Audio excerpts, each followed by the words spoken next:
To me, it look like a leprechaun to me. All you gotta do is look up in the tree. Who else seen the leprechaun? Say yeah! I wanna know where to go. I wanna know where to go. Give me the go. I wanna know where to go. I wanna know where to go. Give me the go. I wanna know where to go. I wanna know where to go. Give me the go. I wanna know where to go. I wanna know where to go. Give me the go. I want to go. I want to go. I want to go. Give me the go. I want to go. I want to go. I want to go. Look me a crackhead. I want to go. I want to go. I want to go. Give me the go. I want to go. I want to go. I want to go. I wanna know where to go. I wanna know where to go. Give me the go. I wanna know where to go. I wanna know where to go. Give me the go. Give me the go. Give me the go. Give me the go.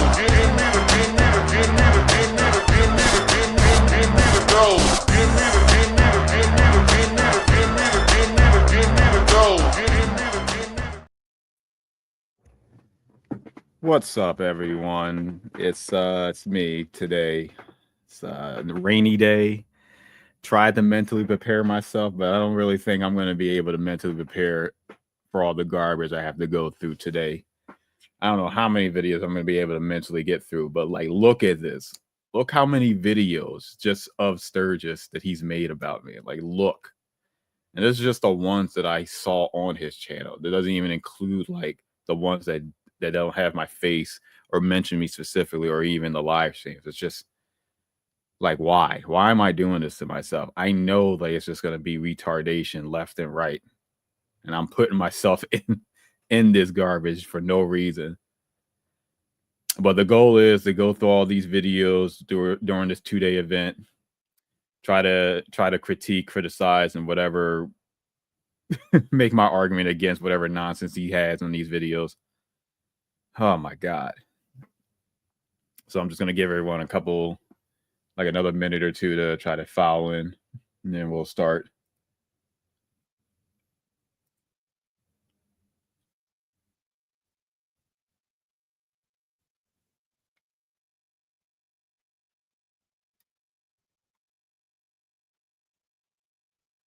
Oh my God. I really can't get over how many videos he's made of. I mean, like, this is just insane.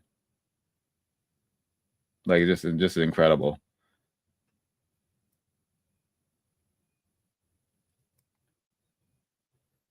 I think I'm going to try to go. I started downloading these, I think, out of order. So some of them are like 10 months ago. Some of them are just a couple months. Some of them a couple of days ago.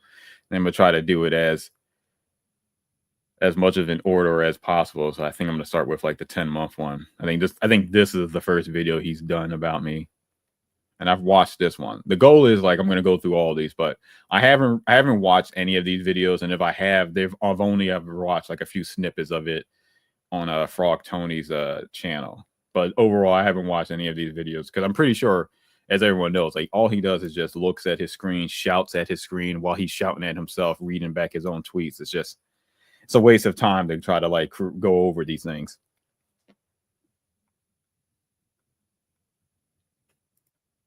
All right, which one is the latest one? It's this one, I think. Hello,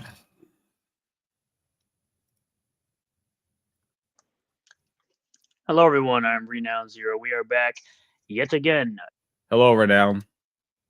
I see that you're back. Talking about detractors, of course, but this time it happens to be that people from the other side of creators, we'll say, have decided to send people towards my way. And of course, we have a special guest that we have to talk about named Teasel Spencer. I'm sure.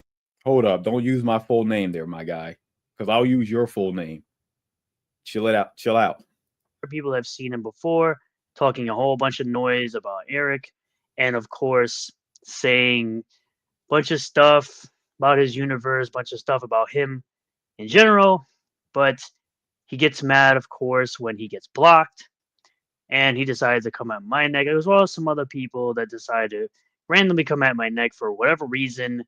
Just all right, phrasing, come at your neck. But chill out. You got to choose your words carefully on that one. because I exist, and they like to talk a lot of noise and think they get these weird gotchas. You got people cheering them on, thinking they're doing something special when all they're really doing is embarrassing themselves and making themselves look even more silly. And they like to pretend that I'm not monetizing them. And it's kind of interesting how my Why is he looking up? Like I never really noticed it, but like his eyes just jitter left and right. Like it just looks up, looks this way, looks that way, down. Like it just his eyes are just everywhere, man.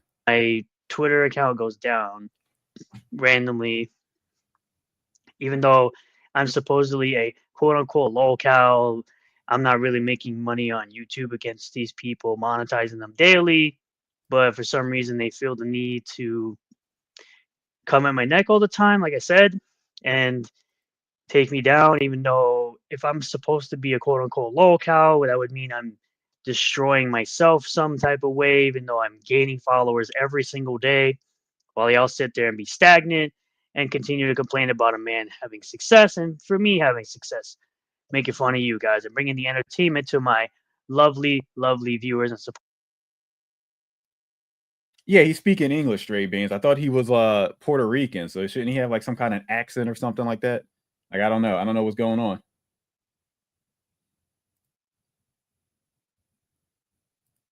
Yeah, I don't even know what he means at like this is like a long time ago. It's like almost a year ago. So I have no idea who this person is at this point. Like at this point, I have no idea who this person is. Like I don't know what I would have said to him to even have him make a video about me, which I'm pretty sure I didn't say anything to him. I think he just started with me out of the blue because I started talking about if I think I'm correct, this is around the time I was talking about the Dokimon stuff. And I thank them every single day for watching my videos all the time as we head towards 2,000 subscribers. But all that being said, let's get into the video, starting again, of course, as usual, with the Rippaverse store, Blade Devil 2, Chains of Blood, multiple covers. She looks kind of young here, Sturgis. She looks kind of young here, Sturgis. Titty 3 book combo. I see. So he's into this type of garbage. Great artwork from Raging Golden Eagle, who's writing the story, and Toxic Man Baby, who's drawing the story. Drawing the artwork, actually. That's what I meant to say. Beautiful, beautiful artwork all around. 69 pages, 2 supplemental stories. If you want to get in on the first issue, come right over here. We also have Relentlessly Bullied Hero, which is a book I've recently backed. Seems like it has 8 more days, got 28 backers. It's only $94 away from reaching its goal of 1,000 that is needed. 95% of the book is completed. So damn, man, these angles are just so stupid. Like, Sturgis, get a camera to face you. Why are you facing sideways to your camera and reading your computer screen? Like, as a streamer, you should be upgrading your setup, and this is not how you do it. if you want to get in a story like this, we'll take a look at some of the artwork you'll see here, and you decide whether or not you would like to back it. So now if anyone's wondering, yeah, my account's temp suspended using a separate account that I've made for my. I don't even recognize this person. Like, I'm pretty sure I blocked this person, but like, I don't even understand what this scenario was. Like, a masterpiece, beautiful work, but you're 2 seconds away from being blocked. Oh no, random person with multiple numbers in their name, not a stock account. Like, I have no idea what this is about. My podcast that I was doing for a little bit, I got 2 episodes. We'll see if I continue to do that podcast.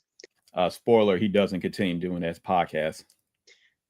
But we're going to start with this person named Mr. Froggo that decides to randomly tweet at me and tag me, saying, according to this renowned Zero Dork, people like me that dare to criticize ISOM aren't real indie backers like him. Here's where you get it disastrously wrong. My problem is that my problem, my critic, that people that are criticizing ISOM are people that don't actually care about comics for the most part. It just Sturgis, you can't make that argument. The argument is that you're saying that people who criticize ISOM don't care about comics, but he's literally proven your point. The point right now is that you don't know what you're talking about for people like Mr. Froggo. Like, he's backed so many comics, he has receipts to prove it, but you're saying that, well, he doesn't like ISOM, so clearly he's just not a comic fan. He's just bad faith spending money or hate buying or whatever the term is that people want to say. It just doesn't make any sense. Like, you can't say people who hate ISOM aren't comic book fans, considering that ISOM is not even a comic book; it's a graphic novel. Seems like they just want somebody to attack, want to tear somebody down that they disagree with or dislike in some way. And yeah, for the most part, most of y'all do not have indie books. Y'all don't back indie projects. You sit up here, cry about indie comics all the time. You cry about Eric all the time. You claim to back the projects you have. You claim to back projects, but receipts are never shown. Where's your receipts at, Sturgis? Where's your receipts at? Whether you back it, whether you have it, whether you've read it, reviewed it, none of that is ever shown. So for you to get it disastrously wrong when you don't even listen to what exactly I say is hilarious. And you know what's funny about this? Like, receipts are never shown. So whenever these points come up later on in this stream, when he talks about I make all this money monetizing the haters and whatnot, but I don't have to show anything. I just want to make sure that everyone has that point saved in their minds for later on. And I'm going to monetize you and make fun of you for a little bit. There it is. He just said it. He's going to monetize you, but he'll never show the receipts of the type of money that he monetizes us for. I'd like to see his receipts. You know, the receipts that I put up every time I back a book. I always put it on Twitter with a picture of the dollar amount, by the way. And I tag the person who is creating the project and telling them how excited I am for it. If people that follow me, you notice, every time that Joe Ball puts out something involving his death book, I always repost it. I always like it. And I always say, let's go. Waiting for this book. It looks amazing, because I actually have that book pre-ordered, or helping him crowdfund it, we'll say, is what it really is, because the book's not finished. Unlike anything from Rippaverse, where it's already finished before it's put up for pre-order, not crowdfund. It's already. Why is he pronouncing his words like that? Pre-order, pronounce, before launch, paid for. I've also backed dozens on other platforms. Well, congratulations. Damn, Sturgis, you didn't have to shout it. Like, I've also backed dozens. Like, calm down, man. You're going to get an aneurysm. To you. You would be the first person ever to present receipts. I'll give you props for that. But for you to go out of your way to say the nonsense that you're saying to me is hilarious. Eric July and his simps just talk out of their ass, though. Meanwhile, you have never seen me ever. This is the first time you've ever interacted with me. So you'd have absolutely no idea what receipts I had, which, like I said, you put this, right? You have 174 contributions. That doesn't tell me nothing. That doesn't tell me. I don't understand what he's talking about. Like, he says, like, he literally shows his contributions, and Sturgis is confused as what does that tell him? It tells him that he has 174 contributions. Why don't you click on it and see what projects he backs, Sturgis? Me how much you spent. That doesn't tell me what projects you're backing. That doesn't tell me how many projects you've canceled or anything. It doesn't really give me. Contributions don't show you what projects you canceled, because they're the projects that you funded. I don't understand what Sturgis is talking about here. Does he understand how, like, Indiegogo works, for example? Much information to go off of besides 174 contributions. Right? I have plenty of contributions. Show it, Sturgis. Go get a screen grab right now. Show me how many contributions you have on your Indiegogo right now. Probably spent more than you have. I've presented the receipts of all the books that I have. All different books, all different variants. So for you to try to come on my neck like that is hilarious. I think Joe Froggo Froggo just told you to clean your curtains. Yeah, like that's a lot of contributions. In fact, actually, let me see real quick. Let me see. Because I don't really back on Indiegogo because I don't like the fact that you get charged right away. And I've said it before, I'm not as big of a CG backer because I like digital more than I like physical. So I rarely back projects unless they have like has a digital for it. Wait, what am I doing? Am I doing my profile? Am I doing contribute? Yeah, let me show. Okay.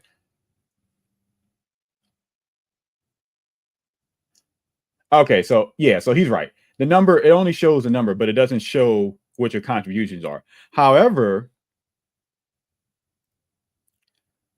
unless it's me logged in, you can go. So maybe it is me being logged in that does it. So maybe I should just log out and see.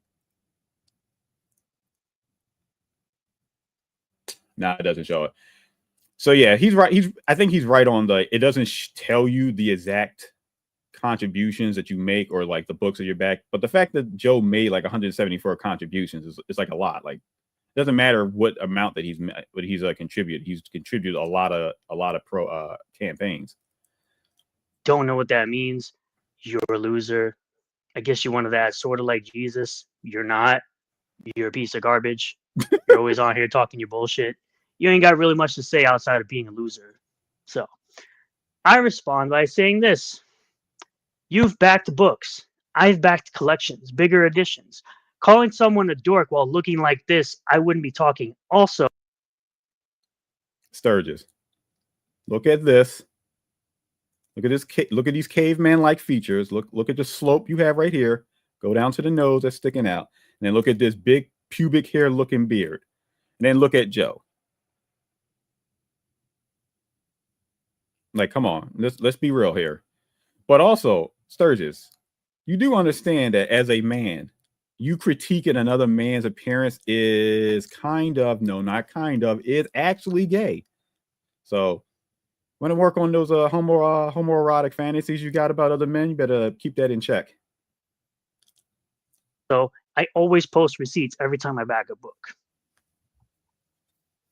Actually, at Yellow Flash told me, attacking his looks kind of low, even though I said it. Even Yellow Flash came at him, but I know Yellow Flash is probably thinking like, I'm a fat SOB anyway, so like I don't want people making fun of my looks. He called me all these different things, but somehow I'm supposed to respond to him in some respectful way when the first time I've ever interacted with the dude, this is how he responds. Yes, you go high while they go low. But since you always go low and under, no one's going to ever go high with you. So, Joe Russell, shout out, by the way. He's always got my back, it seems, as well as people. Look at this sock account. Like, look how many numbers are in this username. Like, come on. This is not a real person. Like LG and MSK and a couple others. I might forget Chloe. To be honest, Froggo, Zero has always been nice and cool with me. I have only seen him retaliate against those calling him silly names and antagonizing him first. I have been critical of ISOM and Eric July. He was cordial with me. He likes what he likes, and I'm happy for him. Yeah, Joe Russell isn't fully on board with ISOM, but I never told him anything terrible. I just said, that's cool, man. I'm glad you had this opinion. You're allowed to have the opinion. We don't have to agree on this. That's fine. That's what I tell most of my haters that like to comment in my comment section and say a bunch of nonsense, even though they like to pass it off as truth.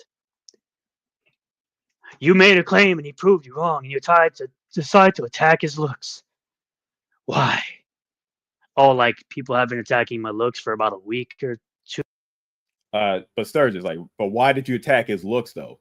I mean, again, he's right. Now, since MegaCon, basically. Oh, I don't know. 2 responses and still no receipts, proving his claim that people like me don't back indie creators, and he does. All these MFers just blowhards. By the way, this isn't 2 responses. This is 1 response that I edited because I have no idea who Chloe is. Like, is there some lore that I missed out on? Because again, like I think around this time is I didn't know who this person was, and I only became aware of him because he started talking about me randomly by quote tweeting me.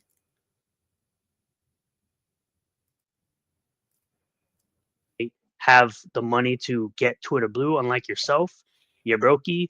So I mean, he's paying for Twitter Blue, so that shows his status as like an elite rich man working outside with his hands as a lumberjack. it's not two responses. It's one response that was edited. Stupid. That's why there's a little marker right here that says, I edited this post. You fucking moron. Yeah, it's one thing you got to know about Sturgis is that he only probably has Twitter Blue so he can edit his post. Because a lot of the times when he first makes the post is just it just reads like a retard. So he tries to like clean it up, but it still makes him come off as a retard. And he doesn't seem to understand that he should just do it right the first time.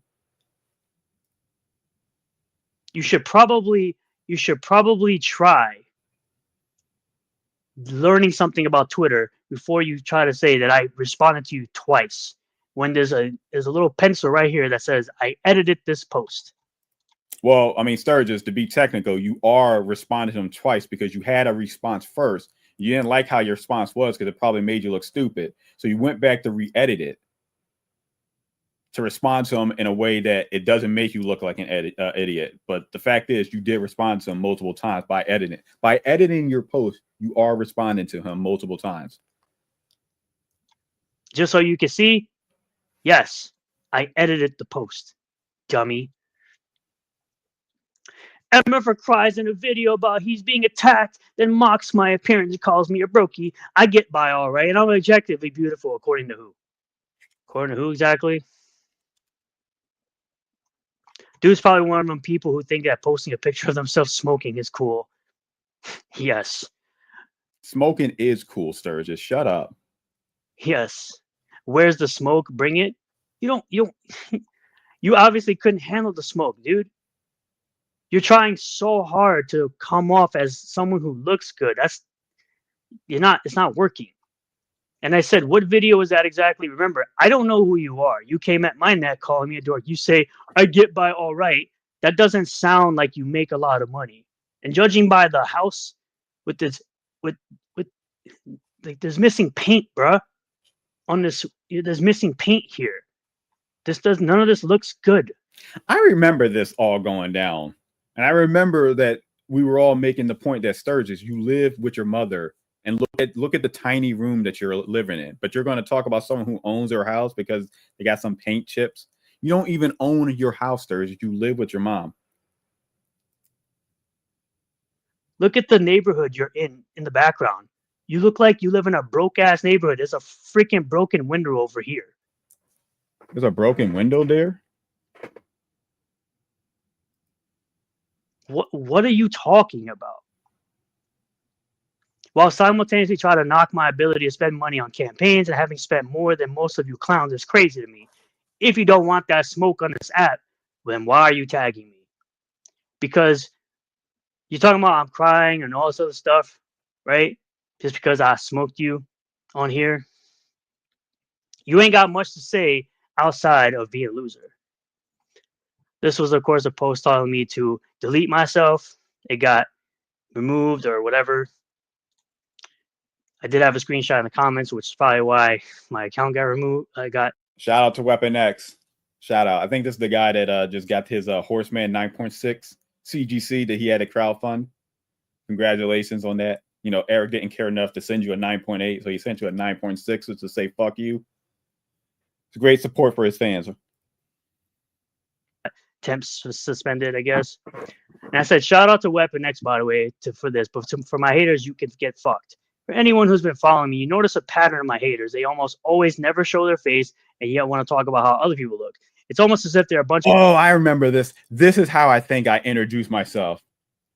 I think, all right, I think I remember now how I got introduced to the Renown. I think I introduced myself saying, here's my face, blah, blah, blah. Let me introduce myself. Okay. Overweight, out of shape, short motherfuckers projecting their insecurities onto me. Also, they're pretty gay. We can't forget that. Because apparently I have bigger tits than the Saska sisters. Make it make sense. I think you do, Sturgis. I actually do think you do have bigger tits. And we have video evidence of that, but I'm not going to show that because it's going to throw people's stomachs up. Sense. I'm a hobbit, even though hobbits typically are 3 feet tall and looks overweight to me. Again, yeah, typically 3 feet tall, but you know, you're only like 5.4 inches tall, my guy. You're showing a character from Yakuza who has a diaper fetish. This is a character, by the way, that has a diaper fetish, who wants to be treated as if he is a baby, but he's actually a full-grown adult. All right, chill out, Sturgis, with that. That's kind of weird. It's kind of weird. Like, yeah, like why would you know all this stuff about diaper fetishes and whatnot? That's the character you chose to put as your avatar. The guy that has an adult fetish of being a baby while being an adult and wearing diapers, bro. That's the avatar you chose? Wow. But here we are. Yes, I was right. I did remember it correctly. So this is me introducing myself. All right, good. I remember now. Finally to Tiso Spencer, who has something very stupid to say as always because he's an idiot. Hello, new hater. Let me start by showing off my face in an avatar. While AI augmented, it does not show me in a different status or look to how I normally look, including your 2 liver spots on top of your head. How dare you talk about my liver spots? And they're not liver spots, they're birthmarks, you moron. Your avatar, however, portrays a fictional, idolized version you wish yourself to be. It's a fabrication of reality. Wow, because I definitely want to portray myself as some fat, overweight individual in my... Just so you know, guys, like he wants to portray himself as a fictional, idolized version of himself. So he's going off by saying, I wouldn't want to portray myself how I normally look, which is fat and hairy and disgusting looking. I want to portray myself as like this heroic looking guy that's from like Castlevania. AI picture. No, I definitely don't want to go ahead and look like I have extreme muscles in my AI picture because I definitely don't want to look like that at some point in my near future. Sturgis, like you're practically 40. You're never going to look like that. So you can get rid of that delusion. You'll never look like your AI photo that Larry made for you. It's never happening. Let it go. Now that we got that portion out of the way, let's tackle the fact that you're fat. You are. Once again, being an individual that does not show their body, you show the top of your head with 2 wrinkle spots looking like you... Wait a minute. Didn't he just say, didn't he just have a point about people not showing their face? But now, like, after you show your face, no, you got to show your entire body for me to critique. So wait a minute. So when other people show their entire body and they were muscled up and fit, healthy and whatnot, no, I'm not impressed. That's not really what I want to see. Just like the goalpost Sturgis has. Got a double chin. I saw your responses to other people when they got you with this gotcha image. It's not a gotcha image if I posted it myself, you fucking idiot. Yeah, because you have no shame. You don't understand that, you know, you look ridiculous and you're fat. And so you shouldn't be posting stuff that makes a mockery out of your appearance. But since you don't have any shame because, you know, the autism kicks in. It's not a gotcha image if I put the image myself and I was proud of that image. Still am, by the way, which is why I'm monetizing your stupid ass right now. He's proud of being fat with man boobs and a short person next to 5.4 and 5.5 feet tall women. Just not barely taller than them. Now, the problem is whatever excuse you want to give about you don't see results from working out and losing weight overnight, which is the truth, doesn't work. It doesn't work because you lack self-awareness. Oh my God. What self-awareness am I lacking besides what I just factually stated, by the way? Most workouts don't happen, you know, results don't happen overnight. Sometimes it takes years. That sounds like a cope right there, man. That sounds like an excuse. You're not working hard enough for your ideal weight and goal. You need to try harder, Sturgis. Hit that gym harder. Can't be critical or make assumptions about someone's appearance and weight.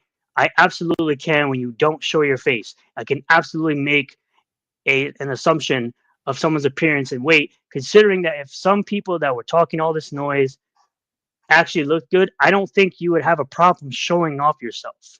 I'm just saying. All right, so let's go on this point right now, right? People wouldn't have a problem showing themselves off, right?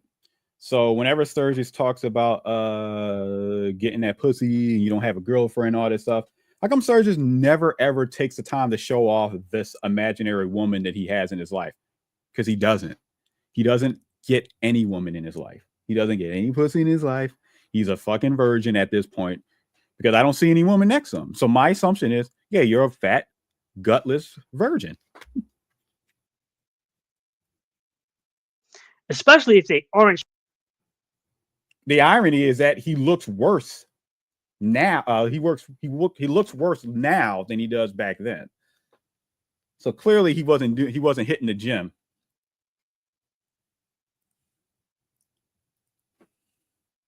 Showing you anything about themselves and they look the way you do. So let's use your logic then.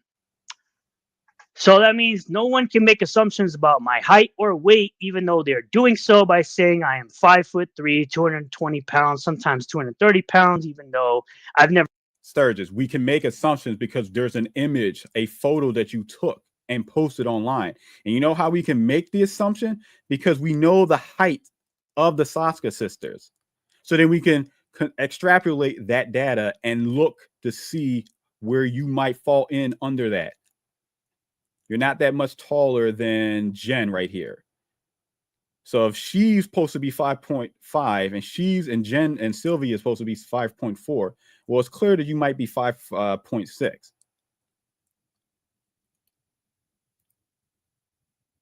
Ever put out my height or weight on the internet, not a single time. So by your logic, I guess rules for thee, but not for me. So y'all can sit up here and say how tall I am and assume how tall I am and assume my weight. But if I tell you motherfuckers that you're 350 pounds overweight, and out of shape and short, I'm not allowed to do that according to you. How about go fuck yourself?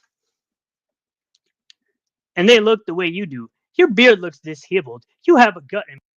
Why did he say it like that? Disheveled. Man boobs. I do not have man boobs. You idiots, again, don't know how fitness works. If I had man boobs, my fucking chest would be slouched, which they are. That's not how man boobs work, Sturgis. I'm sorry. I know you're a fat guy and you're ashamed of it, but that's not how that works. You don't slouch to get them, and you're not slouching to have them there.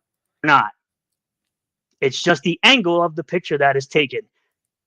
So the angle, right? So the gut is also falling forward because of gravity. Is that what's happening? Again, something I know very much about is photography and how that works. I hope this education proves fruitful for you. You can use this monetize your haters for measly 7 cents on YouTube with your laughable low sub count, low effort YouTube channel. Yes, my low effort, low sub count YouTube channel that gains subs every single day, that people absolutely enjoy, and I get thousands of views on every single week. Thousands of views. Well, if he combines all the videos, yeah, he might get over 1,000. But individually, his videos range from like over 100 to maybe 300 plus. Does not make 7 cents. And for you to sit up here and assume, once again, because of you're saying, I wasn't sitting up here when I wrote this. I was probably actually standing, typing on my phone. You can't make assumptions, right? We're going to go by your logic. So you are making assumptions of how much my videos actually make, which tells me right away that you don't know shit about YouTube. Actually, I do know enough about YouTube because I can actually look up and get a guesstimation about your the money that you're making on YouTube by going to Scoreboard or what's the other place? The Social Blade, that's what it is. Social Blade. Social Blade gives me a good idea of what you might be making on your channel. But see, that those numbers are not accurate. They're only accurate when it paints you in a favorable position. But when it doesn't paint you in a favorable position, they're not accurate. As do every single other person that thinks they know how much money I make, which is also something I've never put out there either. Because it makes you weirdos so angry that I don't tell you how much money I make on YouTube. Let's see how much money Sturgis is making right now.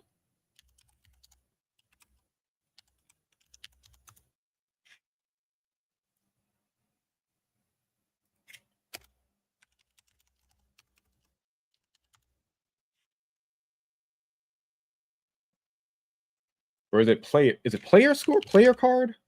Yeah, it's player. It's player board. That's what it is.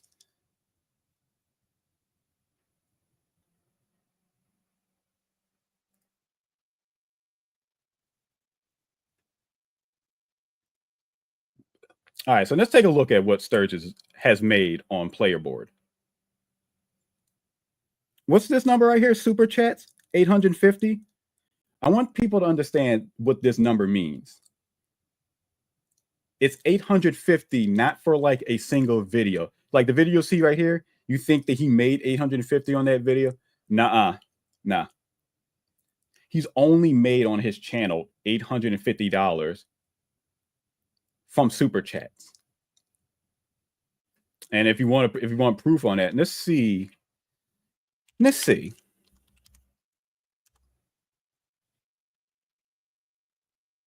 Katie did that? Damn, I don't want to look at some insects. Katie did clips. Katie did channel. So let's look at Katie did's channel.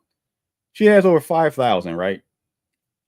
This is how much she's made from her channel with 3,000 subscribers from the entirety of it so far. Do you think this is accurate? You think this is right? Think this is correct? Okay. Let's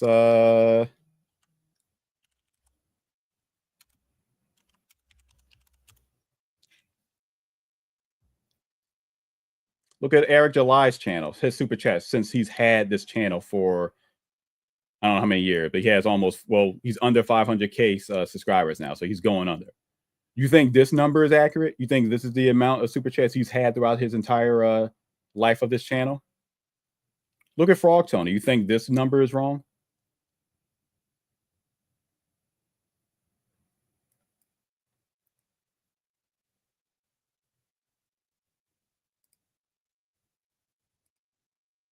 Come on, Sturgis. Like, we know how much you make. You don't make anything on this channel enough to consider it serious money. Otherwise, you'd be posting receipts of how much you make. Because I'm not that person. I'm not insecure about my money. I mean, you're also the same people that think I don't have a real job, which is also something I don't put out there because I know how you weirdos and you psychos work. I mean, considering that you've doxed my mother's face, yeah, because I'm definitely going to go around and put out what my actual job is. Well, and I respond by saying, oh, no, I have an AI-generated image. Well, Sturgis, you did eventually go around and actually tell us what your job is. It's ironic because he actually did do this. He's a lumberjack if I have to like put all the evidence together. And I don't know if he makes between like 30 plus 33K to like 45, 49K a year, but he's a lumberjack. Yeah, lumberjack. Of something I aspire to be, whatever will I do? Which, by the way, the AI that's used there, I actually have an outfit like that. It's Castlevania inspired, you idiot. I have an outfit like that, and it's Castlevania inspired, idiot. So you're going around cosplaying as the ideal fictionalized version of the person that you want to look like, but will never look like because you can't hit the gym hard enough to lose the man boobs. You look related to the bald wench out there. For anyone who doesn't know the bald wench is who's new here, we're talking about Vickyverse. The poor, homeless, volunteers at a soup kitchen lady that likes to talk a lot of crap about that creator. And I mean, I don't like Vickyverse, but like I don't think volunteering to help homeless people at a soup kitchen is a bad thing. So I'm not really sure why I would consider that a bad element for Vickyverse. Eric July success. Your face is round. You got double chins, homie. I don't have. My face is round. My head, which is supposed to be a round object, is round. Okay. Have that. I can guarantee I'm stronger than you and more intelligent than you. The fact that you paid $8 to make a longer post and no one cares what you have to say is hilarious. Which, by Sturgis, you pay for Twitter. So let's stop the cat right now. You pay for Twitter. By the way, no one actually cared. You got 7 likes in a day. In 24 hours, you got 7 likes. Oh yeah, that's right. I remember. This is a big deal for Sturgis. His entire thing is like, well, if I get like one more like than you, then I'm doing better than you. So his whole entire thing is on likes and engagement. But He doesn't get any of that with his YouTube videos, but he'll make an excuse why, like, it's the numbers are low, so it doesn't really matter, and the views are not how I make my money. It's other ways to make my money. But you don't make any money on YouTube to a point that it would be significant. Clearly, you don't make any super chat money to be something to be bragging about, and your views don't give you enough money from AdSense to give you any kind of like bragging rights. You already established yourself as a hater towards Eric July, who blocked you and you cried about it. What I said is true, and clearly you know nothing about fitness. For me to have some fat, as you would claim, okay, I'm not offended at all. That's the difference. That's the difference between you and all the other retarded motherfuckers that get offended over being called fat. You tried coming on my neck while being a loser. You tried educating me about YouTube when you don't even do it. Stop acting as if you're intelligent. You speak as if you're looking for some clout that you're not going to get from me. You're ankle biting, and it's because you're miserable. Your life is hating on successful people and then crying about it when people make money off of your stupidity. What you need to do is stop crying like a bitch online. Pay to go grab some titties because that's the only way that's happening for you. Go find a hobby outside of having bitter bitch syndrome, trying to count other people's money, and go fuck yourself. Don't pocket watch, guys, but I'll pocket watch you, but don't pocket watch me, because then you're pocket watching. Also, like, Serge, do you understand, like, you're the one that's bitching right now about your looks? With your 2 liver spots on top of your head. They're birthmarks. And the fact that you even said you have glasses and that's what makes you intelligent. No, you have glasses because you can't fucking see. Or you need them to read. Yeah, I mean, I agree with that. Like, he stopped bringing up the likes because once more people got aware of him, and then he noticed, and then his likes started reflecting that no one was really watching his content. That's when he stopped using it as like a metric. The only 2 reasons. How that makes any sense. I wish people had more self-awareness. It makes obliterating them online more satisfying. Again, you've obliterated no one but yourself. The fact that you've responded in a typical triggered way is a defeatist mindset. You're weak. No, I responded just like I respond to everyone on the internet. You responded by coping and seething? Okay. And I made you sound stupid. Also, have you heard about sentence structure, paragraphs, etc.? You might want to look into that instead of whatever this big wall of text is. Yeah, like, seriously, guys, stop making these big ass long walls of text. Like, I'm not going to respond to shit like that. Like, stop it. I'm not reading your Lord of the Rings epic novel trilogy of wall text. Yes, a fantasy, which I pointed out, you're not actually practicing what you're preaching when you attempt to insult people who come at you without profile pictures that aren't their real faces. I can insult you motherfuckers all damn day long about how you look. Considering that you don't want to show your face, you're clearly not proud of the way you look, if that's the case. So I merely pointed out that while my face has AI touch-ups, this is how I look IRL. Well, you're an ugly fucking bald dude. You know, it's kind of, again, I'm going to point out the whole men criticizing other men's look. It's kind of gay. I mean, I don't have a problem with people calling me gay, but I think Sturgis has a problem with people calling him gay. Sorry to tell you, but if I had to put you next to Az from Heels versus Babyface and ask women who they thought looked better, I'm pretty sure, without a shadow of a doubt, they would say Az looks better than you. Az, right? Let me see. Hill versus Babyface. I'm sure we all know how he looks, right? Az, the epitome of female desire. So it's not an embellishment. Yours is. You don't look like that, so you have no right to talk about another person's appearance when you look like a fat, deceitful, bearded gremlin. Why did he say disheveled like that again? I don't understand that. Why did he say that? But yeah, it's cap. Like, he's crazy. He's saying Az looks better than me. Az. There's no way. There's no way. I'm not even gonna bother wasting my time trying to find like a picture of Az. It's just gonna be, you know what, actually. You know what?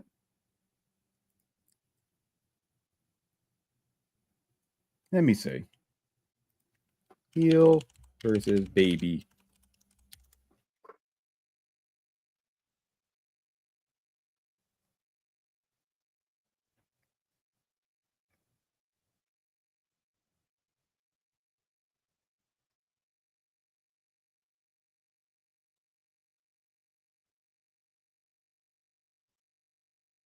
No, I'm not looking this up because it's just gonna scar me for life to see this fat guy on screen. The AI technology that was used to make that photo used my actual face. You fucking moron. Let me get this straight. I use my face in that AI image, and all they did was just smooth out stuff. He uses his face in his AI image, and it makes him look like a fictional version of himself with buff muscles, better facial hair, made in like a Viking style. But no, that's totally how he looks, how he sees himself. Again, you're talking about shit you know nothing about.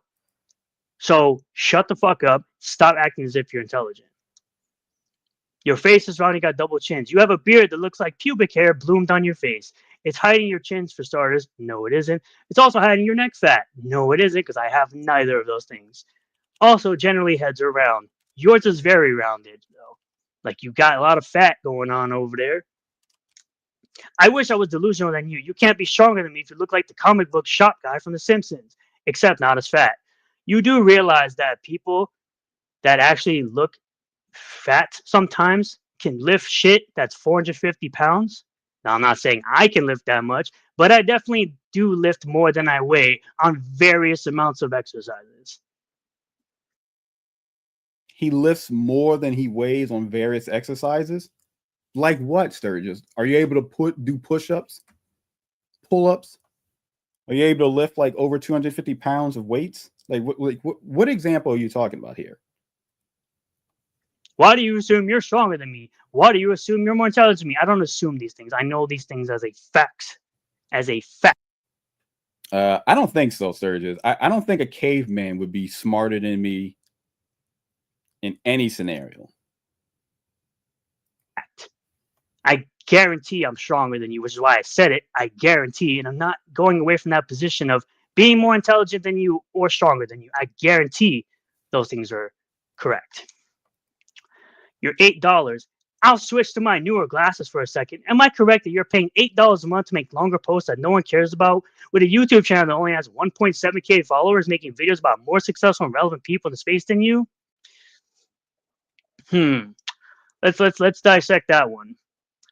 $8 a month for longer posts that no one cares about. My posts get more likes than yours, you fucking moron. We found out that was actually not true. Let's go back to what I said. You got 7 likes in a day. In one day, you got 7 likes on a long post. My response to you got 11. So his argument is that because he got 11, he's doing better than me. But keep in mind, back then, I barely had any followers because I wasn't pushing my Twitter like this. So the fact that I even got 7 likes without even trying already paints the picture that Sturgis is trying way too hard for his engagement when I'm doing no engagement pushing whatsoever for my likes and reposts. Now it's not a big deal, not a huge deal, but the point still stands. I got more likes than you. You made this long ass post, which Taser GG, shout out by the way, she summed it up exactly how I would have responded. I ain't reading all that. But you responded by making a long ass post with no paragraph breaks. 3 fucking likes, and you made a longer post than me, dissecting everything I said. My response to that statement got 10 likes in a shorter amount of time. So whose post do people not really care about? It's yours. I'm pretty sure it's yours. YouTube channel only has 1.7K followers. I've only been doing it consistently for a year and a half. You know how many followers? That sounds like a cult. You should have had more then. Followers your YouTube channel has? 0. So don't start talking about my numbers when you ain't got shit going on. Yeah, I don't do YouTube. So I don't know why I would have subscribers on a YouTube channel that I don't do. Like I don't do YouTube. Making videos about more successful and relevant people in the space. No, I'm making videos calling out the bullshit of the more successful and relevant people in the space. To the point where I've become... Yeah, he made a big deal. Like, it's 10 likes. Like, I have 10 likes, but you only had like 7 likes. Yeah, but I didn't try to get the likes. And I don't have anywhere near the following on Twitter at this point than you did, which was barely a little bit more than me. Slightly relevant for people, my fans, by the way, that recognize me when I walk into MegaCon a few weeks ago, including Eric July, because I know it hurts y'all so much that you want to come up with this weird narrative of Eric July doesn't know who I am. No, Eric July knows exactly who I am. Why? Because I've met with people from his team prior to ever meeting the guy. You know what's embarrassing about this? Eric July knows him as Sturgis, and that's not his name. But he knows him as Sturgis, but he's not Sturgis from what he's claiming. He's not Sturgis. That's not his name. But only Eric knows him as Sturgis and shouts him out as Sturgis on his streams from time to time. And I've met Eric July twice now. I've met Sheep Sidian. I've met Hora Murata. I've met Carol Brown. I've met Carlin. I've met the Saskas and Mike Barron. So they know who I am. And Carl Brown recognized me, by the way. She's an awesome person in the Rippaverse team. All those people, well, I'll say 90% of those people, recognized who I am. So, which, by the way, last year, my most successful video was actually talking about the psychopath that went after Carlin's job, which got over 5,000 views. Anyway, self-awareness, please get some. Also, why are you responding to me in this manner if no one cares what I say? No, I'm responding to you in the matter because you're coming at me, but yet I can make fun of you and make money off of you. That's why I'm responding. But you're responding, but you said no one cares. So why are you responding? But you're responding so you do care. Like, I don't understand. Like, you're saying that I'm irrelevant, but you're still responding to me. So that makes you irrelevant because you're wasting your time responding to someone who's irrelevant in your words. So I don't understand. Like, what's the point here? Are you saying that you're irrelevant now? You gotta make it make sense. I can make money off you if you keep on talking enough. You already established yourself as a hater towards Eric July. Yes, I'm a hater. You're saying you're a hater of Eric July for a multitude of reasons, including how bad the Rippaverse is. Congratulations. Opinions are like assholes. Everyone has one. All legitimate reasons. Absolutely not. I have no idea if they. I don't know. I have no idea if the Rippaverse team lasts at Sturgis. I do think the Sturgis is like a detriment to the Rippaverse, though. Like he's someone that is an embarrassment to it. Like, this is not the type of fan you should have as like a front face for your company to show off. Like this guy. No. Also, fitness is great. You have to actually go to the gym. You allegedly claim you do. I don't allegedly claim I actually go there. I have it all recorded in my phone. Good job, though. That's a nice one. Also, it's in his phone, guys. He has footage, but he doesn't post it, but it's in his phone. So keep in mind that you're going to a gym in the first place, correct? Which means you're trying to get into shape, which would correlate to people correctly calling out the fact you're fact. It's your fact. You mean you're fat? Yeah, because again, fitness takes a while to get perfectly in shape. And by the way, lower abs are the hardest muscle to train. I just want to make sure. So we agree, right, Sturgis, that you're fat. That's the reason why you go into the gym, because you're fat, right? So you're trying to lose weight, but it takes time. So you're admitting that you're fat. Congratulations. Stupid fuck. They take the longest to develop. If you didn't know that, what you don't know that, because like I said already, you don't know shit about fitness. Just want to make sure the narrative's correct. I want to make sure that you put in the right words before you keep talking. For me to have some fat, as you would claim, okay, I'm not okay. Do you remember how you started your post off trying to assault my appearance by commenting on my bald head? You know, that thing that's very noticeable. Do you think someone who proudly has their picture of their bald head in their profile picture is offended when someone tries to use a low effort common insult like that? You mean how I put out a picture of me with the Saska sisters? Proudly, by the way, not really care. Yeah, he admits he has a gut. So he, again, lacks self-awareness to understand that he is fat, but he doesn't think he's fat. But he's going to the gym to lose weight and get in shape, but he's not fat. what anybody thought about it by just posting it, knowing damn well that I know that I have replied, guys. I replied to literally everything that I say and do on this app. So it's because you don't have any shame, Sturge. That's the thing, that because your autism prevents you to understand shame, you don't have shame. So you don't understand that posting something unflattering like that picture will do something to you negatively online.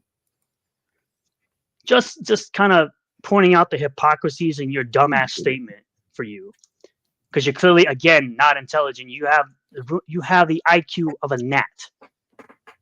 You tried coming at my neck. I came at your gut because you're weird. Stop acting intelligent. The glasses prove that you're intelligent, apparently. That has to be the absolute dumbest shit I have ever heard. I hate to bring this to your attention, but you're a nobody. Your YouTube channel proves it. No one knows who you are. The fact that you're so desperately involved with the Eric July and the Saska sisters, that's not even that's not an argument. The fact you're so desperate to be involved with Eric July and the Saska sisters. What, was there an extra piece that you forgot to type here? Because this isn't even a complete statement. It's funny how you like to claim you're intelligent and that you're smarter than me, yet you always have an incomplete statement. You have an incomplete statement. What? Oh, I'm a nobody. My YouTube channel proves it. My YouTube channel proves that I have 1,748 subscribers as of the recording of this video, and I get subs every single day and thousands of views every single week. But somehow I'm a nobody, even though I get recognized while I'm going to MegaCon. Like I said, I didn't expect to be recognized by a lot of people, but let's see. I got recognized again by Eric July himself, Carol Brown, Ronan the Crusader, Shout out Vagabond Vaughn, Whoever that is. so that's 4 people. That's 4 people, which I've interacted with all of them. So, yeah, I'm totally a nobody, even though I get recognized right away by people. You're ankle biting, and you respond with, "I'm pretty happy with my life." You're clearly not if you're responding in such a bitch-made manner with your massive amount of sentence, because last I checked, you didn't have this Twitter Blue or Premium X or whatever it's called prior to a couple months ago. I've helped create a beloved hated character that I know nothing about. A lot of people took a real shine to a very independent video game, and I have a ton of fan art of that character that you didn't present, by the way. You didn't present the game, you didn't present the fan art, you didn't present anything. You just spewed crap onto the screen and thought it was gonna be a win for you. You do understand, Eric, not you, is the one making the money you wished you could with whatever irrelevant stuff you're doing, right? What? Everyone wishes they could be the multimillionaire making a successful comic book company. That has got to be one of the dumbest arguments in this entire statement. I never questioned Rippaverse successes financially. It's in decline. It's poorly managed. Yeah, it's so poorly managed that it got all the books out on time. Got all the products to all the people that purchased it, unlike certain creators that have campaigns that are 3, 4, 5, 6 years behind that still aren't out there. And I said, what you need to do is stop crying like a bitch online. Here's a question. What exactly is your YouTube channel doing? What are all these bitching online posts about people like a certain creator that you keep making? Are they not quote unquote bitch made? No, they're just calling out the nonsense and the hypocrisy of the people trying to come at other people's necks, like Heel versus Babyface, Nervotic, Geeks and Gamers, Era July, Anna That Star Wars Girl, and all the other creators that I like on this space that people talk a lot of shit and make up a lot of shit. Also, you've presented some videos that have nothing to do with the people complaining online posts, like the female director and the Fantastic Four cast revealed, by the way, which was a positive video, the Fantastic Four cast was. And the other one was about the director being banned from only making one Star Wars film. So you presented a bunch of videos, right? Which, by the way, let's see. Let's go through this, by the way. This one was talking about this person comparing Eric to Jesus. This wasn't even about Eric. This wasn't about Eric. This wasn't about Eric. This wasn't about Eric. This wasn't about Eric. This wasn't about Eric. This wasn't about Eric. But I have his face on these videos. I have Eric July's face on these videos to sell my grift. This wasn't about Eric. This one wasn't about Eric. This one wasn't about Eric. This is Jim. This one over here is actually another positive video which talks about Jim Carrey coming back to Sonic the Hedgehog 3. Yeah, I feel like this is the only explanation because everyone else gets banned, gets blocked by Sturgis, but I'm not blocked by him. And I've gone harder with my insults and retorts against Sturgis than anyone else has. But for some reason, I'm not blocked. It just makes you wonder how bad like I wrecked them here. He has Dr. Eggman, you dumbass. This one was about a book being announced that was brand new, The Horseman, and talking about the detractors complaining and crying about it. This one is about the detractors crying about people having fun at MegaCon, which again has nothing to do with Eric July. And this one is about Black Angus saying that Anna, that Star Wars girl, was grifting off of a dead sibling. So out of all 12 videos that you've presented here, only one of them is actually about Eric. And that's the one I just made. Because again, you retards are fucking thumbnail reactors. You're thumbnail reactors in order to, you know, clickbait people, right? You use thumbnails to get people to click on your content that has nothing to do with the content. So all these thumbnails with Eric July on here, you're using someone that's more successful than you to drive views to your videos. Clickbaiting.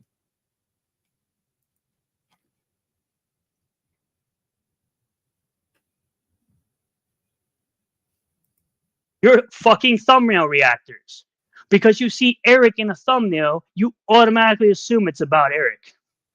No, we don't automatically assume. We're telling you that you're using someone more successful than you to drive views to your content by using Eric July's face. So you stop using Eric July's face for a while until I manipulated you back into doing it about a month ago.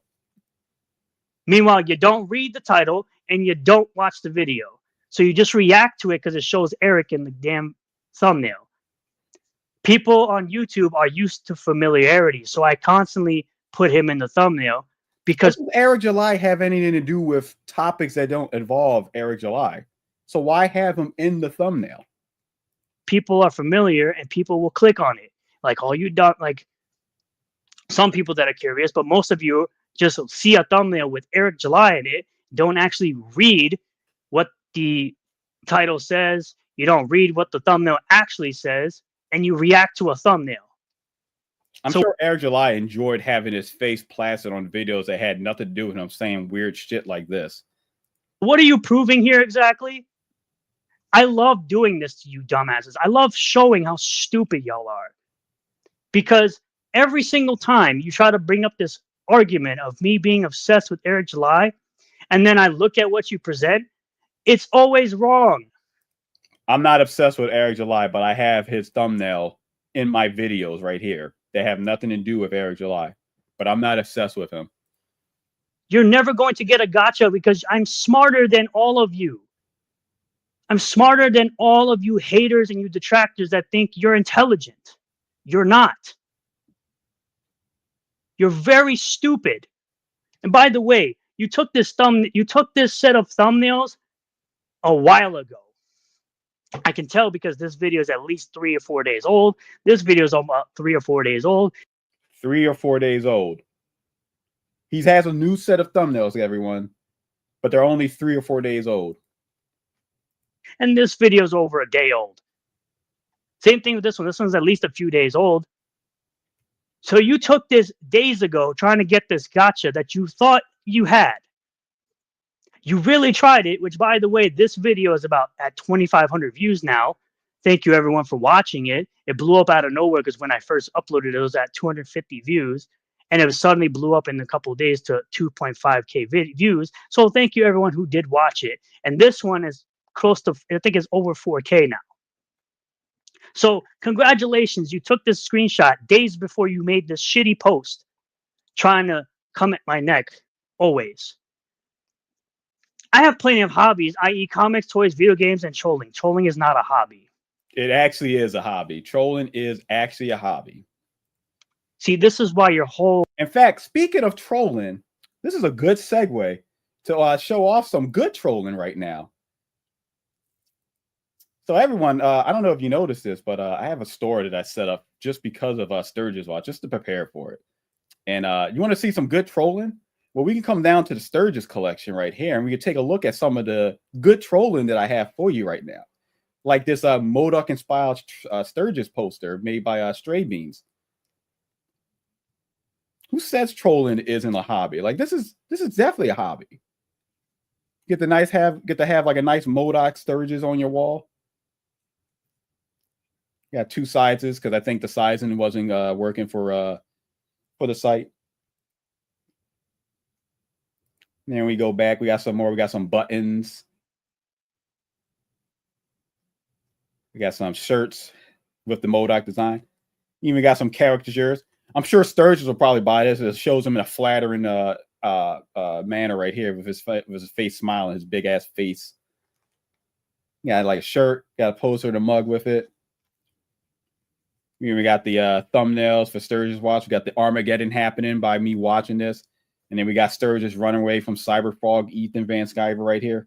He's scared of him. Big old cybernetic frog. Here's Sturgis happy with his hairy-ass rat-like features, proudly displaying that he is, in fact, Sturgis.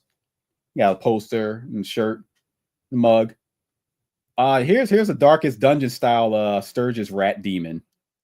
It's just got like the cum stain on it, derpy look.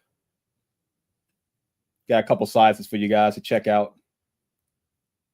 You can get that as a shirt. You can get that as a holographic sticker.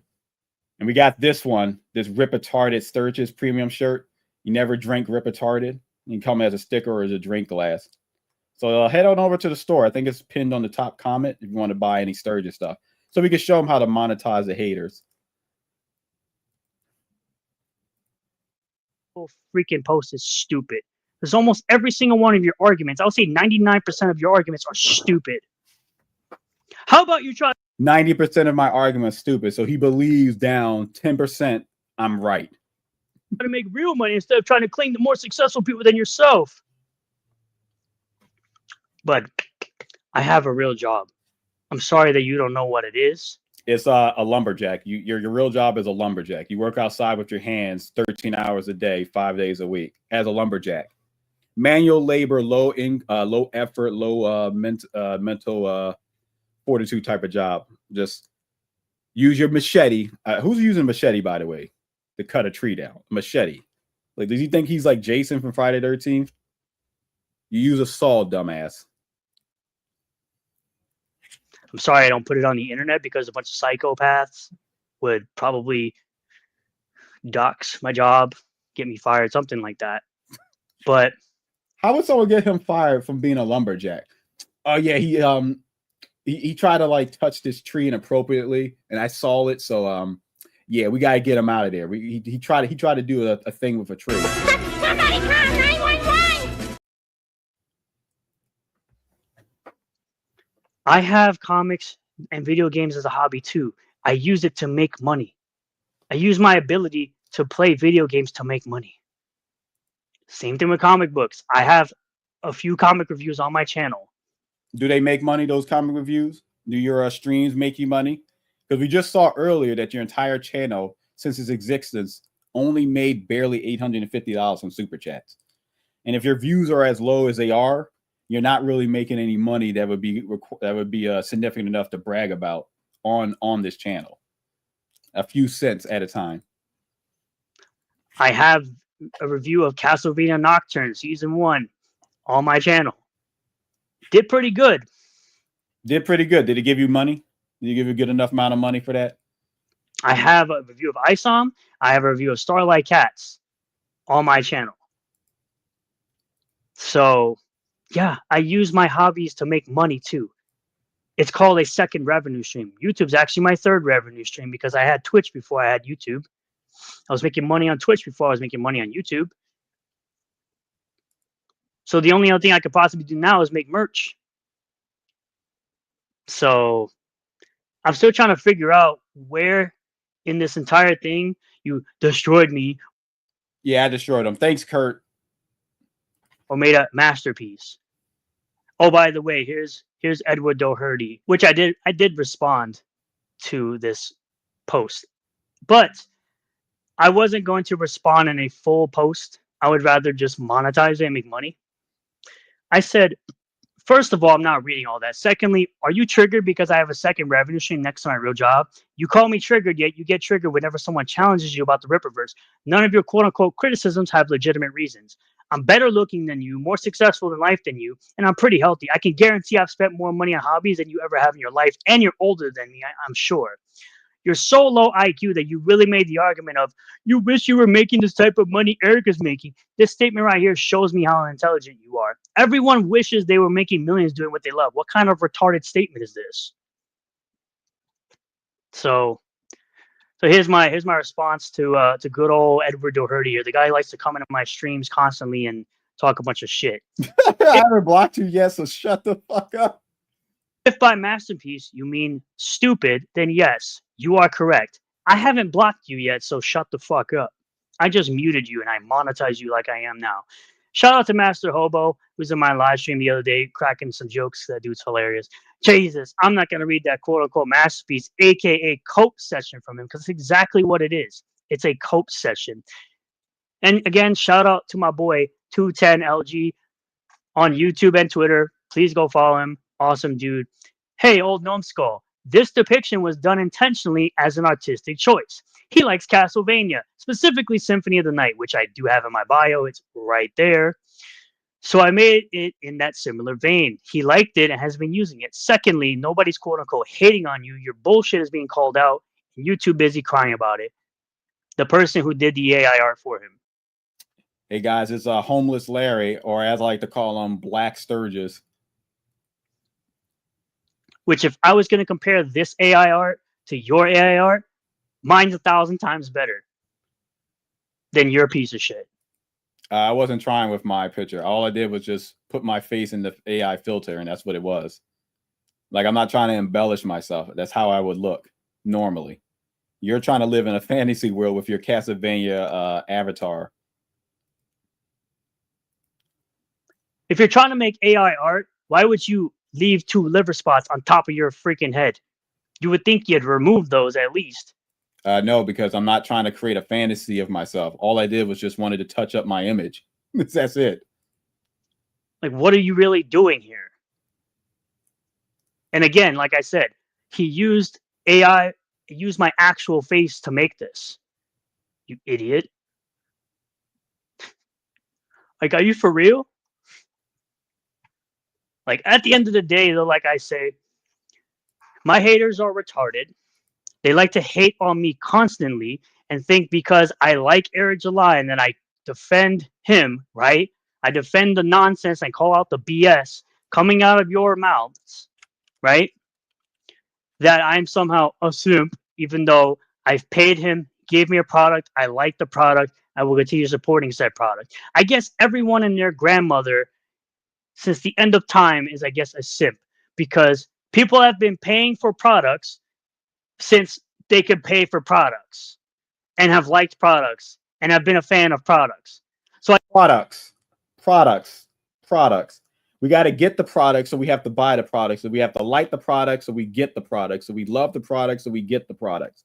Speaking of products, have you guys checked out Ultra Cyber Fraud Warts and all oversized hardcover from EVS, Ethan Van Sciver, legendary 30-year plus comic artist. It's a new edition of the old Warts and all that he had about 1.5 years ago. It's like an oversized one for $60, and you get the soft cover for $30. It's a bunch of perks you can choose from. Got the manga one. I got to still back this one, the manga one. I'm going to back this later on in January. I'm not in a rush because I do have the original Warts and all, so I'm not really in a rush to get this. But you got a lot of nice items that you can back: the cars, the Vespis, the Heather Swain, PVC statue, both books, soft cover, hardcover, Rainbow Brute figures.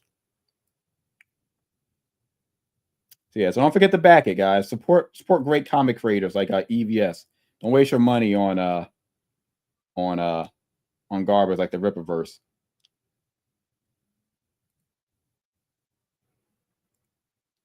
I guess all the people who buy shit like Versace and Bugattis or fucking whatever, I guess they're simps too, because apparently buying a product and being a fan of it makes you a simp now. When you dress like Eric July and you try to look like Eric July, I might want to consider that being a simp for the person. By your definition of simp. So if y'all don't want me to monetize y'all, shut the hell up, stop talking, and maybe you wouldn't get featured on my videos. But I know you're not going to, so I'm gonna bring the salt to my fan base who is enjoying my content, and I appreciate them every single time they watch all my videos and comments because I like to interact with them. And anyone who How long it's taking him to form a thought, and he's looking off camera to do it too. Goes the extra mile to do things like super thanks or become a member. You're never obligated to do that. But when they do that, I show them and I tell them how appreciative I am. That yeah, you guys give me money, and then I tell you thank you for giving me money. It's a concept. I never knew what thanks really was like until someone gave me money to give you thanks for it. They go the extra mile to do so. So this one was kind of long. Yeah, I'm glad you guys are watching it. Thank you all for checking out this video. I do know that my fans actually like my longer form content more than my shorter form content. So I hope everyone enjoys this one as well. Hit the like button if you did. Comment below if you feel about us. We interact there. Subscribe for more content like this. Hit the bell for notifications. Set the bell to all. That way you'll get a notification anytime I post a new video or live stream. And I'll see you all in the next one. Yeah, we'll see you all. We'll see you later, huh? A big lying fart face. See a fart face? Laura! Oh my God, that was like way too long, but I'm glad it was only just that video. I'm glad it was only just that video. I think like it's the longest one that he's had for it. All right, I'm gonna take a short break. Give me some water, so I'll be right back, guys. I'm gonna play something. Set your expectations low and prepare to be disappointed.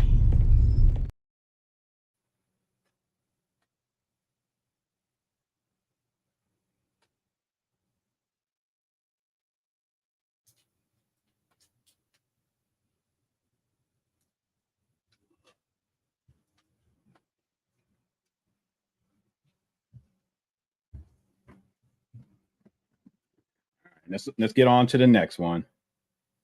Ay, ay, ay.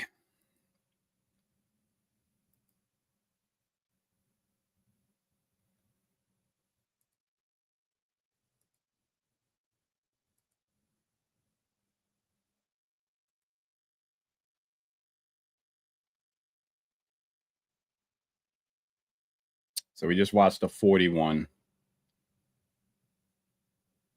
So I guess we'll watch this one. Hello, everyone. I'm Renown Zero. We are back again talking about this moronic idea that once again, Cliff Richards uses 3D assets He does use 3D access. We already have enough proof to show that. Because apparently using references, which Eric July explained in a video. They're not 3D references, they're assets. I don't know why Eric thought he was going to get away with this concept, but it's not references that we're talking about. We're talking about the actual 3D assets that Cliff went to the program, right-clicked and dragged onto the damn page that he's doing, and then dropped it. It's not references. Video that even other people use, people that are much more talented than Cliff Richards, like Alex Ross and Neil Adams. Alex Ross uses references that he then paints by hand using those references. It is entirely different from dragging and dropping 3D assets that are already pre-made with no work done to them other than what you're going to do with a filter. Apparently, you're unable to use that.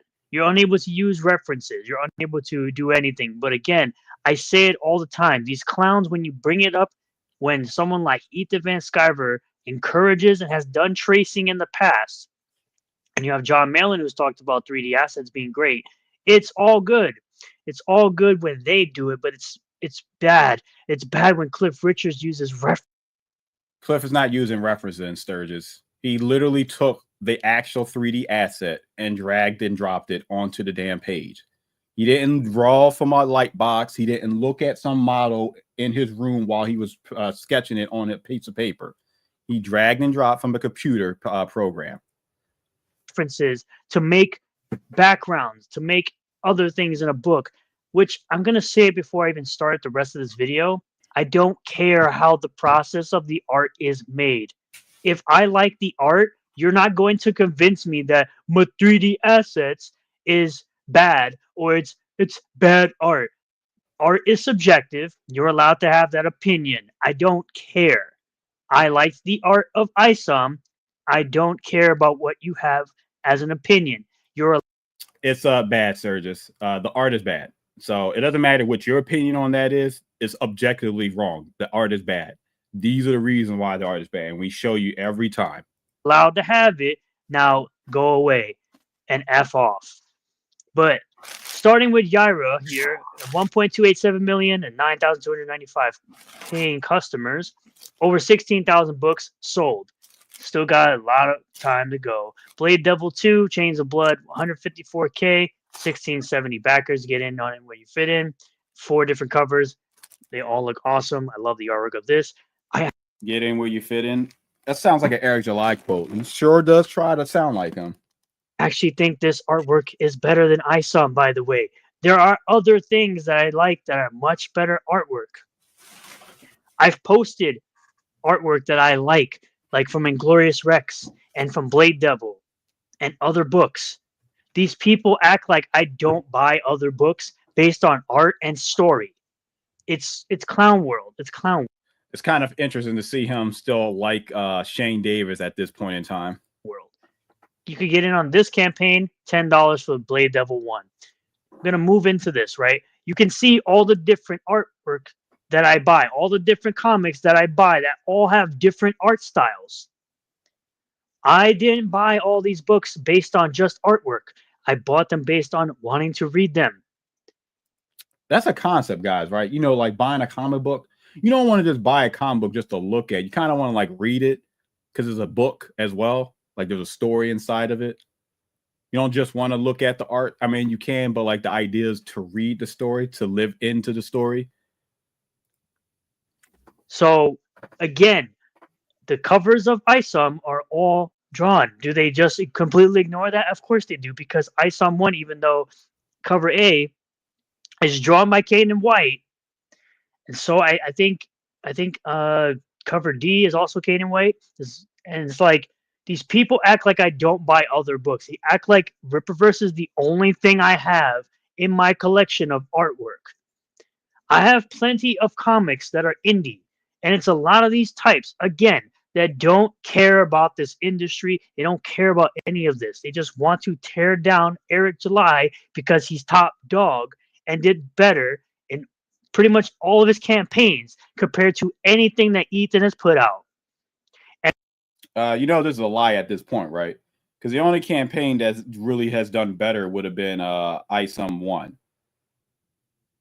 And I've said it plenty of times. Joe Ball is a better artist than Ethan Van Sciver. That's laughable. No, I mean, no disrespect to Joe Ball, but that's laughable. I would rather have his 300-page book than garbage Cybercuck. Moving on. I said to this person, he says, multiple discovered models, Darren's office, Bloodwood's castle, the truck, etc. Angular rendering objects, truck's wheel hub, whatever. I said, okay, did Cliff Richards show his work? You claimed it was all traced, just like everyone else. You shifted the goalpost when you got called out on it for not knowing what tracing was. I'm not taking the word from a jealous, washed-up comic pro who has a clear bias. It clearly wasn't traced, and even if it was, explain to me if I like the art, why I should care. None of the... This argument already fell apart. It was like, well, if I'm wrong, then I'm going to make sure I'm not wrong by saying I don't care. Why should I care? Pure Sturgis. Look the same. None of the assets look anything like the books. There's no comparison because there's no tracing. Bro, you understand the concept of bro, you can't even type on a keyboard. Within the program, you can move the camera single and change the light. I'm literally reading the way he typed it. Because your brain is so full of steroids that your dumbass can't even type right. And you just regurgitate literally anything that EVS says to you because you are an EVS cuck. You're an absolute shill. You're an absolute cuck for anything EVS does. Because anytime EVS has something going on, you apparently have something going on. Like that weird night letter that you both seem to get the exact same time. Nobody cares about you that much that they're going to send you something like that. And your punk ass didn't even show the name. So why would I believe you? This is the same thing. If you're going to put that up there, show who sent it. Don't act like you don't know who sent it. You know exactly who sent it because it shows the name. That's why I don't believe you clowns, because all of y'all lie so much about basic stuff. Why in the world would I believe you on this? I said, hashtag who is Sturgis. Secondly, the conversation was about trade. Sturgis is you, but you keep responding to it. And even Eric July knows you as Sturgis. So I don't understand why you keep doing this whole hashtag who is Sturgis. Just accept it. Keep up and learn the conversation before opening your mouth. The top was the art, the bottom was my 3D asset. Oh no, using references is terrible apparently, even though Cybercuck is trash in my opinion. Mangas are better written and they actually use 3D assets. Please tell me, why should I care if I enjoy the art? Joe Ball is a better artist than EVS, by the way. And I know it hurts that man's feelings when I say that. Correct, and all the backgrounds and props are traced. This is where he says it. I said, these were never proven to be true. That's the most hilarious part of it all. Clowns like you who believe this gay crap still have yet to prove that this was the case. At the same time, you did prove this was the case. We literally showed you all the examples for it. Deflected away from the fact that EVS encouraged people to trace. Because someone put a clip of him saying that he traces. That he traced the Washington Memorial and area, right? For a Green Lantern book. I said to this dummy, July denied it for months. It's hilarious that the goalpost has moved to its new tech. Interesting, because that's not what was denied. What was denied were the people claiming that he traced and lifted assets from SketchUp. You gotta love the rewriting of history. I have it all recorded on my channel. Bunch of clowns. The quote-unquote artist did take and use 3D assets from the website, which July denied. No, he didn't. He denied it because it's not true. He literally he denied it because he didn't want to accept the fact that his artist was fleecing him on the 3D assets.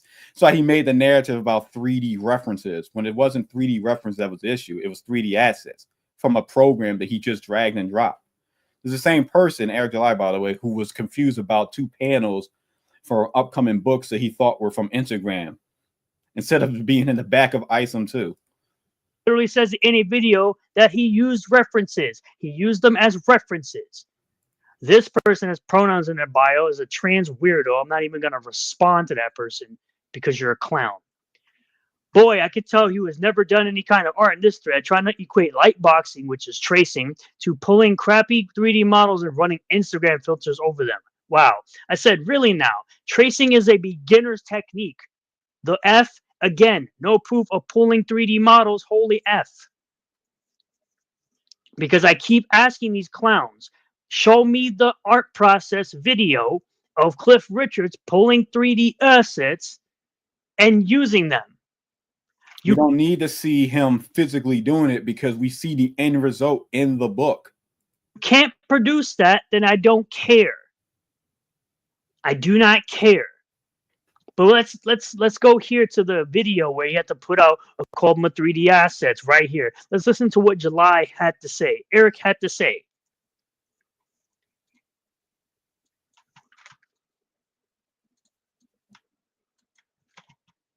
Combs through comics like they are this one, especially readers. With that being said, artists may care. Not all artists do this. Some do, others don't. For example, none of this is a problem with Alpha Core because it's not what Joe Bennett does. Would I prefer that Cliff have less of a heavy reference to other models? Yes. Less reference to other heavy models. Let's go further into this video where you have Neil Adams talking about something about this tracing stuff. Listen to Neil Adams, one of the most notable and prolific artists of all time. Ever heard a fellow student or fan say this? A real artist doesn't trace photographs. That is what is known as an uneducated opinion. Then we have facts. You don't have to write this down, but you should remember it. All the best artists of the last 100 years have traced photographs for their finished work. Sounds a lot different from what an undereducated opinion is. Oh no! From a professional artist, are you gonna go after Neil Adams now because he traced? Are you gonna say his artwork's terrible? No, they're not gonna do that because he doesn't work for the Rippaverse. They only do this because he works for the Rippaverse. Doesn't it? Drew did illustrated the very best movie poster illustrations in the 60s, 70s, and 80s. Star Wars, Indiana Jones, Back to the Future, Goonies, Blade Runner, Harry Potter, Hellboy, all of them. That was Drew Struzan. All traced from photographs. And the reason that it's not so bad, and in all honesty, guys, is photographs.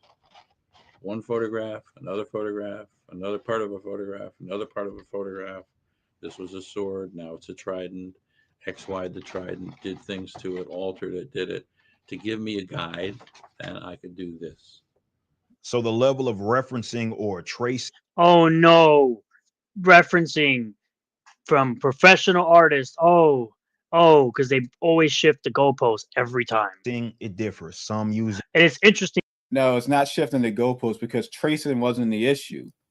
Dragging and dropping 3D assets that are pre-made, already created, and then placing them in your book and then putting a filter on them is different than lightbox tracing or tracing over a photograph, or whether using references, quote unquote. I'm doing an air quote so you can't really see it, but I'm doing like quote unquote references. It's different than dragging and dropping 3D assets onto a program page.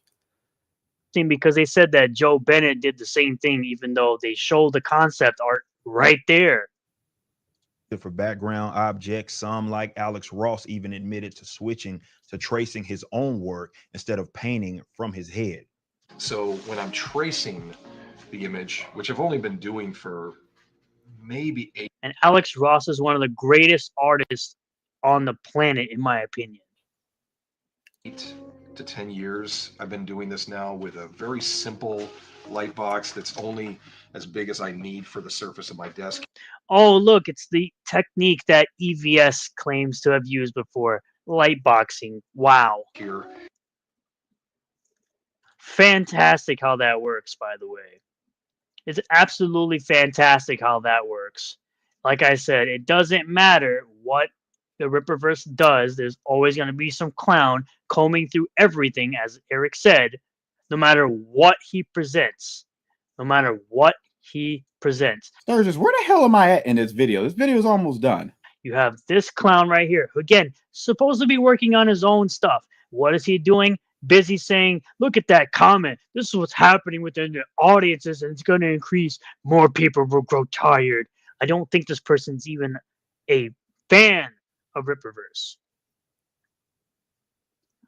Yeah, garbage comics. Again, opinions are like a-holes. Everyone has them, and they're all full of crap.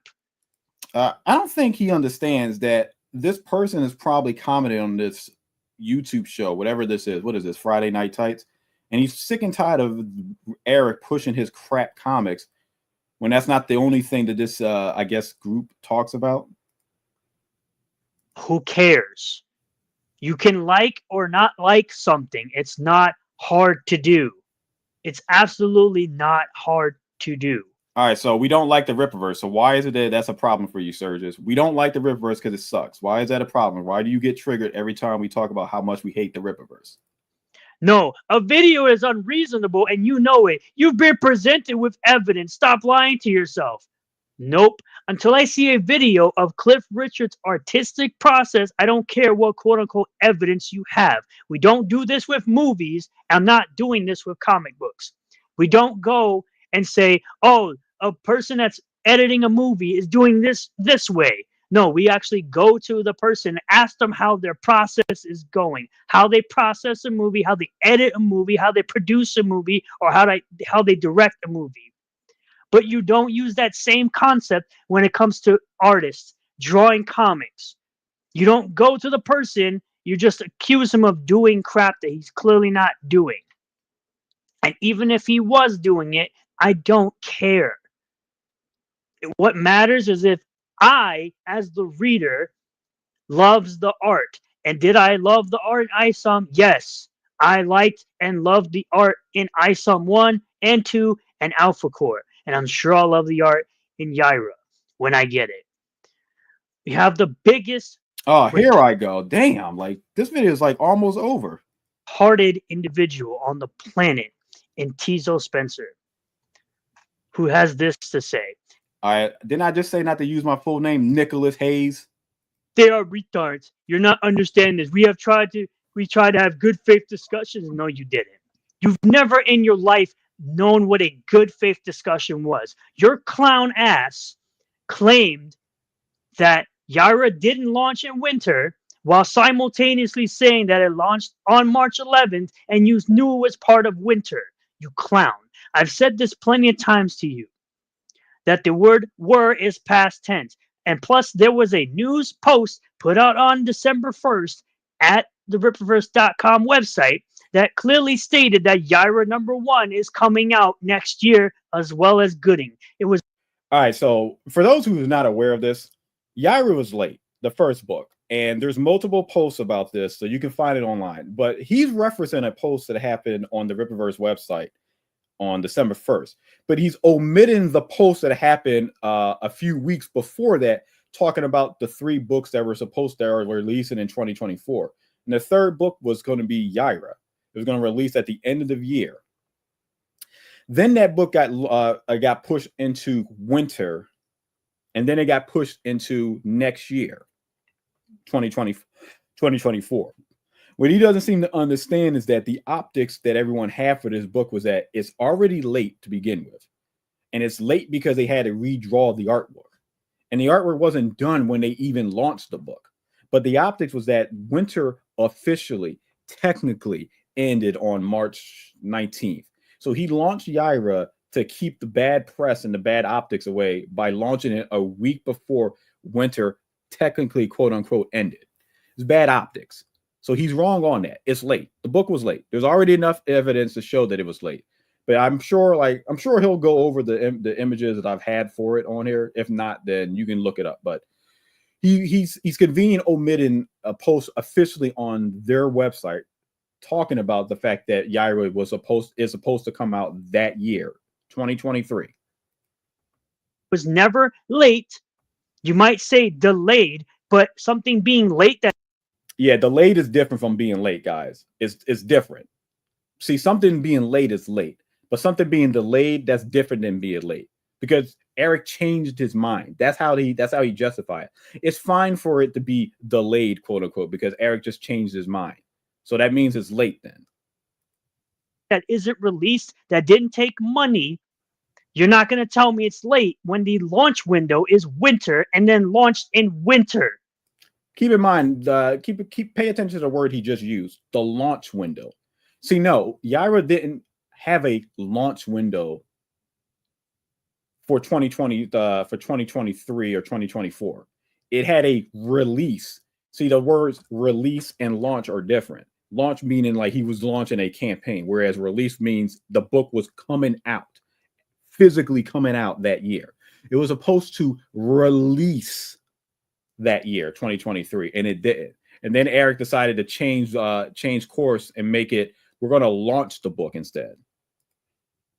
You clown. And I'm not reading all that. I'm just going to give my response to it.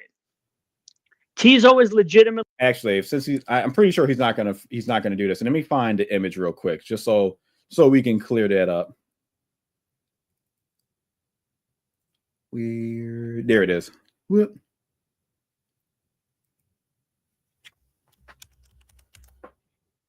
Oh wait, I don't need to rename it.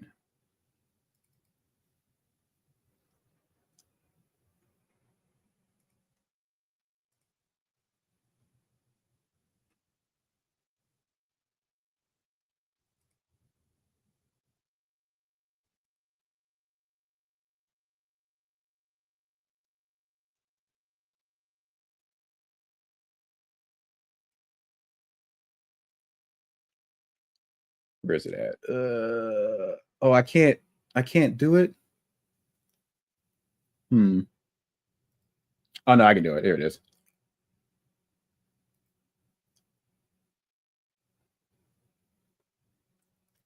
So this is what Sturgis conveniently decided he wanted to ignore. This happened on May 30th this year, by the way. So he's talking about a post that happened December 1st. And I'll try to find that image real quick. These are 3 books that were promised this year for the 2023 release. ISO number 2 was always going to be the next project. And then last week we teased would be the follow-up to Ill-Advised Part 2 with Alpha Core. So Alpha Core was supposed to come out the fall. I mean, it was going to come out between September to November. But now we have a 3rd book. And that's the Twisted Sisters, Saska Sisters, talking about Yaira number 1, which is the 3rd book. 3 books for 2023. ISOM number 2 came out in 2023. Came out during the summer. They're talking about Alpha Core coming out the fall. So clearly, when would Saska's Yaira number 1 come out? 2023 release, right? Not launch. Release slate. Release, not launch, release. 3rd book is Yaira. When would it come out in 2023? Oh, yeah, that's right. Around the time when Alpha Core launched, November to December.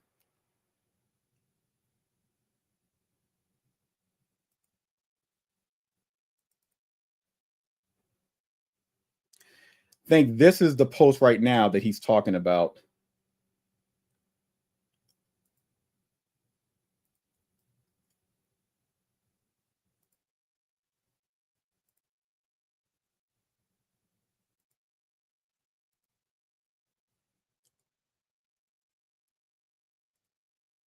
This is the post he's talking about that happened on December 1st, where now they're talking about Yaira will be released in winter. Now, pay attention to this again. The word released this winter, not launch this winter, released this winter, not campaign. The book comes out, release winter. Did it release in winter? No. It launched its campaign a week before winter technically ended in March. So again, Sturgis is wrong here. And we proved this to him time and time again, but because he's autistic, he can't understand that he's wrong on this point. He has some weird time concept.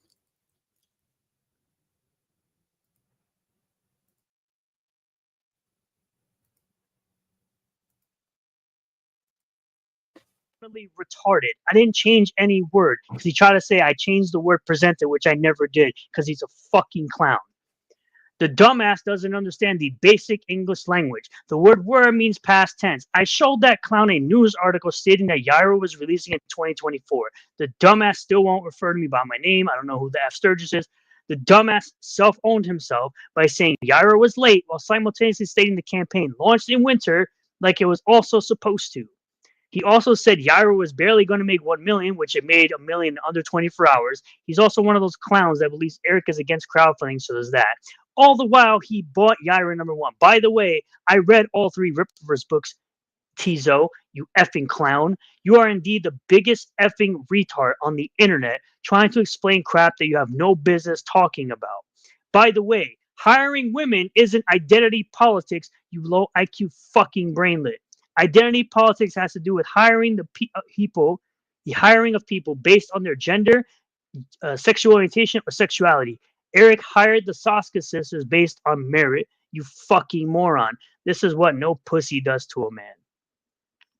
To which Ripper's Goalpost responds, he tries really hard to use the facts, but he twists those facts in a way that helps his biased argument. It's simple. Winter ends March 19th, and Yaira launched prior to that date. Somehow it's still late in Tizzle's world. Unbelievable. Yes, he's literally said the book is late because I said so. I shit you not, he said that. I swear he said that. And I think I showed it in one of my last videos that he literally said, it's late because I said so. Why in the world I would take you serious after you said that? And even after you said I'm intelligent because I wear glasses. That is the most retarded thing I've ever heard in my life. I would never take you serious after you said those 2 statements. And I'll never take a person serious that brings his opinion of something being used from. I'm pretty sure we already just proved that it wasn't an opinion that Yair was late. We just showed you officially from the Rippaverse website that it's not an opinion. It was supposed to release. Keyword release, not launch. Launch would be launching the campaign. Launch means that it's not coming out, it's not released, it's not physically out. From someone who's clearly biased, a jealous and envious fat motherfucker that lives in Jersey. Motherfucker. He's talking about EVS being fat. That gets outdone in his own craft by someone who's never done it. You cannot sit here and tell me I'm going to listen to that person. I would rather go to the source, right? I would rather go to the source, talk to Cliff Richards, ask him about his artistic process, listen to it, and watch him do it. Cliff doesn't even know who you are. He's not going to talk to some random guy. And be completely wrong. Then listen to a bunch of clowns who are out to destroy Eric's business because they don't like his politics and they don't like the fact that he's successful and they think he doesn't deserve it for more reasons. Nah, you know my reasons why I don't like Eric July? I have some reasons why I don't like Eric July. But aside from that, some of them are listed right here. Spook, ape, coon, moon cricket, porch monkey, baboon, gorilla, black ghost. What else does this nigga look like? Critters, Niglet, any black clown you could think of. Yeah. Thank you all for checking out this video. I really do appreciate all the new subscribers, returning subscribers, new viewers, returning viewers. If you do like this video, hit the like button. Comment below if you feel about all this. Subscribe for more content. Hit the bell for notifications. Set the bell to all. That way you'll get a notification anytime I post a new video or live stream. And I'll see you all on the next one. Oh, boy. How have I spent almost 2 hours going through this garbage, man? Like, this is killing me.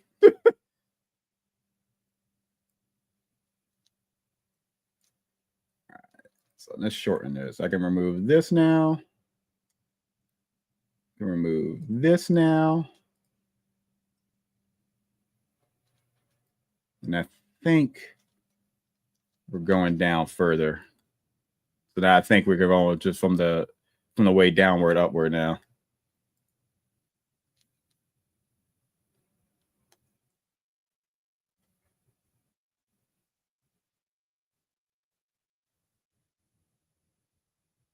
No, don't do this to me, internet. You are working so good.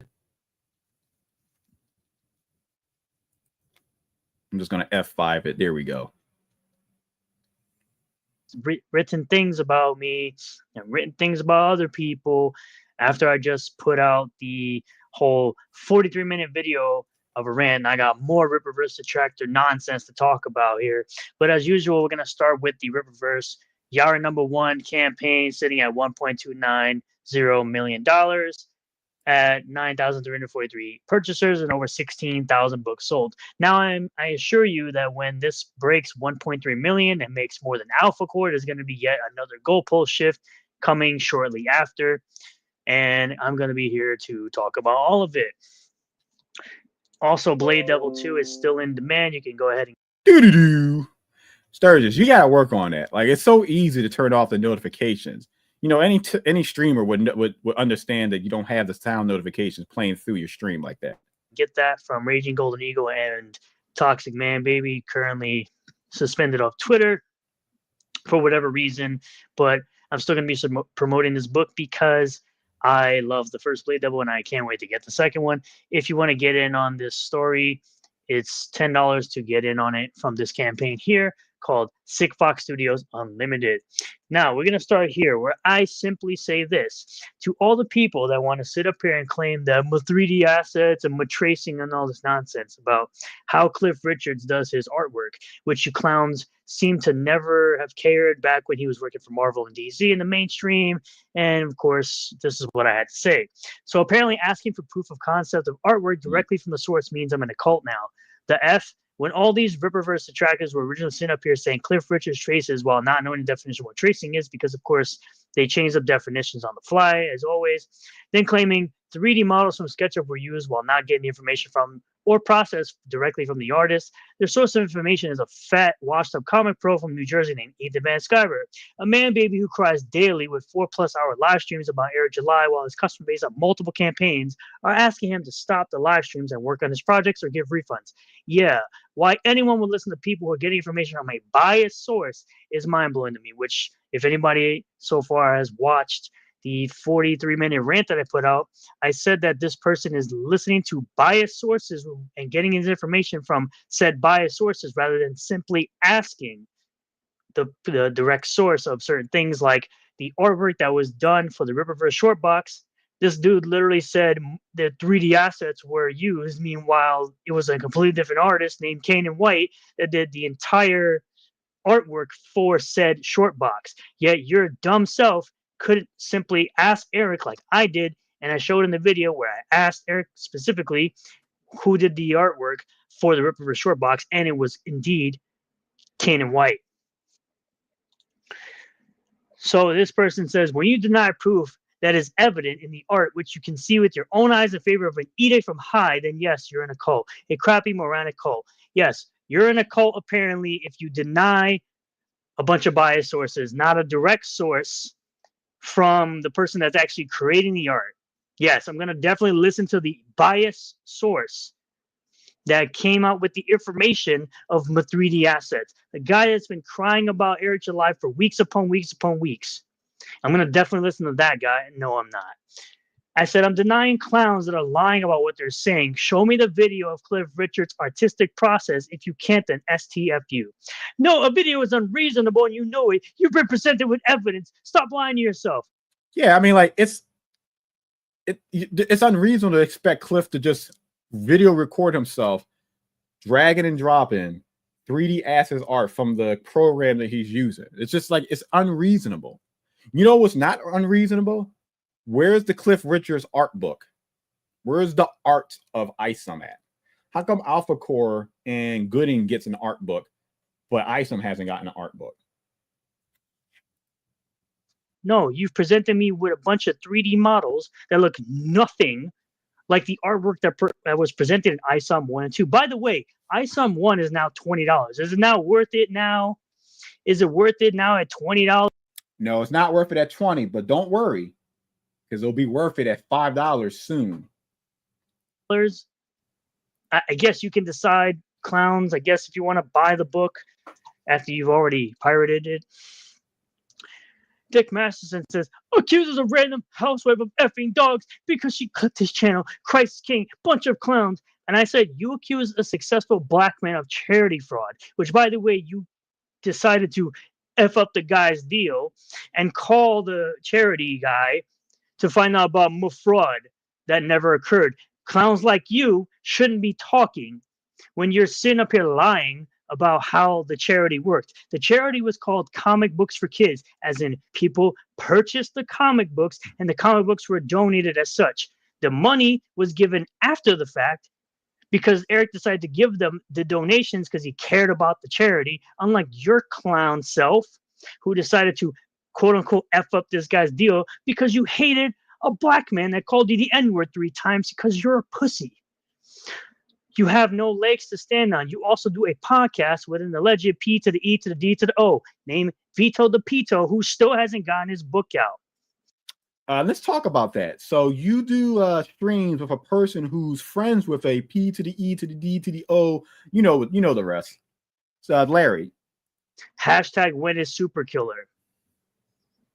Crazy as I always say that you can't get any interaction unless you're talking about Eric with your crying ass self. That's why you got roasted by Andy Worski and people. Oh, speaking of that, Larry, I know you're going to watch this with Sturgis. You guys are going to eat after this. Stop hanging out with that P to the E to the D to the O guy that you stream with. Stop doing it. EPP.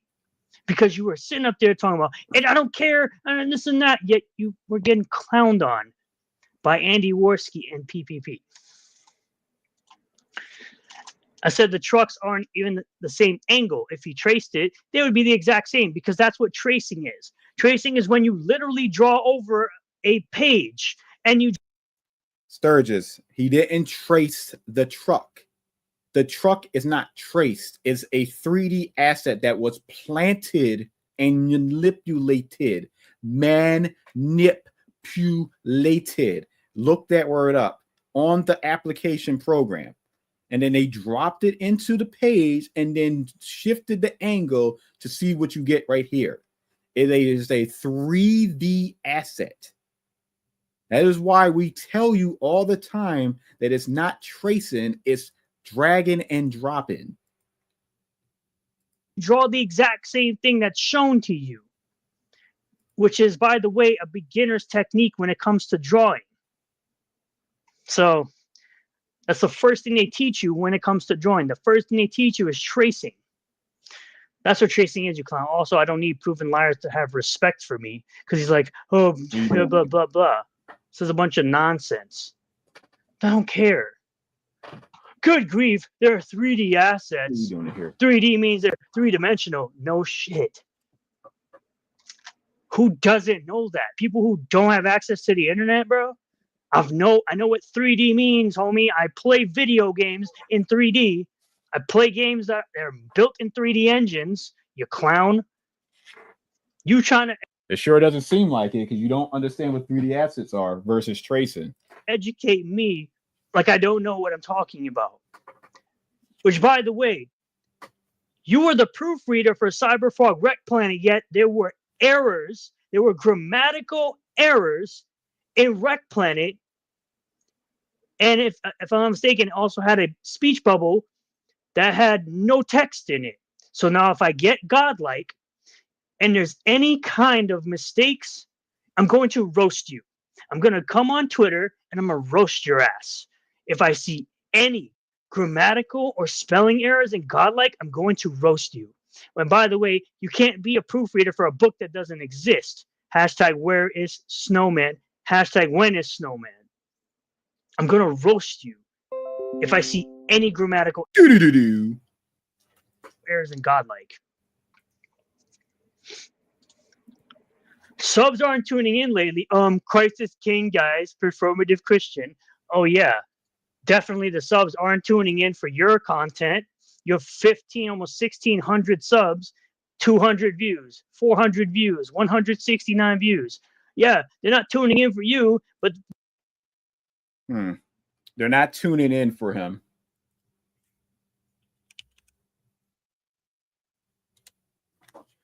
Let's see how many people are tuning in for us Sturgis right now.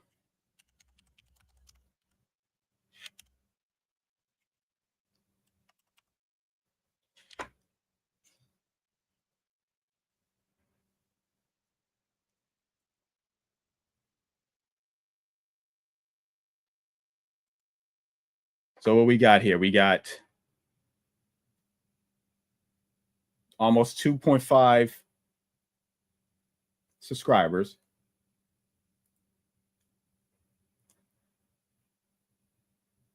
Why is he using the same imagery right here? Like, what the hell is going on here?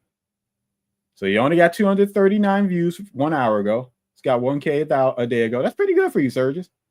Wait, what's this? 3 days ago, 165 views. But don't you got like this many subscribers? What's going on here? And this is a hot button topic right here. What happened here? What's going on here? Some of these are okay, but are pretty bad numbers for the type of subscriber count you got. Anyway.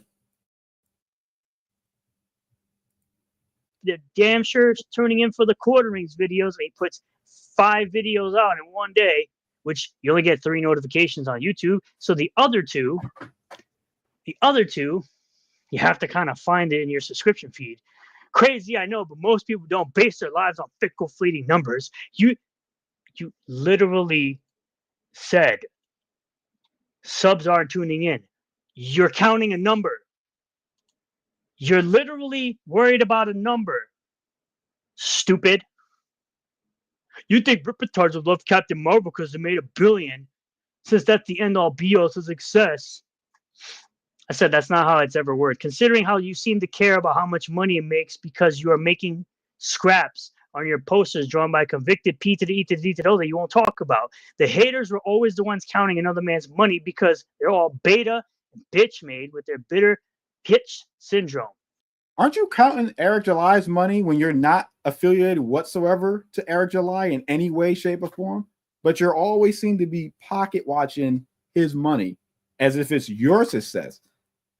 But it's not, because you're not any way, shape, or form connected to his success. Because that's what it always was about. That's what it always was about. Firstly, you speak out of ignorance, not a shock you being a rip-retard. Again, what the heck is a rip-retard, for one? Made up word, Buzz. Rip-a-tard. What is it? You know, just like Rip-a-ville, Rip-a-lord, Rip-a-send. Made up words, but you don't know what it is. Is that like a cult name that you've put out there or someone put out there? Because it literally means nothing. It literally means nothing. I've stated my position about Bacon, his contribution to my channel, Katie's and Apex Comics. That opinion against cancel culture for me means not canceling or erasing Vic's post from Meth Gator history, even though I got it from him in 2020 and no one, and I assume in good faith that other creators knew about his bad activity. They did this to Kevin Spacey for a film, and I think that emotionally appealing erasure set to president for cancellation like EVS and Joe Bennett have faced. Meanwhile, you were probably all for Joe Bennett being taken off the Ripperverse because it's Joe Bennett. Though I don't begrudge creators like Dark Gift for going this route. Secondly, Rippertord threw his number around like SJWs, through THREW, through his numbers to try and validate its artistic merit because it made money. No, you clowns did that with Cyberfrog all the time. This means nothing to the argument that he made dog crap and we're laughing at every creation. Okay, you're allowed to laugh at every creation. The fact that you say it's dog crap is still an opinion. Cope and seethe, homie. I'm sorry you don't get that type of support because you're an effing clown.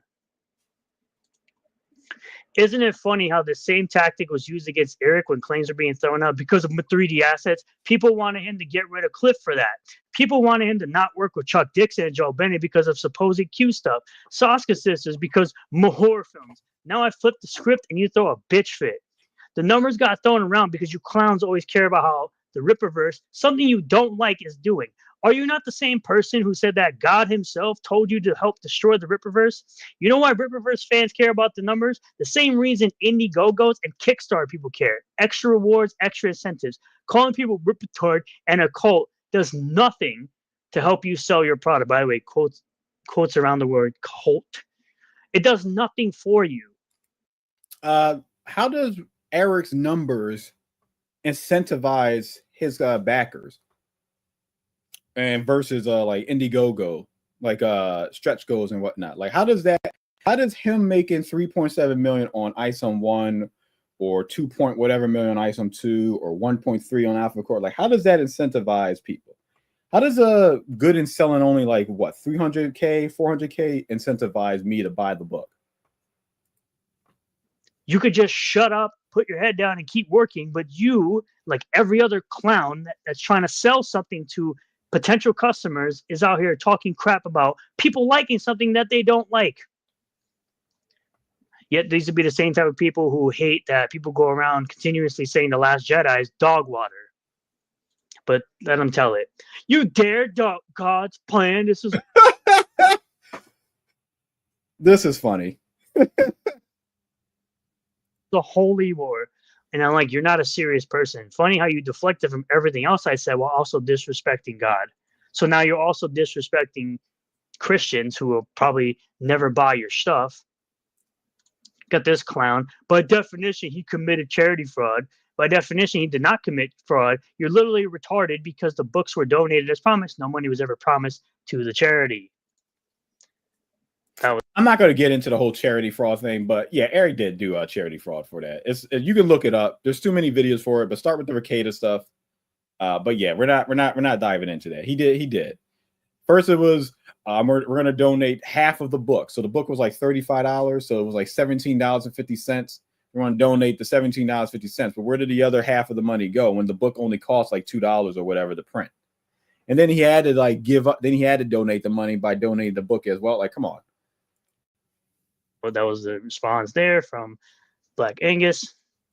He made profit off the charity and didn't donate all of said profit. That's fraud. That's fraud. Keep in mind, like Eric is used to doing this stuff now. So now he's doing another charity scam by monetizing his workers' cancer diagnosis or whatever by selling a shirt where she's only getting the net of the sale and not the entirety of it. Instead, Eric could have just easily donated $50K to her Give Send Me.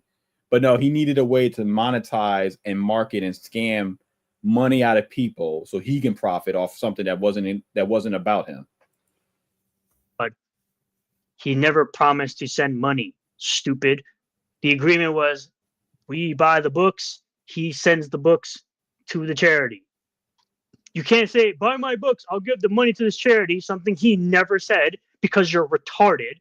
Again, these guys don't do any research. They just regurgitate whatever nonsense they hear go in one ear. And then not give all the money. That's fraud. It's not fraud because he's never promised money to a charity, stupid. He has never said he was giving money to a charity, you effing moron. Fraud would be people buying the books to be donated and the books not getting donated. STFU when you don't know what the F you're talking about, you effing moron.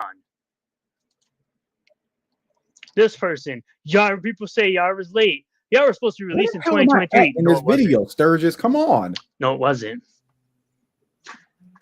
There's never been a news article on Ripperverse.com that stated at all that Yara was coming in 2023. There's no news article whatsoever, right? No news article whatsoever that stated Yara was coming out in 2023, right? None whatsoever. I disagree strongly. And we just go over this earlier. We have to go through this again because I'm pretty sure we already went through this. Pretty sure we already went through this. That we showed that on the official website, it was one of 3 books related to release in 2023. Why Sturgis keeps going on to this lie that it wasn't never. So I posted this to the moron where it says coming next year in addition to Yaira, meaning Yaira was set to come out in 2024. Which 2024, right? That's what we're going with, right? 2024 was supposed to come out in 2024.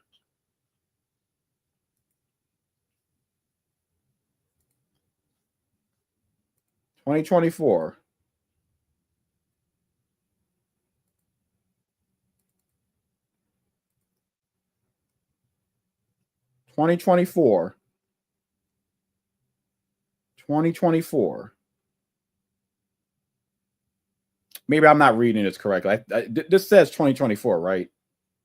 And this does say Yaira, number 1. Okay.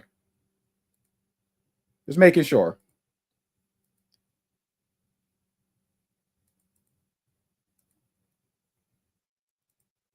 I say in a later post that it was delayed, but you can't say it's late because no money was taken.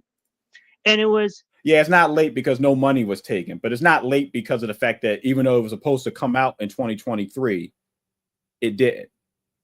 But there's no money taken, so it's not late, even though it's supposed to have released in 2023. Delayed into 2024 before it was supposed to come out. Amazing. No, it wasn't. Doo-doo-doo.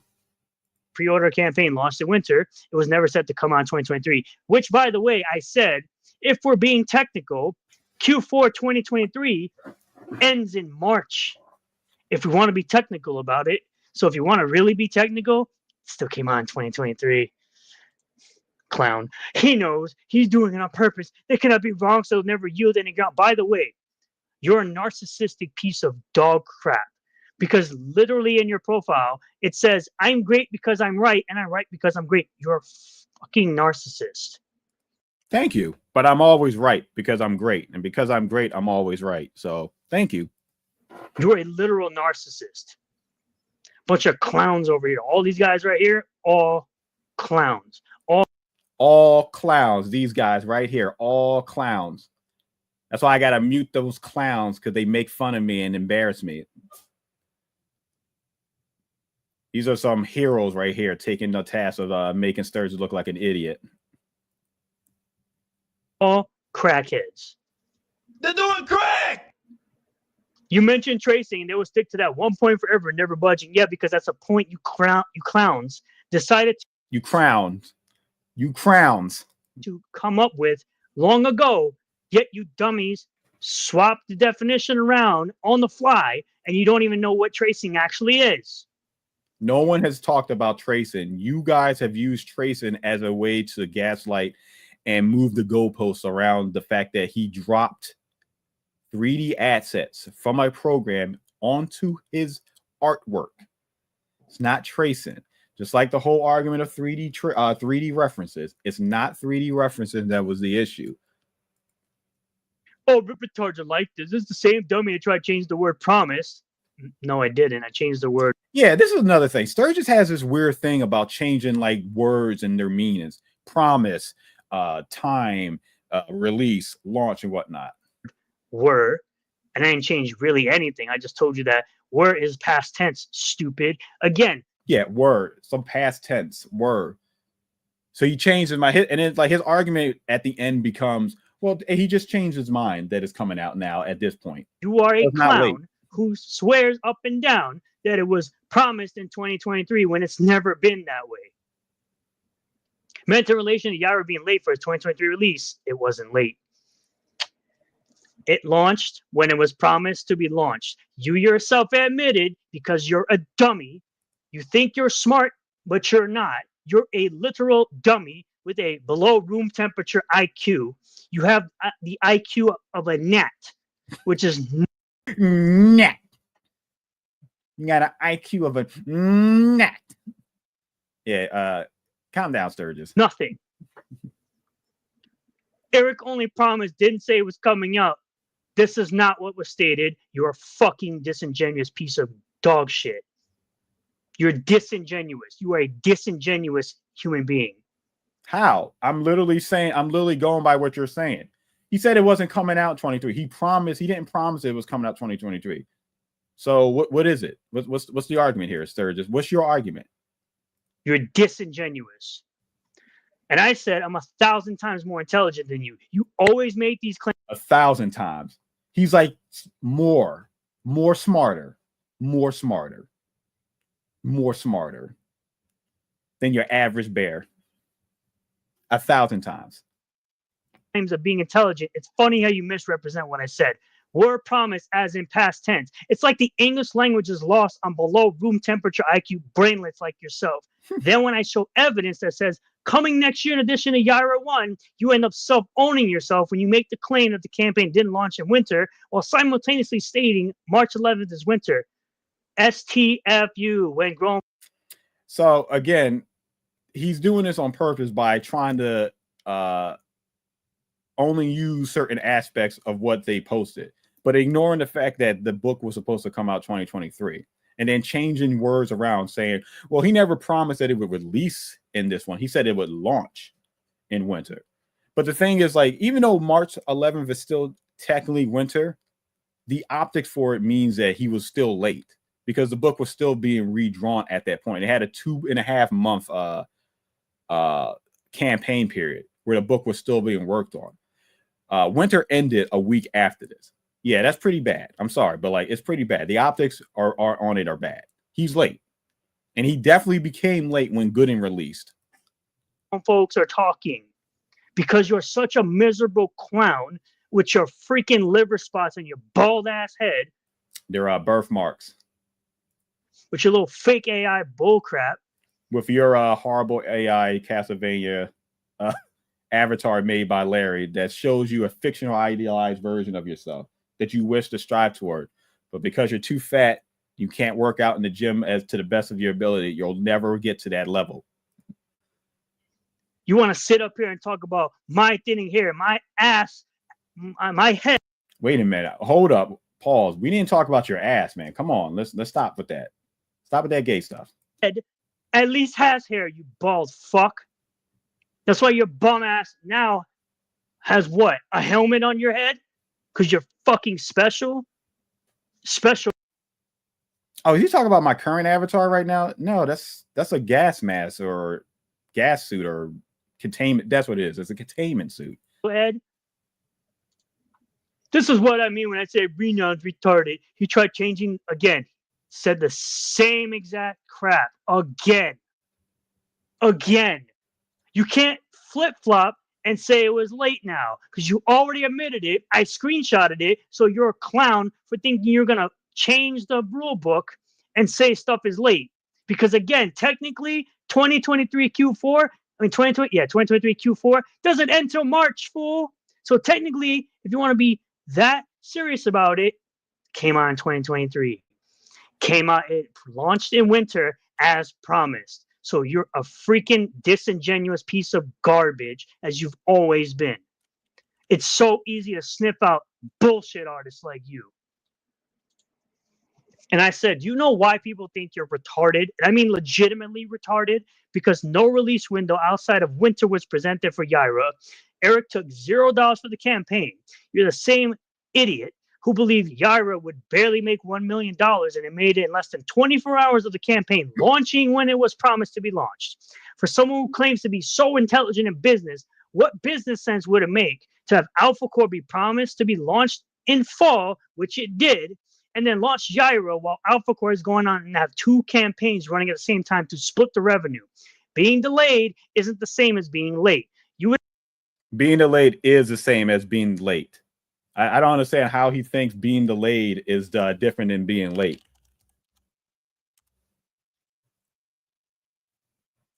Like, it's kind of weird that he would say this when we already went through this.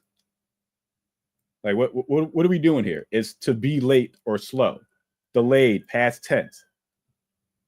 Late or slow. Again, he's changing the words around.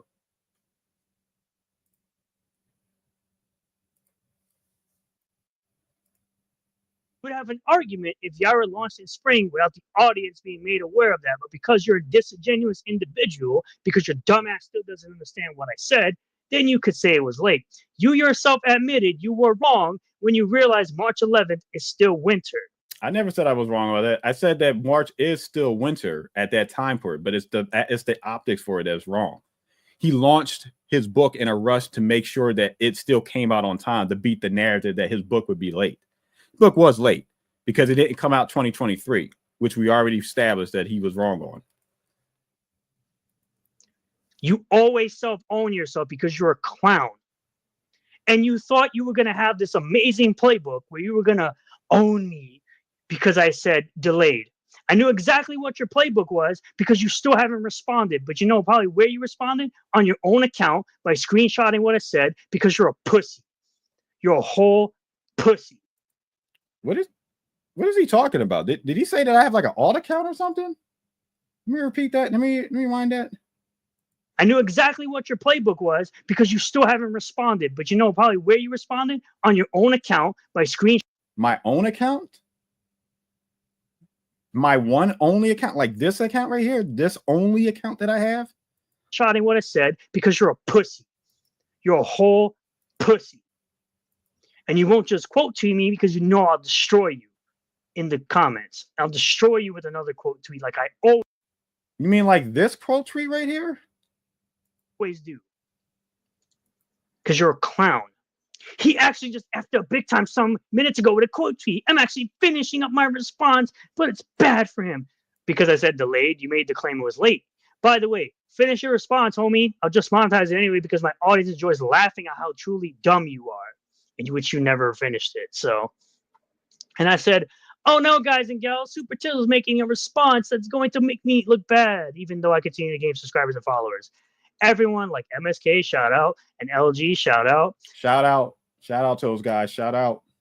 Who see this guy for what type of person he is, can tell you there's nothing this clown can say after he got BTFO'd. He'll probably say I effed up by saying Yaira was delayed and claim delayed and late are one and the same, which is why he never came up with his response. That's why he never came up with the response. Clown. It's like, did you even look up delayed? It's like, yeah, I don't need to because delayed and late are not synonymous, you low IQ F. I guess you need help so I can show you the difference between delayed and late, which it says right here. If you buy anything, where is it?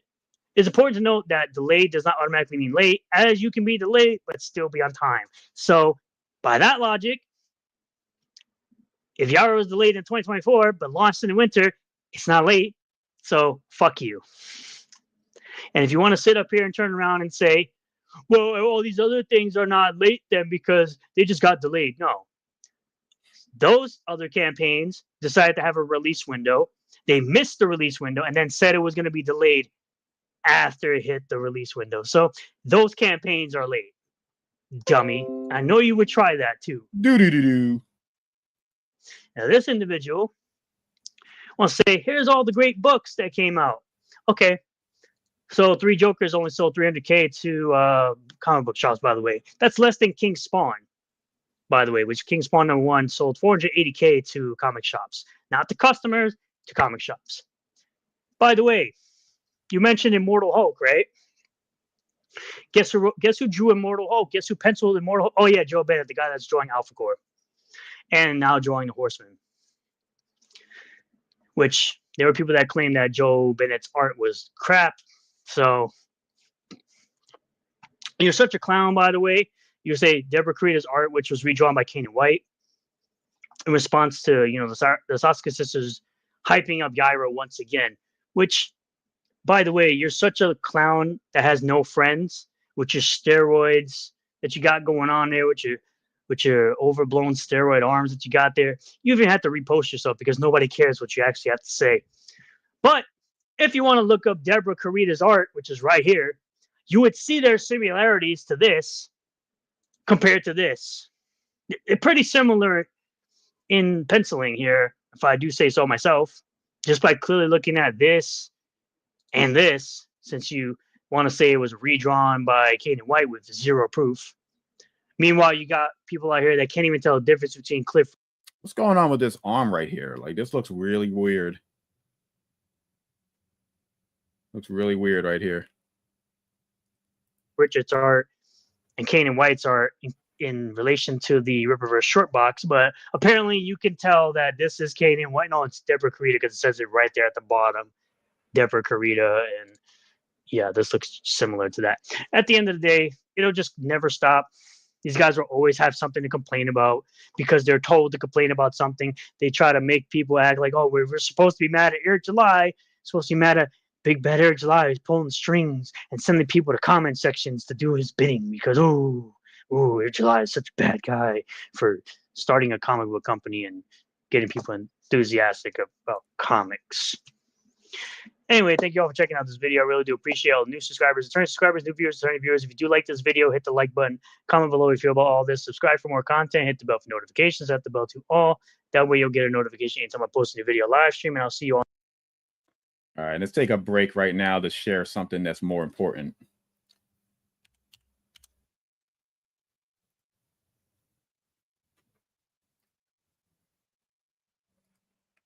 And that's the Troll Sturgis with our Sturgis collection right here. So if you're new to this, we just got some nice little collection going on. We got a Sturgis MODOK inspired poster by Stray Beams. We only got 2 sizes for it, but you can take home Sturgis in his ultimate form.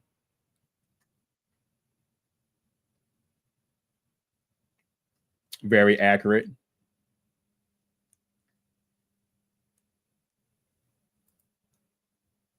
We got some buttons. We got a Sturgis shirt. I'm sure Sturgis is going to buy this. It's a good likeness of him, his fat face, smiling with his big, hairy, unkempt beard. Got a shirt for it in his mug. Couple colors. Got the stickers, holographic of the thumbnails for STURGISWATCH. We got him admitting that he's finally Sturgis, that we know who he is now. Shirt and poster. Cup. And then we got the rat-like Darkest Dungeon inspired design right here. Even with comes with the cum stain. That's very iconic for Sturgis rat.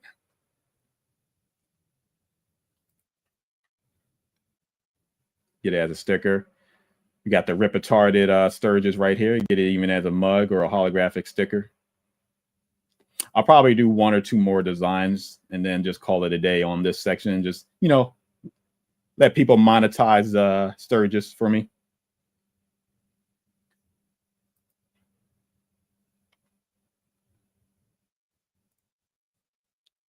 All right, let's get back to the new video we're going to watch now.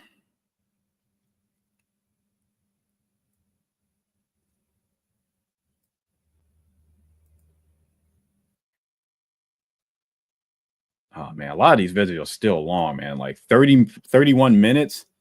Like, this is way too much, man. Way too much.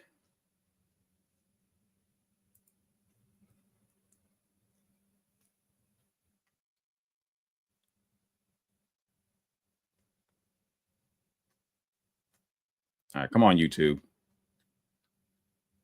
Hello, everyone. I'm Renowned Zero. We are back again talking about my haters, of course, because they believe that they're going to berate me. Also, we're going to be talking about Shane Davis, who wants to continue to be smug about his abilities and talents because he doesn't understand what smug actually means, and neither do my haters. What? What do you mean he doesn't know what smug means? He's allowed to be smug for his talent.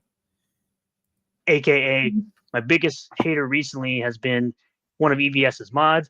And of course, I think my biggest hater, in fact, is actually Tizo Spencer. We're going to talk a little bit about him towards the end of the video because, of course, I have to show some clown on Twitter that no, we're not the going proof is out there that people actually said that Yaira #1 was barely going to hit $1 million, including EVS. He did at one point say he was going to only make 800K.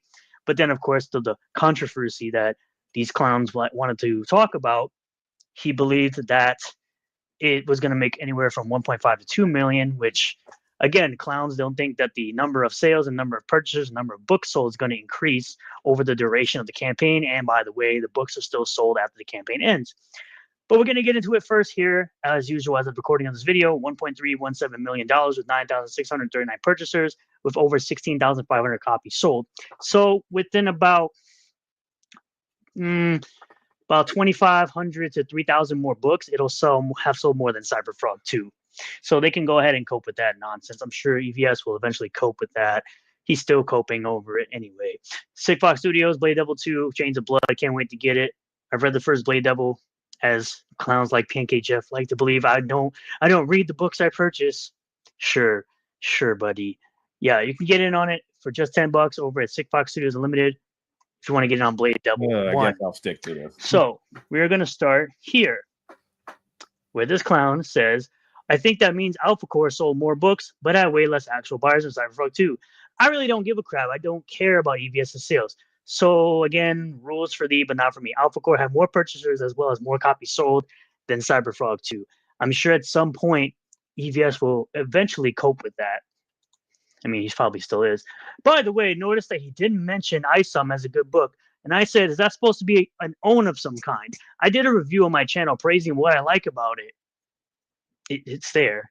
Did you talk about what you didn't? That means nothing. Piece of crap. There's people out there saying Disney Star Wars is good. People are entitled to their opinion. Oh my God. Oh, opinions. And YouTubers with integrity just to make fun of them. That's fine. You're allowed to criticize a trash Star Wars movie. It's like opinions haven't existed to these people. Opinions are. All right, so opinions, Sturgis, opinions. So when we all say that the Rippaverse is bad, it's opinions for you. So why are you so uptight about our opinions, quote unquote, about how all the Rippaverse books are bad? Why does that affect you personally? They're just a new concept that came out when ISOM became a thing. It was a positive review, Cope and Seed. This is what Shane said. Of course, he says, nope. It's called being honest to my customers on my skill set and quality in the comments I make. Eric July knew that too. That's why he sold my cover for $100. No, he sold it because, not only because it was you, but because the cover was foil embossed and in a limited run. Is that why all the other limited run foil embossed covers were sold for $50? But somehow Shane's was the only one that was sold ever at $100? Why was that? It feels like Shane got fleeced on his cover rate when he did the book. To 5,000 units. And approached me to draw for him before he announced ISOM, which he declined. And I said, actions speak louder than words. Someone who has a great skill set doesn't have to constantly brag about it. They just show it through their actions. Wasn't aware that Death has been shipped to backers yet. This is, of course, from Yanzi. This is Shane Davis's wife. How does one conclude it's a high-quality product without reading it? You can clearly see the pages. So now we're going to talk about stuff that hasn't been shipped and talk about how their quality is good because you can see the pages, but somehow Cyberfrog is not good when you can clearly see its pages. We can see the bad pages of every Rippaverse book that's come out, but somehow the quality is not bad. Our opinions are wrong. Your opinion is right. Also, look at this face, man. Look at this. Look at this. Look at this caveman. Right? You can clearly see the pages and colors and the work that Joe Ball has put into the book. It's clearly a high quality as far as the artwork goes. Yes, maybe not. You can't call it a high quality. It's an opinion. Like, you can't say his art is high quality because to me, I'm not saying it. I'm not personally saying it's bad, but someone else could say like, well, that's not high quality art. That looks kind of lame. Like, it's all subjective, right? Art was subjective, right? You can have an opinion on it. Doesn't mean you're correct on the art being good or bad. Maybe not so much the story because no one's read it yet, but you can tell it's a high quality product. It's a higher quality product than any garbage Cyberfrog that'll come out, and it costs $30 for a 300-page book that the man is pretty much one-manning because he's drawing, inking, and coloring it. And I think he's just having someone else letter it, but that's about it.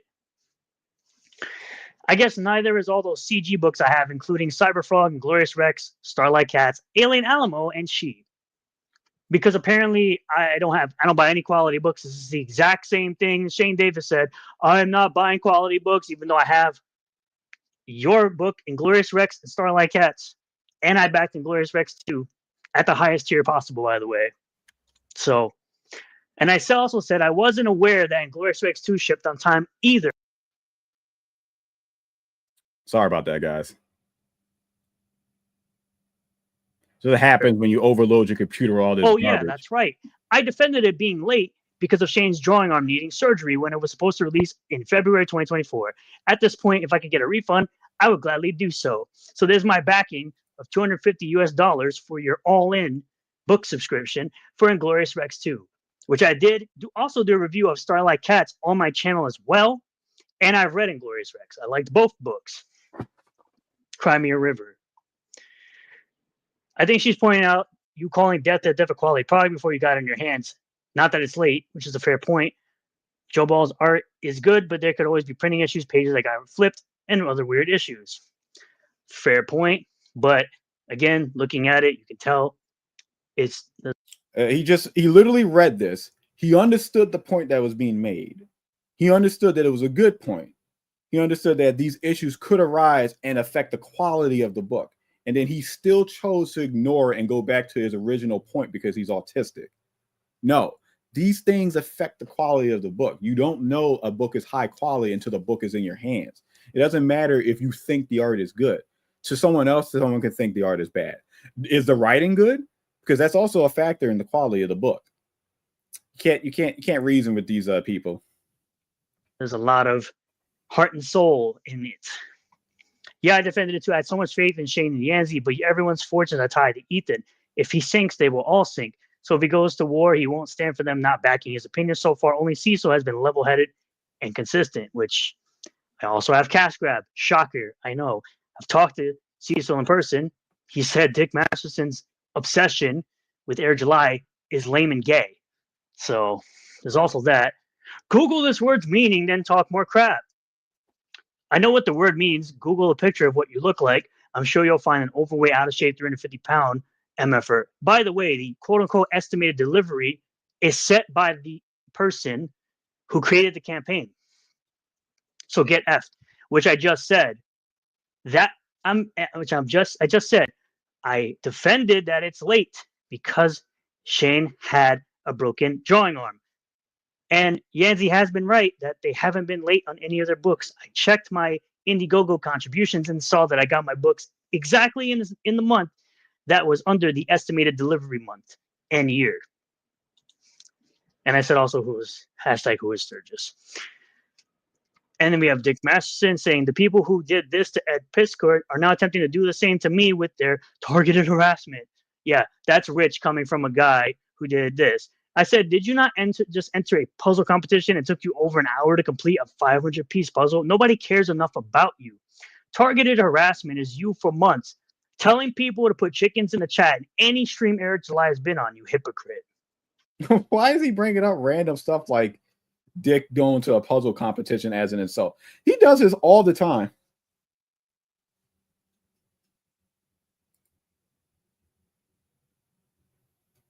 How you doing?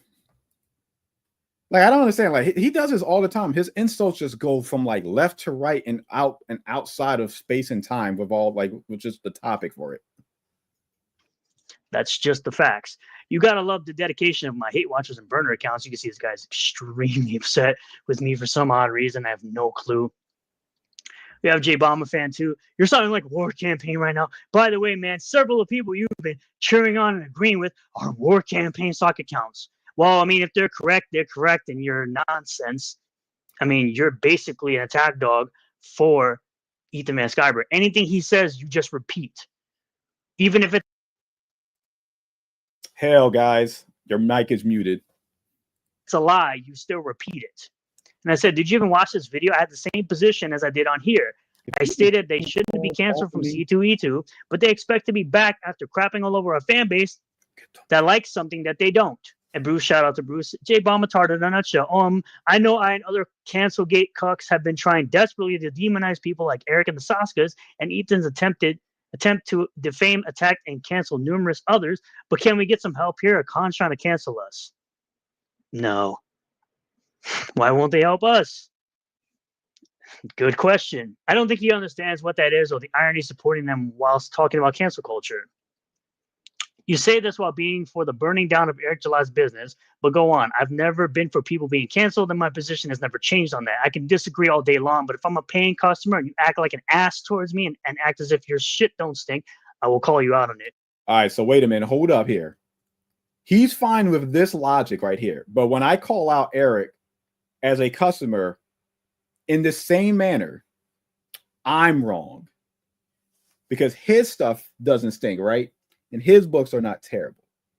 And as a customer, I don't feel respected with my money being wasted on crap comics like ISOM. It's weird. Pointing out Eric's garbage products isn't the same thing as going after his personal life or making up lies.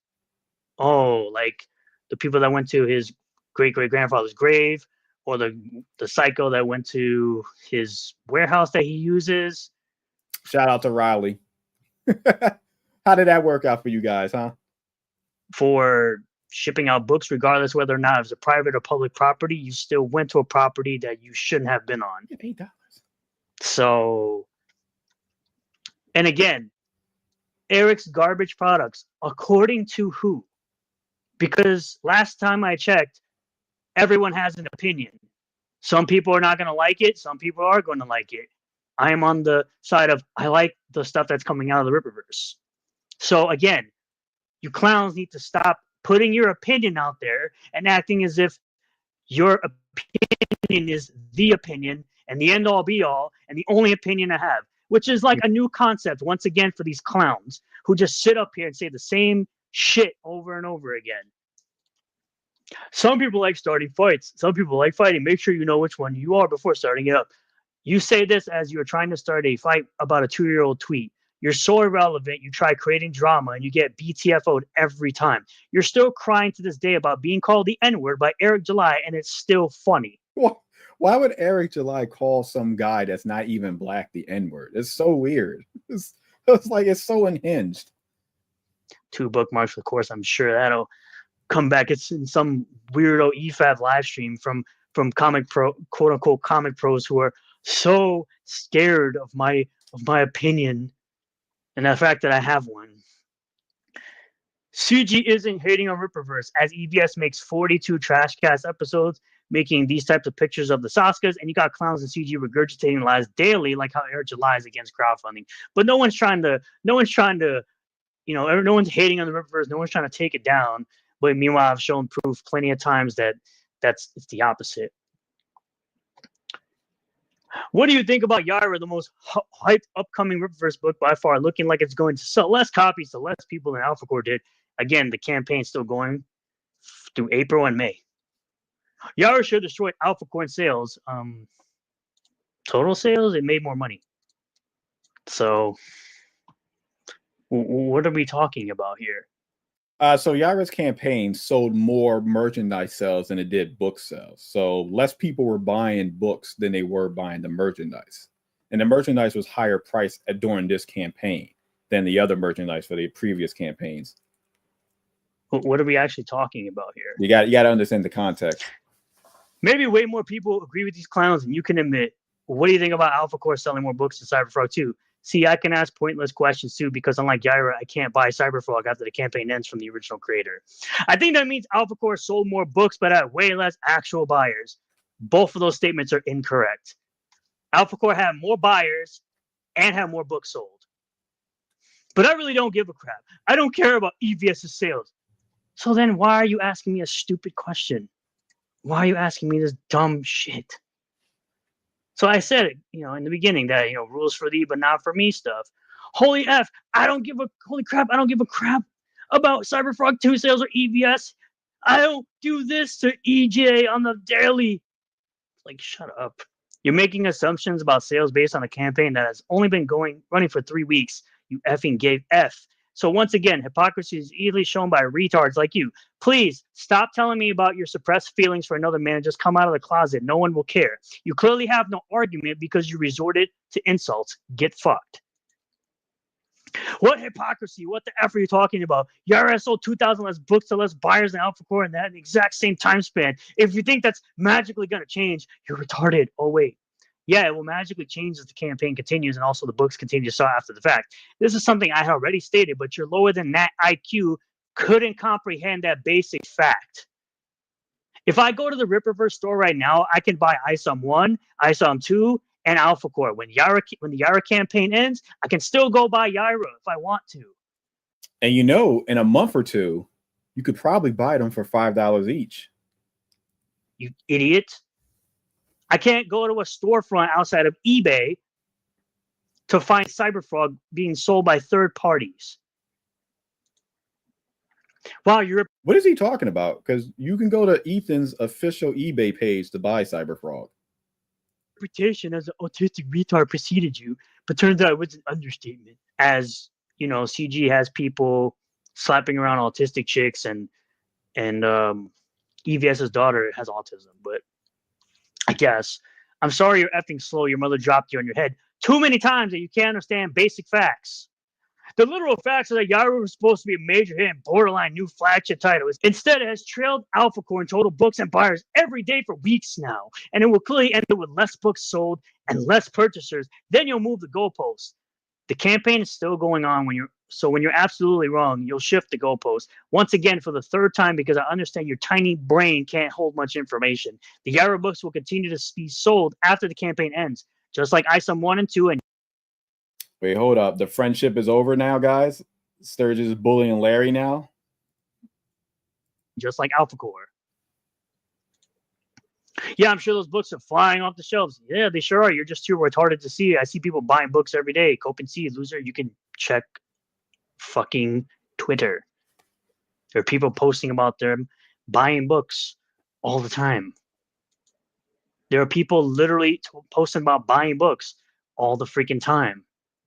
You're Sturgis. I'm Renowned Zero. That's what my name says here. Are you sure? Because Eric knows you as Sturgis. Cry harder, L. And Lawrence, STFU. Eric never said estimate. He said out in 2023. No, he said winter. He said launch in winter. And I already stated on Twitter that he said release in 2023, not launch. Delayed, not late, which the argument was that it was late. Not that it was coming out in 2023, which was never clearly stated. But it was clearly stated. Again, he actually never said that. You're an effing idiot. He actually said 2024. He did actually say 2023. It was officially on his website. Or also download your next NPC update. If the Sasuke sisters join the writing team in May, and then it says right here, look how fast he changed the screen. Coming in. He didn't want to get this. He didn't want to get proven wrong, so he had to go to the other screen. Coming next year in addition to Yara 1. In addition to Yara 1. So it's already been said on December 1st, because the date's right there, that it's coming next year. Slight delay. Again, I'm going to say this for the stupid people. Why would he have two campaigns running at the same time to split revenue like a dumbass like EVS does? All right, so I'm glad he made this point, right?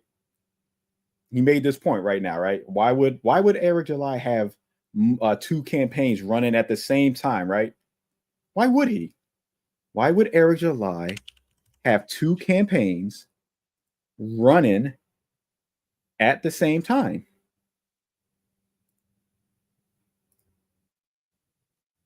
Why would he? Why would he have multiple campaigns running at the same time, splitting the revenue? I don't know. I don't have the answer for you. Why would he do that? That's not smart business sense. It's not smart, guys. Alpha Core was already going on during the fall, like it was said it was going to launch in the fall. No one got it until January. Shipment was in January. Well, actually, I think December. I think early December. But no, the campaign ended January 20th. I'm sorry. The estimated start of the shipment was December 4th. So, and here we have, of course, this clown. Brag about some of your accomplishments. What accomplishments? Bro, what the hell? Why did he do it like that?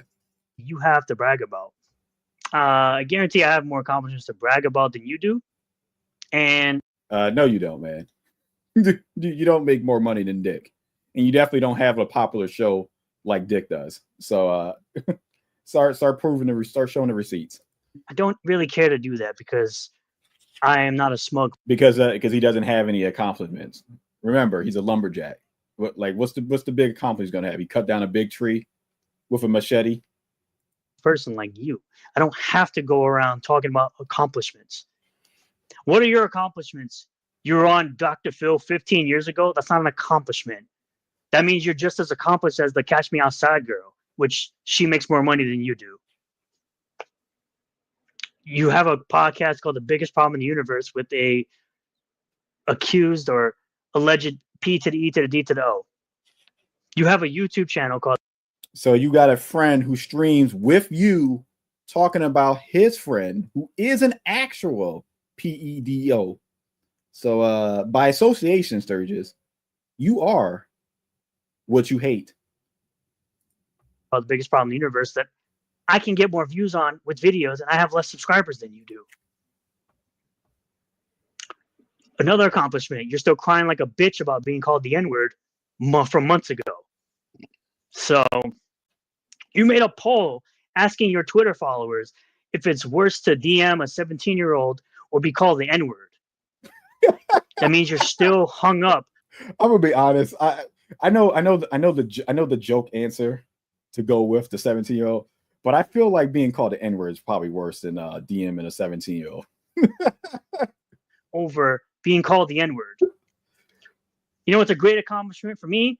I live in your fucking head rent free, just like all these washed up comic pros, like EVS, which I'm almost to the point where I'm gonna end up calling Shane Davis a washed up comic pro. But I live in the heads of people who have a way bigger subscriber count, way bigger fan base, quote unquote, if you can even call it that. Why are you so obsessed with my small channel? Right. Living rent free. He's living rent free in our heads, but he has a million videos about me and everyone else. This is your channel. 2K views in 5 days. I can get 2K views in a day, bro. You can't, Sturgis. We just saw your view counts for like some of your videos. You can't. And you have more subscribers than I do. Shane also said this. What's wrong? Quote unquote, be great. Yeah, you're the same clowns who compared the words be great to do better. And I said, I don't know. You tell me. You cried about being banned from C2E2, and I've already defended your ability to be there. Why are you distraught by my tiny channel that you feel the need to disrespect me as a person who backed multiple campaigns? You should probably try to, quote unquote, be great by not being a complete tool and sellout to your cult leader. You continue to disrespect me as a paying customer, and you continue to act smug. It's fine.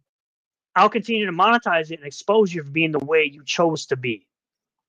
To where he says, I'm not disrespecting you at any level compared to you disrespecting me. Your thumbnails prove that. What? And I said, are my thumbnails wrong? No. You've been neutral in the beginning, not going along with EVS's BS, including saying I deserve to be doxxed. The times you claimed Eric July was my partner, or did you forget that? You literally claimed I don't buy quality products while I simultaneously bought loads of CG books. So you disrespected the fact that I bought Rippaverse books.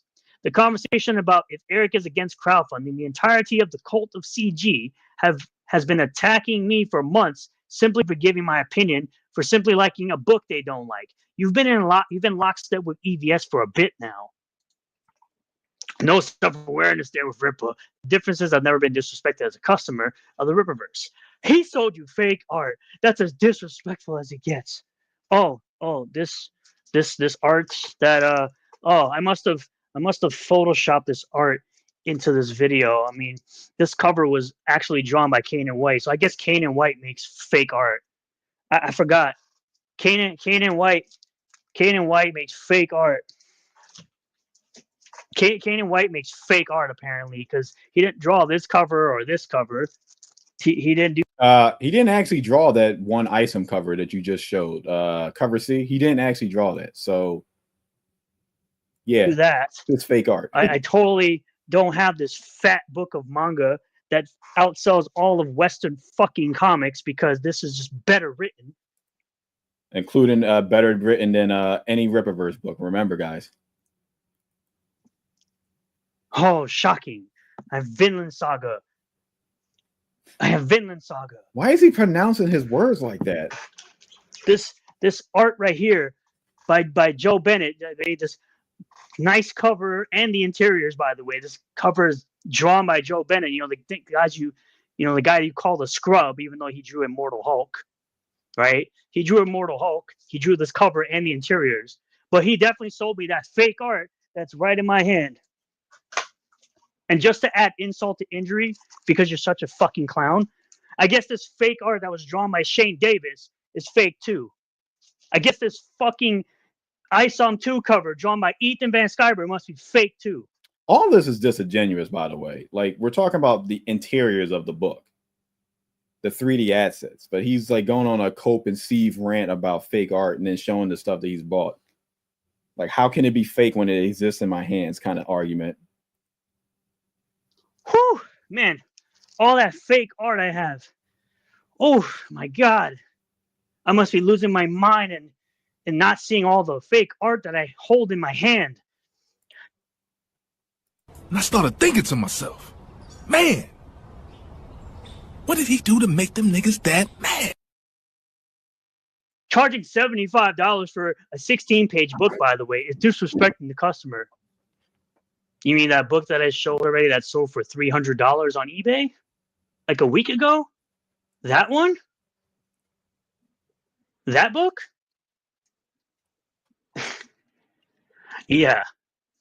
Which he also says, quartering and these guys have no talent besides running a YouTube grift channel. John, and as we know, YouTube is deep in the system. There's a ceiling on how far you can get while actually being a rebel. So now they must sell out or stagnate.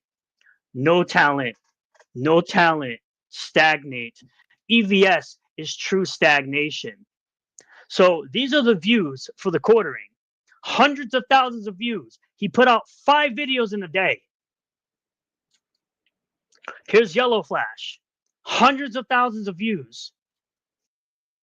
I mean, I can see that he's adding all the views together to get that number, but like they're not over 100,000 other than this one right here. Here's Gary from Nerdrotic. 813,000 views, 1 million views, 619 views, 529K views, 961K views, 1.2 million views. But yeah, they're so stagnant. Wait a minute. She's not black.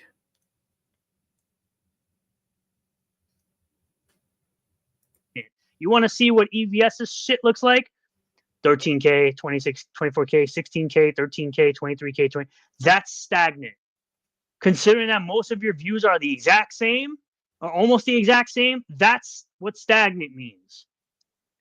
That's what stagnant means. So fuck off. I laughed out loud for real when I saw this name. Thankfully, I wasn't drinking milk. Remember, kids, the people who claim to care the most about comics become a failing medium are the same people who are okay with piracy. Now, I did have a discussion with Frost Comics. He says, with all due respect, I feel like calling this piracy is a stretch. Even Ripper Guy even has a video showing off the cards front and back, and I certainly don't think his video is piracy. Not trying to start an argument. And I said, understandable. I see your point, but I've said these sites were for piracy before, though, when they were promoting piracy sites with ISOP #1. So, what does this have to do with the cards being reviewed in this point right here? Like, I don't understand what he's talking about. The guy bought the cards, showed them front and back. Yeah, do you want to come on? I'll give you the link for it. Just DM me on X. Yes.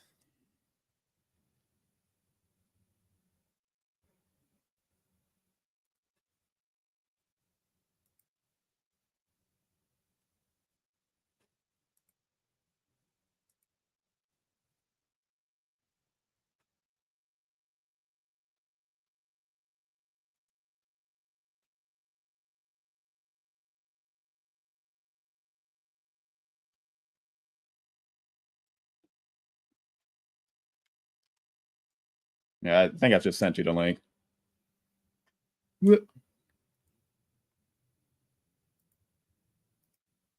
so now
All right, can everyone hear me?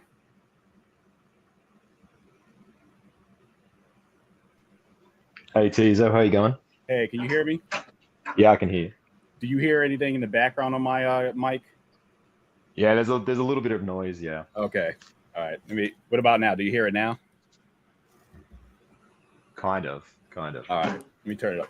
So I don't know if you remember that picture I posted a couple of weeks ago, or not weeks ago, like a couple of months ago, where I showed off, like, I was being serious about how my current computer is set up, and I had like a giant fan on top of it. So I was like, well, I won't have the fan on right now. It's going to be fine because like everything's doing browser, so my computer's not going to use up resources. But nope, it just decided to blow up. It was just too much Sturgis for it to handle. Yeah. Well, yeah, like computers run on logic, right? And it's trying to process Sturgis, so of course it's going to struggle.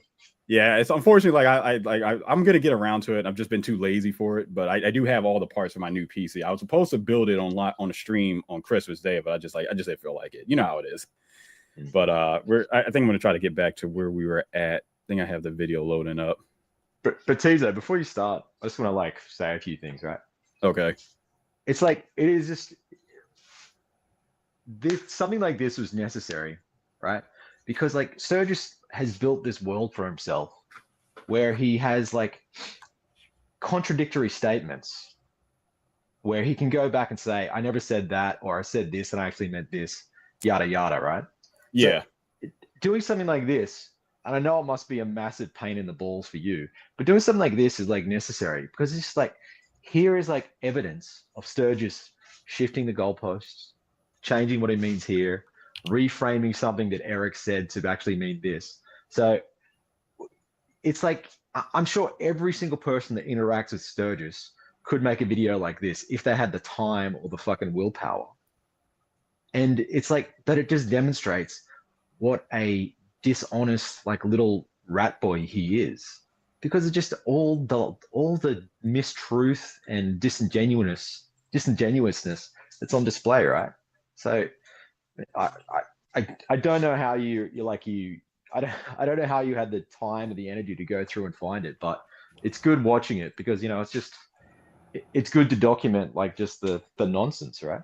Well, that's like I say I originally wanted to do this back during the summer. Like I was originally going to like go through all the videos that he had about me, and then after going through them, just block them outright. But now that Twitter like changed how like blocking works and whatnot, there's really no point of like going through the process of like actually blocking them because like it doesn't serve any purpose. Like I would just lose access to I would just lose access to like respond to him, and he'll just say whatever. So it's like it doesn't make any sense on that front. What? So has he not blocked you yet? No, he hasn't blocked me. See, that's mind blowing. Like, yeah, like he'll block people like Von Star, but he won't block me. Yeah, he does, and he blocks for just the most arbitrary reasons that he actually blocks people for just going, can you explain what you said, right? And that is some sort of affront to him. We're just asking him to clarify what he means by something is like a blockable offense. Yeah. Anyway, yeah, it's just crazy. And it all comes back to that long post you wrote like a few months ago where it's like, this is what I think of you, Sturgis, and you went through all of these points. And I think the thing that really stuck in his craw all this time was when you said, the money Eric's making is not your money, right? And I think that is the thing that stuck with him this whole time. I think that hurt him to his soul. And I think that's why he's still focusing on you to this day, because you were the first person that said, it's not your money, Sturgis. It's not your success. What are you doing? So yeah, I'm just surprised that I'm still like his target number one for it. So I must be doing something right. I'm hoping you're too polite, Teaser. You're too polite. I'm hoping after this one, like he just stops bothering me after, and I can like finally rest. But I think like we're in a game now where he doesn't want to block me and be proven to be like a bitch. So like I have to do it first. But like I don't have a reason anymore to do it. I just want him to stop talking about me. Like I don't have a problem with him using like my face and whatnot on this stuff, although it's weird behavior. Like it's weird behavior to Photoshop all this stuff like that.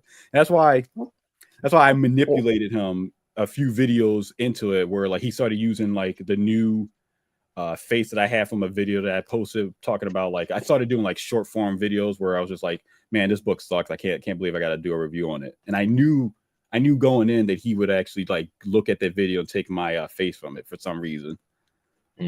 Manipulation. Yeah. Yeah. Look, dude, the whole, all of it is just bizarre, right? His behavior is just bizarre. Like the things he chooses to make a big deal out of that are just ridiculous and pointless. Like it blows my mind. Again, like I make the joke, like I don't mean it in like a mean spirited way when I say like he's autistic, because like that's not like, I'm not trying to like point it out. I'm just trying to like explain why Sturgis is the way he is. Like he's autistic, so it would explain why he has a lot of retarded points that he tries to make, but it just comes off as like someone with autism. Yeah, a good example was like just like a few minutes ago, where it's like he's trying to criticize Dick Masterson, and he goes, "You took 4 hours to complete a puzzle." What the fuck are you on about? Like, what? It's totally unrelated, totally ridiculous. And dude, I think it's just like, I think it's very low IQ and just having something pop into your mind and just blurting it out, right? I think it's like he doesn't even have that ability to like form an argument or form a counter point to what's being said. It's just almost like name recognition, word recognition. Something pops into his mind and he blurts it out and he thinks that's an argument. Yeah, I don't think he's able to like think quickly on the fly for it. So that's why he has like he just jerks around like different topics. Like, yeah, you know, Eric July makes a lot of money. I know you're Dick Madison. You can't do a puzzle in like an hour and you teach. So, you know, blah, like it's like you got to stay on topic. That's why when I said like he had some points he was right about during that video game debate. Like he had some elements, some of it, but I knew he would take. I knew the ramifications of me saying that he would just take it as like, I mean that he was right on all the things, which wasn't the case. No, I said he had some points to some of it, but for the most part, yeah, he's wrong, obviously. Yeah, it's bizarre, man. It's bizarre. I wonder what happens now, because like, does the live stream still stay the same live stream, or did it for like the content? Maybe it's just maybe it's just a point of silence for it, and then like because it didn't technically end on Streamlabs. I just wanted to make sure everything is still like correct before I could. Do you mean what's happening on YouTube? Yeah, so like nothing, like it didn't like just ended and then like I gotta like start like a new video for it. It just still continues. Just I need to just come back into it, right? I guess. Yeah, dude, you're talking to the wrong man. I really have no experience with YouTube at all. Yeah, I don't like. The only reason I'm doing YouTube because I wouldn't want to put this type of content on like my Twitch channel, because I think I want to go back to game streaming, but I don't know if I want to do Twitch with how they are. But I'm definitely not going to do Kick, and Rumble is just stupid. Like I've ranted enough about Rumble. Rumble is just dumb. I would rather waste my time doing YouTube streaming than that. Yeah, I was in a chat the other day with Sturgis, another guy's chat, and we're talking about the aftermath of his debate with that guy. And he's like, I made a video and it gained me 2 new subscribers. I was like, oh, cool. You made a video about the debate. You got 2 new subscribers. But then I was like, well, how did your next 2 videos do? And his next 2 videos only got 100 views, right? Like, yeah, did really poorly. So it's like, what does that say? Like, you're obviously like getting views from drama, but we all know that. But then he like went in on me and he's like, bro, that's 100 more views than you get on your channel, blah, blah, blah. Bro, I'm getting more views. My friends, I don't have a YouTube channel. I'm not a YouTuber. Like, I just watch it, right? So like this thing that you created in your mind where everyone's a YouTuber and everyone's desperate for views and everyone sees like their success in that metric. It's just wrong, man. It's just, you just, I don't know, like you're just creating something that's irrelevant and using it to win points. Yeah, that's the point he was making with like EVS. Like, well, EVS is stagnated. Like I showed all these other channels where their sub numbers and then the amount of views that they're getting on their video. But then when I go to EVS, I'm going to make the point that his channel is stagnant. But Sturgis, like, you're slowly gaining subs, but you're not really gaining any large following of the views, and your views are how you should make your money from the AdSense, but you're not making the type of money that you keep bragging about that you're making. Like I would be embarrassed as like try to show off like I have like 100 views on this one video that came out like a week ago. It's not doing anything. The only way you're making money, quote unquote, air quotes, is that you're doing drama farming. And remember he kept using Eric July's face on his thumbnails, and then after a while, after we bullied him to stop doing it, he stopped doing it. But then again, I manipulated him about a couple months ago to do it again. Yeah. I remember, like, I think anybody just paying attention to this, like, sees the pattern and can see what he's doing, and they're just flabbergasted by it. It's like you said, his lack of self-awareness, his lack of shame, like just his inability to realize, that was a gotcha. I'm in a gotcha. I said something stupid and I've been exposed, but now I'll just like move the goalposts and do something, say something else that's ridiculous. Yeah, like I have the videos of him like showing his chest off for like bits, and his cope excuse was, well, actually, that was a woman did that, like she paid for the bits, and I'm like, come on, man. First of all, your audience one was a woman teaser. This is like a very this is the thing like he always does, where there's like one, like he tries to come up with an excuse, and then if it gets any sort of attraction, then he just runs with it. But he's done it twice. One time was for a woman, the other time was for a dude. So like the fact that he's like holding on to this, it was a woman that paid me to do that. First of all, that's an idiotic argument to begin with. But secondly, you've done it twice, and the second time a woman wasn't paying you, it was someone else. And even on the first one, your audience is mainly males. So even if the one woman did that, you had men looking at it. You showed yourself off to men watching your channel. Like, it says a lot. Yeah. Dude, just 2 days ago, I was talking to Sturgis about the nipple videos, Nipplegate. And he goes, well, what's gayer? People sharing this clip and laughing at it, or me making the clip? My friend, making this clip. Yeah. You playing with your nipples on stream is gayer than people like sharing it to laugh at you. But like, when these dudes focus on your channel is dying, you don't get these views. EVS Trashcast has lost 1,000 viewers, blah, blah, blah. All of this crap, when they talk about YouTube metrics, all of it is a smoke screen, so they don't have to address the topics they're actually being criticized on, right? If you were to go up to them and say, Isom is not a good comic, they could have a genuine argument where they discuss the merits of Isom, whether or not it's good or bad. But they choose not to, and they choose to go, well, fucking Frog Tony's channel was dying, or fucking, whatever channel they're talking about at the time, their metrics are bad.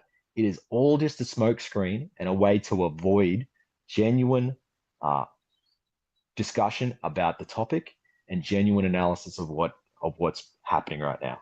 It's just a bullshit excuse to run away from the actual thing that's being discussed. Like the merits of the argument, this thing about focusing on YouTube, totally just an excuse, totally just a way to run away and not have to own up to what they've been saying, what they can't defend. Yeah, exactly. Yeah, I agree on that one. Yeah, so I can't say really long. I might have to jump off soon. I just wanted to, come in and say, I can't. It's good that you're doing this because, like, you have to document how much bullshit this guy, spews and comes out with. But, I mean, like, I know he's gonna make, like, I know he's gonna watch all of this, and then he's gonna have some really weird counter argument saying like that's not true and all that, but like it's here, like you can see it. So like there's no way to get around the cope for it. Like I'm not trying to engineer some kind of alternative history for you. Like it's here. I've had the proof. I've showed it. I've argued against your stuff. Like you can cope and sieve on it as long as you must, but like the truth is revealed. And then you know what's funny about this? Like I feel like I barely touched any of these videos, and I'm going through like the download list, and it's just like mind-boggling how long it is. Like I don't even know if I can do this in 2 days. Like I feel like I might have to extend this to Monday. Yeah. I don't feel like doing this. This is like brain rot. Like I don't think people understand just how much like nauseating this is for me just to go through this. Like it hurts my head to try to counter argue Sturgis like this.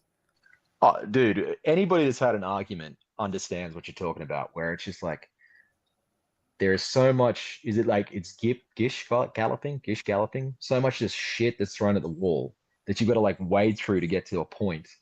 You know, like so everybody that's interacted with him knows what you're going through. So people understand.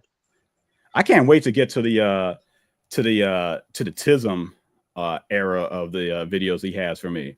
Because he only started doing it. I had to learn what that term was from outside of looking it up from Sturgis. Like I randomly came across it from like a Harry Potter thread, and I had to look it up. And it's just like some short form TikTok slang for autism. So my understanding is that because I kept calling Sturgis autistic, he got so mad about it that now he's going to do the playground schoolyard insult. No, I know what you are, but what am I type of thing? Yeah, you're autistic, Sturgis. I'm not autistic. So it's not really genius to do a play on words by changing one word of my name, one letter of my name to it. Like you're not smart. Well, yeah, he calls me gay beans, and it took him almost a year to come up with that pun. And I think that's pretty obvious if you got any sort of like comedy skill. You come to gay beans relatively quickly. It doesn't take you a year. But I don't think Sturgis isn't the person that comes up with these nicknames. Someone in his chat has to come up with it first, and then it clicks in his mind, and he goes, "Oh, here's this funny thing I can call people," because he cannot process comedy, right? He does not understand jokes. When you said like way back in that first post, "I'm smarter than you, I wear glasses," which is clearly just like a non sequitur joke, and he focuses on it, dude. It's not a real point. What are you discussing? And the fact that you can't realize it's a joke and you're taking it so seriously just demonstrates how idiotic and stupid you are. Yeah, these people don't understand the concept of fun. There's just no fun allowed. They don't understand how jokes work. Like I'm being sarcastic. I'm trying to be funny for it. I'm not being serious. But if you take it serious, and it's like it makes it even more. It even makes the joke even funnier. Yeah. I know. Another thing he does too is like, I'm just getting picked on because of an opinion. I just like a comic book and I'm being picked on, even though it's just an opinion. No one gives a fuck if you like the comic, Sturgis. People don't like you because you lie about shit, you attack people online, you make videos about people that are insanely negative, you do all of this, you have all of behavior that's very, very, very poor. That's why people get in fights with you. That's why people attack you. It's not because you like Iceland. In fact, we want to hear why you like Iceland. We want to hear more than just that fucking review you did 2 years ago where you mumbled and didn't say anything of substance. Support Black businesses. Yeah. So it's not the comic. It's not because you like something. It's like you've got the freedom to like whatever you like. People have a problem with you because you act like a little shit. You pick fights with people. Once you pick fights with them, you block them and run away and talk from behind a block. You do this shit where you talk about how attractive you are, and then people like show photos of them, and then they disprove, like they prove they're much more attractive. Like B.A. Turner had like the muscle bound stuff going on. I'm looking at it like, okay, let me stop looking hard about it, but like he clearly looks way better than you. Yeah. Dude, everybody looks better than Sturgis. Everybody looks better than Sturgis. Sturgis is a young man with a physical job that doesn't have family. Like he should be able to exercise, eat correctly. He should be in the best shape of his life, right? He's a lumberjack. He's a lumberjack. He's climbing up trees, hacking them with a machete. That's what he said. He said he cuts trees. Dude. When he's a lumberjack, I don't know if that's true. I think that might be misinformation or half truth. But if he is a lumberjack, he is the fucking person in the lumberjack crew that wears the high vis vests and stands out on a road with a sign that says, drive slowly. He's not the dude that's fucking cutting down trees. He's not. How are you cutting tree down with a machete? Like, is he like Jason Voorhees or something? Yeah, well, that's idiotic. Like, you should know better than to use that Like terminology. I'm not even going to give him the benefit of doubt that he just misspoke. No, you clearly said machete instead of like a saw or hacksaw or whatever tools that they use. So my assumption is that you are a lumberjack because it's a physical manual labor job. It's low educated because you're working outside with your hands, as you said, and you're making less money than I know for a fact you're making less money because you shouldn't be working 13 hours 5 days a week. All right. Oh yeah, that's right. Axes. That's what they use. Oh yeah, they don't. Those are things. Axes. I couldn't remember what the word was. but yeah, you're. But just saying something that's incorrect makes me think that someone along the way just suggested that he's a lumberjack, and he's not actually a lumberjack. He's just running with it, or he's letting people think that. Well, no, I suggested he's a lumberjack because and I don't know if you saw like a week ago. Like I remember that long ass thread that he kept responding to me. I had to keep responding to it, and it was like just became like this long ass novel that I responded to. I think I kept it. I think I actually kept it as like a highlight on my X accounts because I wanted to reference it later on during the STURGISWATCH stream. But like in there, like you can kind of draw the conclusion why I use my hands and I cut down trees. Well, what profession do you cut down trees? So you clearly have to be a lumberjack. Well, dude, do you know what that makes me think he might just be like a landscape laborer sort of thing where people, drive him around to houses that are overgrown. Oh, he's the illegal immigrant outside of Lowe's or Home Depot getting a ride to like his next job. I think a lumberjack is giving him way too much credit. I think he's just the dude that like uses his tool to hack up the weeds and then chuck them in the back of the truck to take to the recycle center or whatever. I don't think he's a lumberjack. Yeah, but either way, he messed up. He's definitely doing menial labor that's unskilled. Yeah, I mean, like the goal in life. I mean, it doesn't work out all the way. Like things happen, all right. But the goal in life is that you move from job to job until you get a career that you like, or maybe you don't get to that point. You get a career, but the goal is you move from a job to a job to a job, and you make more at each new job. You don't go to the next job and make less. And by that conclusion, he's working more hours to make less. But he'll make a point about how like I think in his mind he thinks like because I said like I went from full time to part time, so his mind is that I'm making like minimum wage or something like that. But he doesn't understand that I willingly went from full time to part time, and I make this much still as a part time because I went from less money to more money to more money to more money to more money from each job that I went to. Well, Tizo, all of this demonstrates that he has a genuine lack of knowledge of how adults actually function in the real world. He does not understand like that work lifestyle balance that adults strive for. He doesn't understand these basic concepts that that's definitely somebody his age should understand. Right? Do you know what I mean? Yeah. I think it's like it just demonstrates how sheltered he is, how isolated he is by his fandom, by his hostility, that sort of thing. You know what I mean? Like he's not talking to older dudes in the same profession, like getting advice and stuff like that people do when they actually work jobs.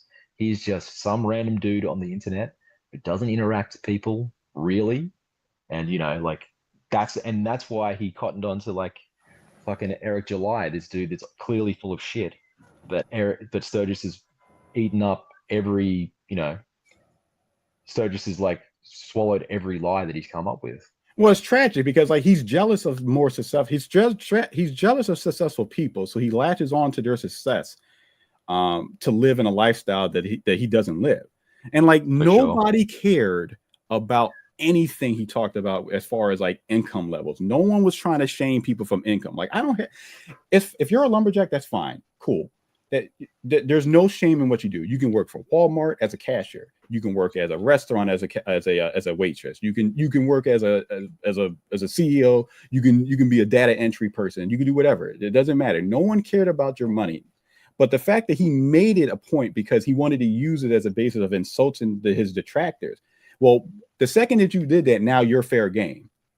Exactly. Same with the appearance, everything, right? Everything Yeah. is fair game with Sturgis. Everything is fucking lowest common denominator stuff with Sturgis, because that's the level he's dragged people down to, right? Yeah. When I first started talking to Eric July, actually, and Sturgis, I was very, very, very polite, and all I did was ask questions, and it was instantly met with hostility and instantly blocked for just being polite and asking questions, And I remember my first you interaction. reap what you sow, right? Yeah. You reap what you sow, and that's where he is. I remember my first interaction with Eric July, and I remember exactly how I got into like the Rippaverse. My friend was like, "Man, you should check out this comic. Black business owner. He's like fighting the culture war and blah blah blah." And I was like, "All right, cool." Well, I never bought the book. I read it online just to see if I would like it, and it was just absolutely terrible. Because the reason I read it online instead of buying it, because before I checked it out, all the reviews kept saying the same thing. This is terrible. This is horrible. Don't waste your money on it. It's bad. And I was like, there's no way this is bad. Yeah, it was bad. Yeah. So I went into one of his streams. I think it was like September, before Alpha Core launched that year. And I was trying to like ask Eric July like questions. And the main point was like, so I read the Dokemon cards and they're horrible. They're horribly written. They don't make any sense. And they're contradictory to like what's going on in your books. And I just wanted to know what's going on. Why would I want to buy like Alpha Core going forward? And the reason I wanted to buy Alpha Core because it was a concept that I like. Like I like superhero stories that are not traditional, where they're not technically superheroes. So like they work for the government, or they're cops, or they work for like corporations or whatnot. So I was sold on that idea. But yeah, it's a pretty cool concept for sure. Like I like it, yeah. But reading like the Dokemon cards, I'm trying to explain to him like, Eric, like you have cards that do not make any sense and they contradict each other. So when I went to go explain and gave examples, you know how Eric is. He'll try to gas you to his fan base, and then like he'll block you and tell you to get out of there or whatever. Mm-hmm. I like after that point, like I was so pissed off, like I knew it was my mission now to like just to be a detractor whenever that came into it. And the fact is, I still bought Alpha Core during that period, and I still bought, knowing after reading both 1 and 2 of Isom how bad those books were. I still supported him by buying those garbage books. Yeah, for sure. Just quickly, like I think one of the major problems with Alpha Core is just the design, right? The design of the characters is so uninspired and shit. Like it's just boring. Superheroes are meant to be like visually provocative and like exciting, and it's just three characters with green costumes. Like it's just terrible.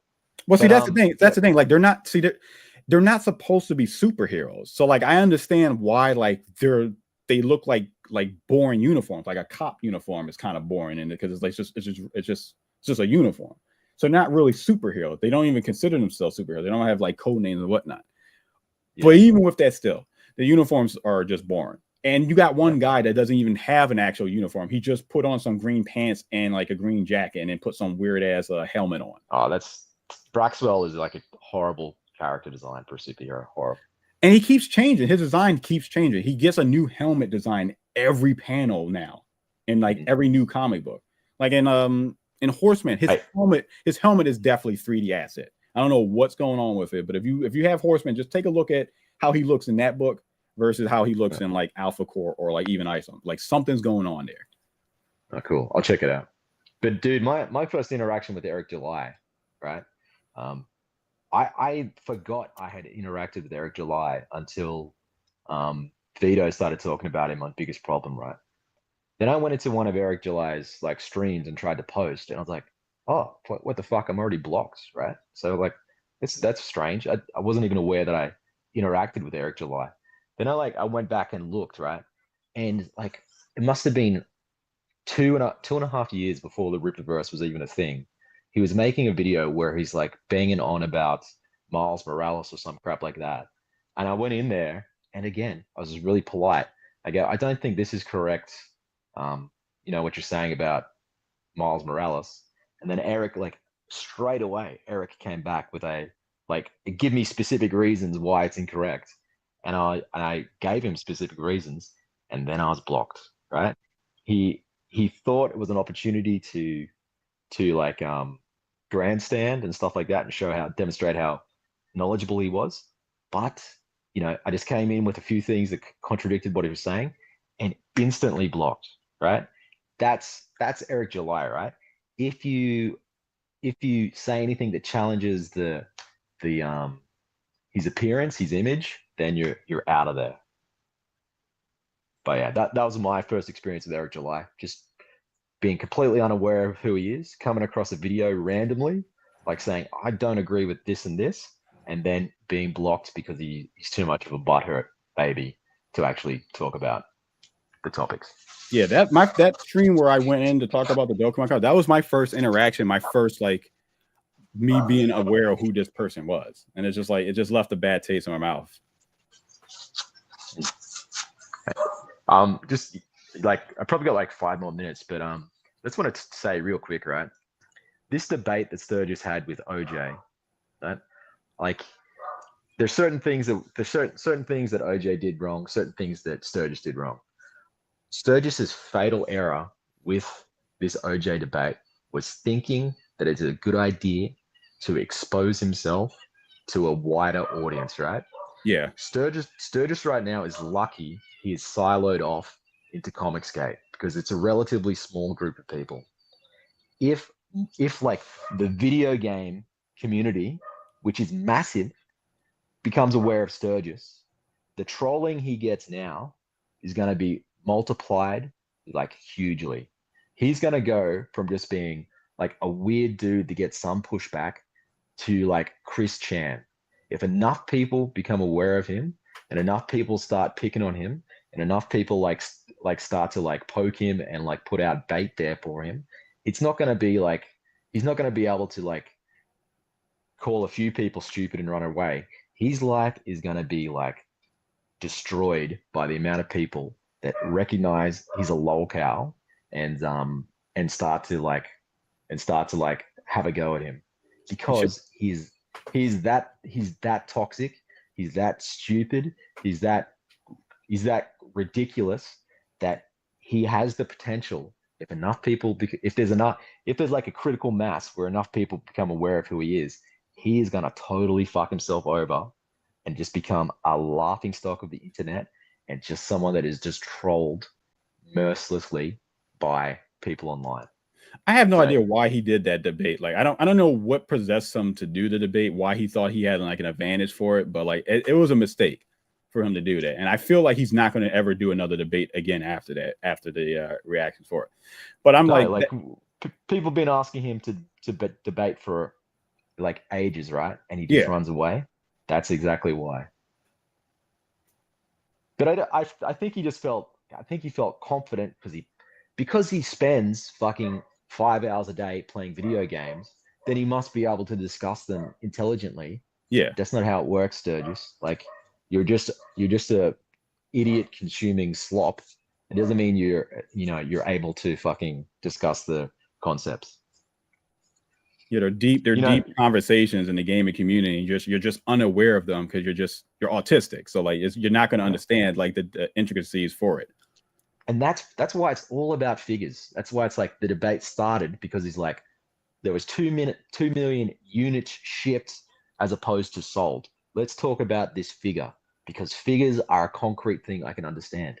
That's not the debate, Sturgis. Like, and even if it is, it's an idiotic, pointless thing to want to debate about concrete figures that everyone can see.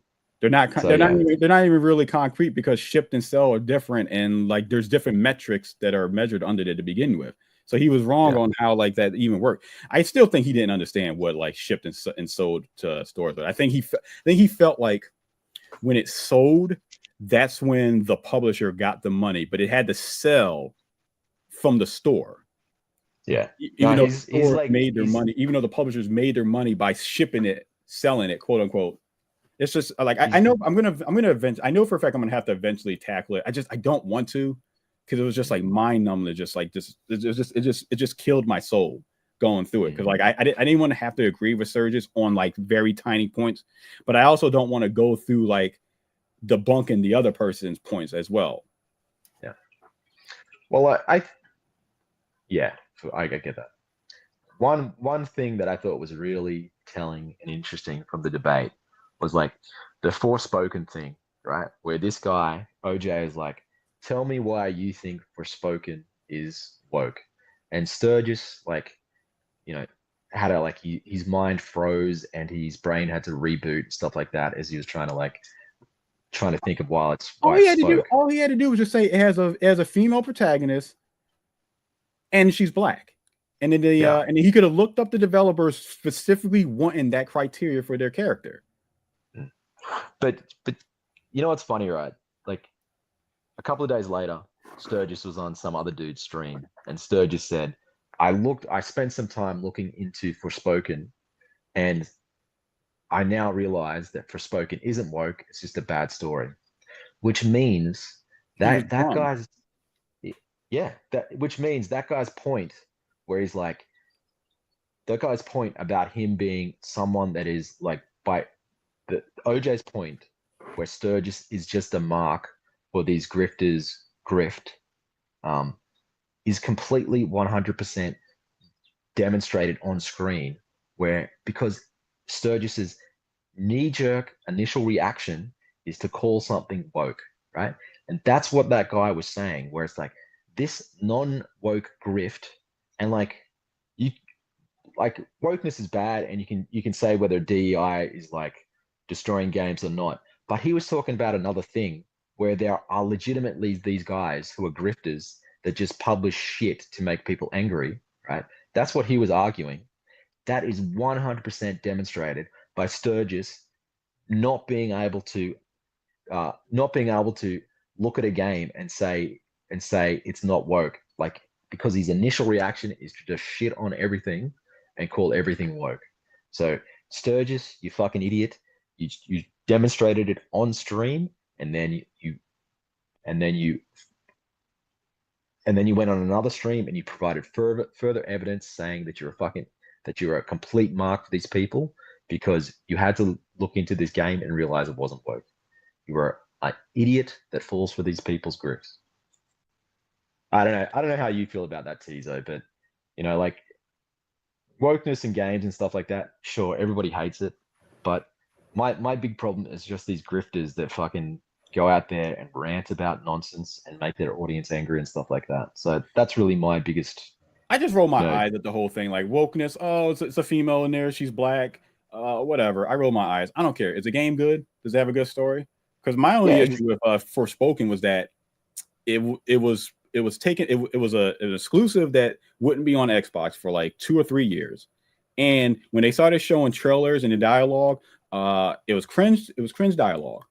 And then it was like videos and images showing like how bad like the optimization was. Like she looked horrible in certain pictures, and they had to like patch it and whatnot for it.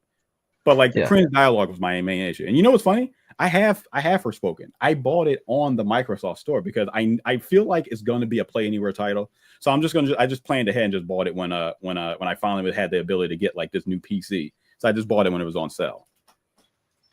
Yeah, cool. Yeah, you actually buy games and you actually engage in the media instead of just like listening to somebody tell you it's woke and run away from. Well, that's the other argument. Like their argument is like, well, you didn't buy it. That was Eric's argument too. When I was in that stream, he was like, well, did you buy ISOM? Well, I didn't have to buy ISOM. I read it. Yeah, but did you buy it?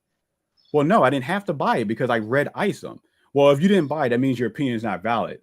How is my opinion not valid? I read the book. And in fact, even knowing how bad the books were, I still bought the books. Well, dude, like, there's this whole thing about, you know, the customer, right? Eric only respects the customer and stuff like that, which is legitimate, like fair. That's cool. Man, I spend like $20 to $50 a week on superhero comic books, right? I am a fucking whale, right?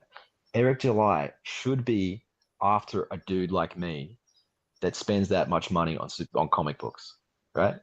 And the fact that you go, no, this ISOM isn't very good. The fact that he goes, well, you're not a customer, who cares? You are approaching this totally the wrong way. You are only concerned about the 10,000 people that are left out of your 500,000 large audience, right? Those 10,000 people who will tolerate your shit. You think they're your customers? You think they're the one you want to appeal to them? Fuck off, Eric. Like, you should have listened to all of this criticism. You should have listened to everything people said, and who knows where you could be now. But yeah, he would have had access. He would have had access to CG customers. He would have access to a wider customer base from comics. But he doesn't want to do that because he thinks he had the answer to the salvation of the comic industry, but he never really explains what exactly is the issue in the comics. Although he hints that it's woke ideology and blah blah blah and all this stuff. But you don't sell to the direct market, so you don't understand how the comic industry works. And also, you don't even make comic books. Your words, by the way. You make graphic novels. That's what you told me when you were gaslighting me to your fan base. You don't make comic books. You make graphic novels. Well, you need to make comic books, dummy, because your company name is called Rippaverse Comics. You can get money by making monthly books every month. But no, that's a high concept for him. Well, yeah. Did you watch the Rip Reveal showcase? Yeah. Did you not see my test stream last night about it? No, I haven't watched that yet. It's on. But it should be on here because I streamed it here in X. But like I had watched it after I got out of the movies yesterday for like an initial response, and then I came home and did a live stream. But I wanted to test to see how like the stream would work for like today. So I went through the entire Ripperville because there was a lot of stuff that I liked about it, but there's still stuff that's like really like dumb, like Eric coming out wearing like shorts in the wintertime, or him talking about like I'm gonna have all these releases come out, but then he doesn't even have like a release like a concept for whatever this Delta stream that Mike Barron is making out for it. He wants to try to put all these books out. But certain books are now limited, but certain books are not limited. Like, why is Sturgis an ongoing series, but somehow people clamored and wanted more salvage, but he's only a one-shot. People wanted Norfolk, but it's unlimited series. Like, what is a limited series in the concept realm of like a graphic novel? Just make single issues. But then you want to make these graphic novels shorter because the page count being reduced makes the books cheaper or something like that. Just make the comic book. Make story arcs that are like 4 issues each. Yeah, what I think you should be doing is like focusing on like maybe like 48 pages, that sweet spot. Then you could have 3 items out a year easily, right? Yeah. 3 items out at 48 pages, 3 Yairas out. Like, then get the universe going where the events of one comic tie into the other, instead of just having like some random crap happens here, some random crap happens there. You could have crossovers, things like that. Yeah, and also like the page count of ISOM 1 and 2 was too long. There's too much filler. There's too much dead space. Like, if you give yourself like a short, like, I've got a limited page count, think about what you really need to put in there. Don't just add fucking pages of him driving places or pages of him, on his farm doing stupid crap. Like, well, he took 2 pages of him. He took 2 pages of Isom walking up the steps to walk in his shower, to put on his clothes, to then walk back downstairs from those same steps to walk outside. Yeah, and if that was the mainstream, and if he had a legitimate editor, they would go, "What the fuck are you doing? This is total garbage." But the showcase, I thought the War of Separation. I think that's a cool idea. He should have got to that story much more earlier because that is a very interesting facet of his universe. It completely contradicts what he was saying about how his comics are going to be completely free of politics, because he's going to explain why Texas succeeded now. It became a libertarian state. So his bullshit about there being no politics in his comics is going to go out the window. But that's a cool idea. He should be leaning into his weird libertarian views and putting those into his comics. But here's the big thing about the Ripperville thing. it is all the same creative teams. It is just stuff that we've seen before, and it's just more of it, right? Like, Yeah. that's not exciting. It should have been like, check it out, we've got a new writer to write this title, and there's a new voice in the Rippaverse. The fact that like the Soskers, how much crap are the Soskers writing? And the twins' two separate comics just look like you know, emo horror magic crap, right? Like they look very similar in concept. So there's two comics now that are about spooky. Actually, there's three if you include Bloodroof, right? Yeah. There's three spooky sci-fi horror books in the Rippaverse. What the fuck? And they're all written by the same two people, and the artwork's all this very flat. It's all very like realistic figures and things like that. Because I think a lot of it's 3D models used for the figures and stuff like that, just posed 3D figures. But it's all very samey. You should be doing other crap in there. So yeah. Well, I just feel like it's a fear that he does, like the whole thing, like Norfolk. Like you're telling me he couldn't find a writer to write Norfolk. He couldn't find a writer to write Salvage, to finish up Salvage or Sersha or anything like that. But man, I think we need to encourage Eric to write more, because if Eric writes more, it's gonna just be really, it's gonna suck, and it's gonna be good for detractors to clown on. Well, speaking of him writing more, like my thing is, I'm still skeptical about his writing on Sersha, because like it reads really good. Like it really reads well. Like it feels like someone else wrote it. So like it's kind of like hard to believe that like he wrote this story. Like the dialogue isn't bad. The concept isn't bad. It's just like it's like it doesn't make any sense. Like he went from the hibbity jibbity of like Salvage PI to like this one, like in like a span of like a few months. It doesn't make sense. Like something's not right there. Really? Oh, that's interesting. Yeah, I haven't read Salvage or Sershka or whatever the name is. All he had to do, and the sad part is, all he had to do was just make them a regular 22-page comic one shot.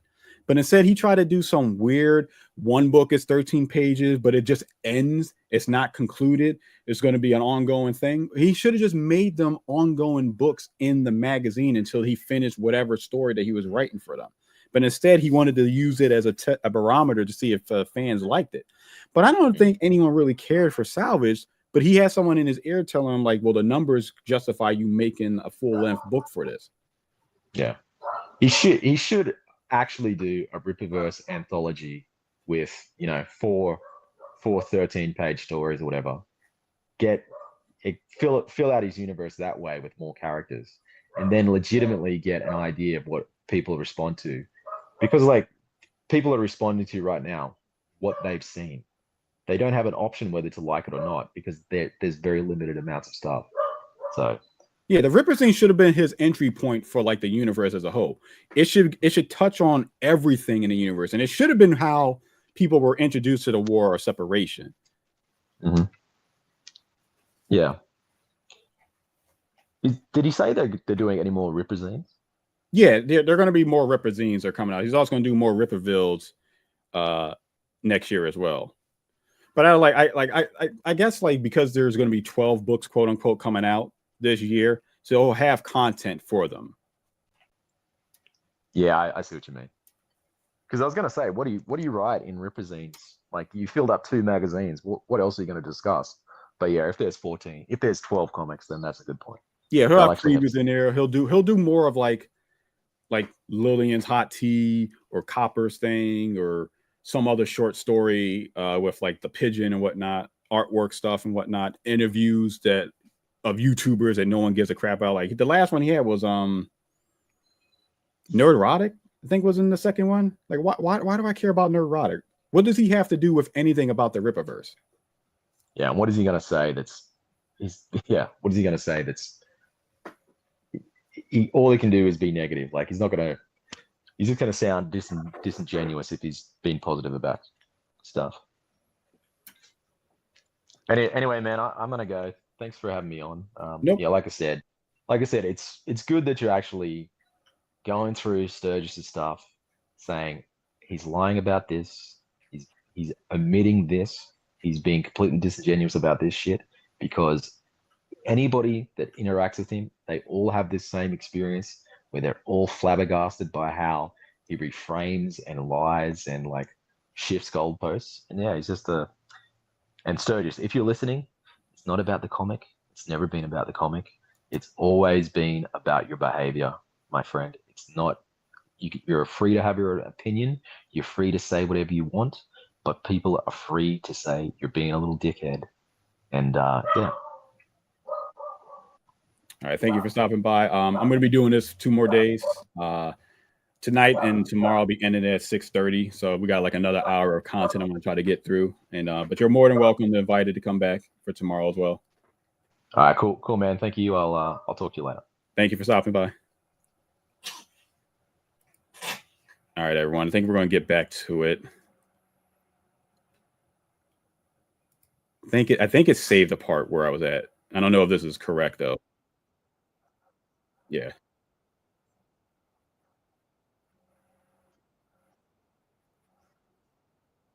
It.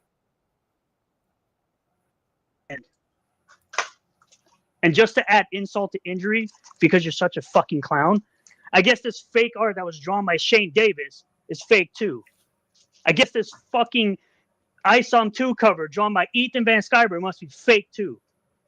Whew, man, all that fake art I have. Oh my God, I must be losing my mind and not seeing all the fake art that I hold in my hand. Charging $75 for a 16-page book, by the way, is disrespecting the customer. You mean that book that I showed already that sold for $300 on eBay? Like a week ago? That one? That book? Wait, did he just say that he sold a book on eBay for 300, or did he talk about like a Rippaverse book that sold for 300? Because I think around this time I bought the ISOM concept art for 300 on eBay just to review it. Yeah. Which he also says, Quartering and these guys have no talent besides running a YouTube grift channel. John, and as we know, YouTube is deep in the system. There's a ceiling on how far you can get while actually being a rebel. So now they must sell out or stagnate. No talent, stagnate. EVS is true stagnation. So these are the views for the Quartering. Hundreds of thousands of views. He put out 5 videos in a day. Here's Yellow Flash. Hundreds of thousands of views. I think we were a little bit further in this, but it's Gary from Nerdrotic.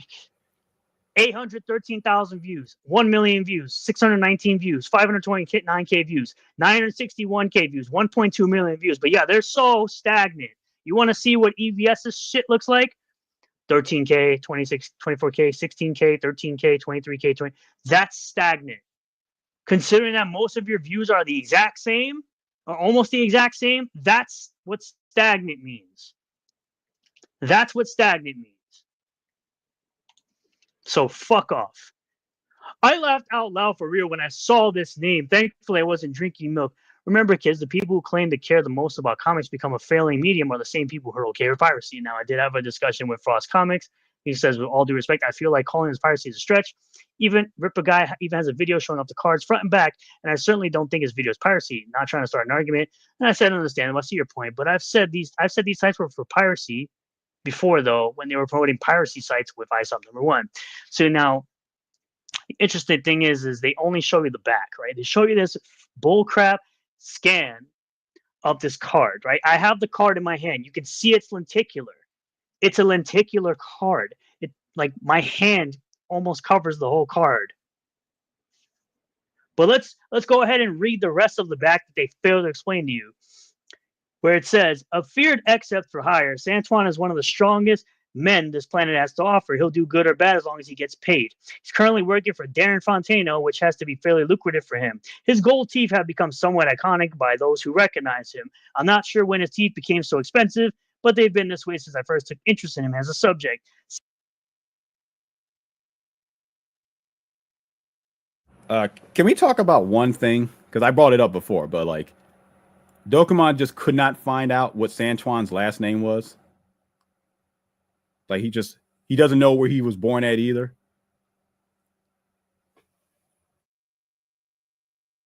Santuan's confidence is unreal, and he's never been in a fight that he didn't think he could win. He's gone up against beings that aren't from Earth. Is he truly driven by money, or is that a facade or something else? Power observation. To my knowledge, his power is brute strength. One of the greatest feats I've witnessed from him is dragging an inoperable tank that belonged to the Texas military. Just showing you and telling you how strong the man actually is. So they're not showing you the full picture. They're just showing you the top half of a terrible scan of a card. Like, these people think that the card is some like terrible quality thing that they've never actually seen before. So what? Are FNT and Eric the only ones allowed to critique? To critic, by the way, this says to critic. The word is critique. Learn English. The bed is made. Lay down. Listen to what people think of your ripoff verse. Can dish it out, but they can't take it. I take the trash out by monetizing all of the stupidity. There's no criticism here, just constant trash talking, and then they cry about being quote unquote canceled. Jim, not a fan of Air July or FNT. Okay, and then, yeah, exactly.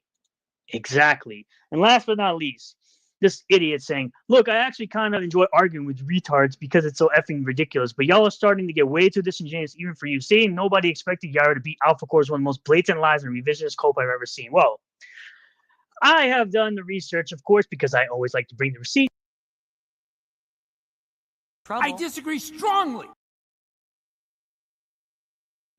I said, this is coming from a dumbass, retarded, bitch-made individual who enjoys... Hey, man, I'm not retarded. He's counting another man's money. I'm not counting another man's money. You're counting another man's money, and that doesn't even belong to you. A blatant lie that Kane and White redrew Yaira because his retarded ass can't read past a third grade level. There's also this clip below. Yeah, I feel sorry for Eric because he really can't read past a third grade level or write even past a third grade level. Oh, people like me who know how to pull up receipts when a crack smoker can. So let's pull this up. From Tizo Spencer back on January 28th. Says, rough truth, Yara will barely sell 1 million. It made over 1 million in under 24 hours. The books didn't. The books barely sold 1 million. See, it went over that because they decided to panic mode release a Yaira statue that never met the stretch goal because the campaign was failing. ISOM 1 and 2 are absolute trash. This isn't a truth. This is an opinion. You're a fucking moron. I understand you were dropped on your motherfucking head your entire life. My entire life I was dropped on my head? The entirety of my life I was dropped on my head. Okay. Right. I'm going to kill you and then kill you again. And you were a prom night dumpster baby. I understand that.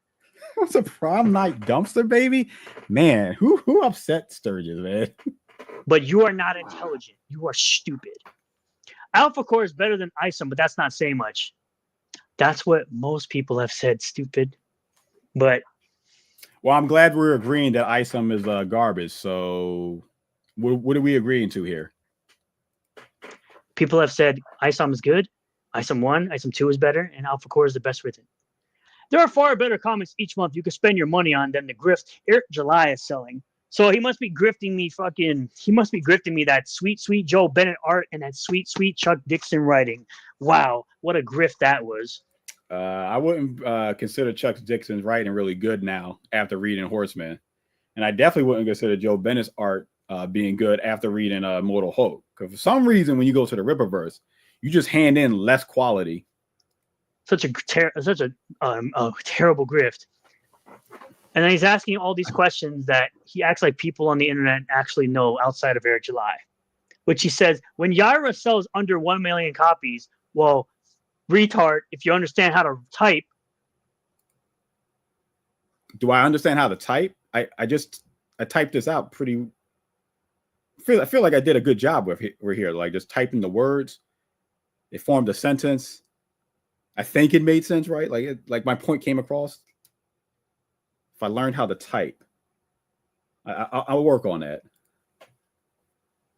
Find a comic that sold 1 million copies. I'll wait. And Gooding sells under 500K. So when the next book comes out, this idiot believes that a book written by a legendary Punisher writer is gonna make under $500,000. So what's the survey on how much Gooding sold? How much did Gooding actually sell, guys? It was under that, right? It was under that number. I'm trying to see if I can look up. I don't think they ever actually broadcast it. I think they only ever showed it off in the campaign. I don't think, or the collection or whatever. I don't think they ever showed it off. I have to look that up for tomorrow. I don't want to try to like jinx the computer blowing up again. But it definitely sold. So now that we have this on video and I have the screenshots to show this nonsense. So when Gooding makes more than 500K in a single day, which I'm sure it will, because it's Mike Barron, we can bring up this tweet later and show this idiot what he said back on January 18th. People are jumping on Eric July because he's a liar and a hypocrite. This is literally the reason. He lied about 3D assets until it became an industry standard. It's not. Yes, it is. Even manga uses 3D assets. You know what's even funnier? Manga's outselling the Western comic industry because their stories are better and their art's better. He lied about Yaira #1 having redraws. It did, but now he'll double speak and say, I don't know what they're talking about. Joe and Kanan aren't doing the redraws. He'll ignore the fact the book is being redrawn in the first place. He'll gaslight his quote-unquote detractors and thinking the Yaira #1 page is from the end of Ice on Tours from Instagram or Reddit or fake instead of remembering they're in his own book. Okay, so let's read. Let's go ahead and read together, class, what Eric July actually said. He combs through he said, I'd like to give a big shout out to our art director, Kanan White. He's an unbelievable artist, but his leadership has been invaluable. We brought him on to specifically be not simply an editor, but a teacher and mentor to all of our talent. There were several books in the production when he arrived: Yaira, ISOM #3, Bloodroof, etc. He combed through every bit of each book and communicated to the artist what should be corrected and redrawn. So he redrew so he told people to redraw stuff because they need to be corrected. But there was no redraws happening on Yaira, but apparently there was because Kanan had to go in and tell people, fix this. Your statement already makes no sense. He communicated to the artist what to redraw, you fucking moron. So there were redraws, right, Sturgis? So we are in agreement that there were redraws on Yaira. Because Eric just said it right here. Learn how to read past a 3rd grade level before you start telling everybody else how intelligent you are. Because you're not. Yaira didn't have redraws, but Eric just admits that there was redraws. So which is it, Sturgis? It's right here. Yaira had redraws. It happened. He even said there were redraws on it. Finally. Fucking intelligent. You're a fucking moron. Did you? And I started thinking to myself, man, what did he do to make them niggas that mad? Why is Sturgis shouting? Like, he's so mad right now. I don't understand what's going on. Like, he's just so angry. Look at this. Look at the unbridled rage that's going on in his head.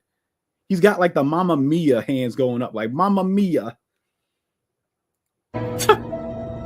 Oh, man. Can't read past a 3rd grade level. Your reading level is about as high as Dick Masterson's. The fucking moron that said, oh, putting your hand on your shoulder is akin to assault. Shut the fuck up. Yeah, it was assault because he put his hands on someone else. Like, it's assault. And what could be added to improve the pages. He's unlocked new potential for Cliff, Joe, Deborah, Michael, and the rest. They all respect his input, and their additions and redraws are unbelievable. I don't think Sturgis understands why I highlighted and specifically circled the things that I did. But I'll try to help him here with this. So the argument is that Yaira didn't have any redraws. So it wasn't late because it needed to be redrawn. There was nothing wrong with the book. Deborah's art was fine, so it didn't need a redraw. But here we have Eric finally admitting that he hired Kanan White as an art director to then go in and help all the books that are coming out by going through and seeing what needs to be corrected and what needs to be drawn by the artist. So we already established that the books got redrawn. So the argument now is, well, did Kanan redraw or whatnot? That's irrelevant. The books got redrawn because he told Deborah to redraw the book. So the book had to be redrawn. And I highlight Deborah and Yaira because this is the book that you claim was never redrawn by the title, by the artist. But here we go with him admitting that they were redraws. As in the fucking 4 people that he just mentioned who did redraws. You fucking idiot. Yaira will be the first book you get to see Kanan's impact on. Oh, you mean the thing that he just said where he combed through and told the artist what to redraw?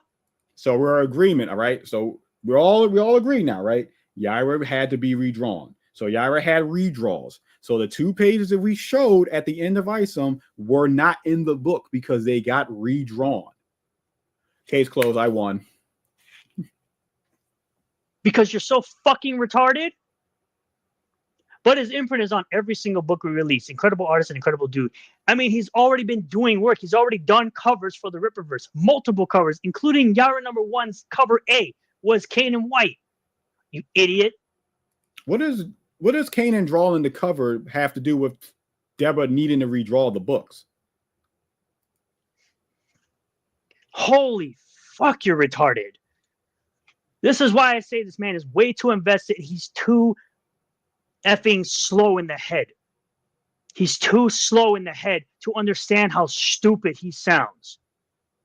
Because he literally read the statement and got Kanan White redrew it, even though it was Kanan White told the artist what to redraw.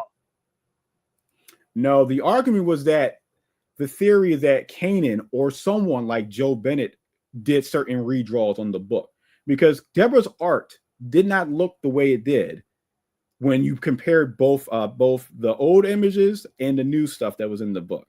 So the idea that Kanan leveled, quote unquote, I'm air quote, leveled up these artists as if they were like Super Saiyans to get them like to a level where their art was just different than what they were putting out. Professional artists, by the way, needed to be leveled up. Magic. I don't think so. You fucking moron. This is why I don't take Rippaverse detractors serious, because y'all are mentally fucking slow. So you make 1 million videos on Rippaverse detractors because you don't take them seriously.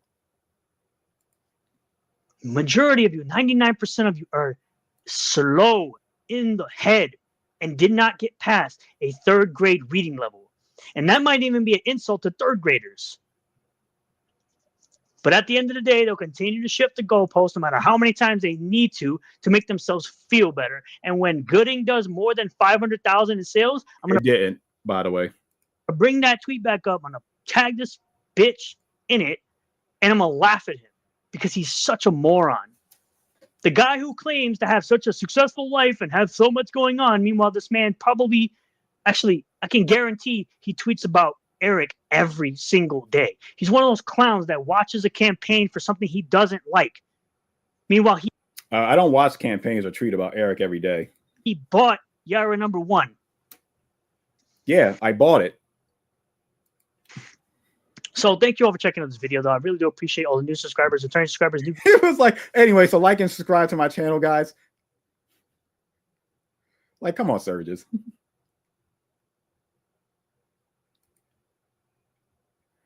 All right, I think we got enough for 2 more videos, and then we're gonna call it a night for this one. But I'm surprised. I didn't really think it would take this long to go through this much filth from Sturgis, but it's mind-boggling like how much is still left. Like it's just too much, and I'm surprised that I haven't gone through all of it yet. Like this is like 30 minutes. Like damn, like 30 minutes. Jesus Christ. Like 30 minutes. Why? Like, why?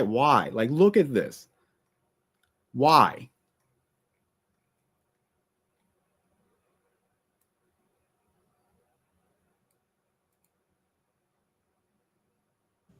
Hello, everyone. I'm Renown Zero. We are back again. Wait a minute. Why are we starting off at a Rippaverse store? You know what? I think we need to change it up again. You know what store we should start it off with? We should start it off with my store that has a sale going on.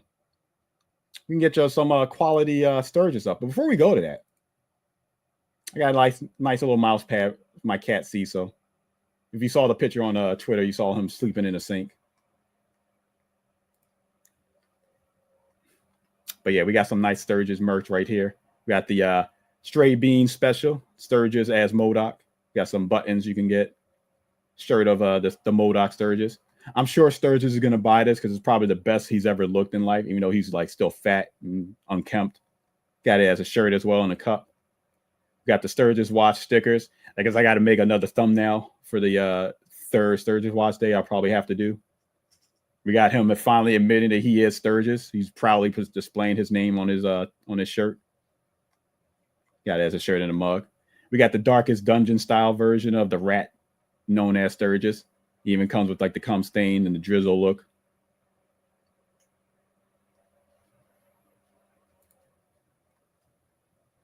Comes as a sticker as well.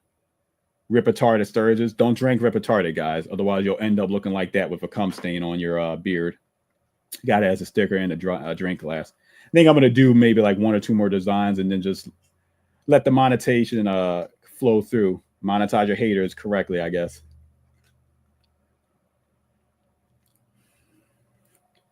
Talking about the two Spurgs that we've been going on about for the last couple of days.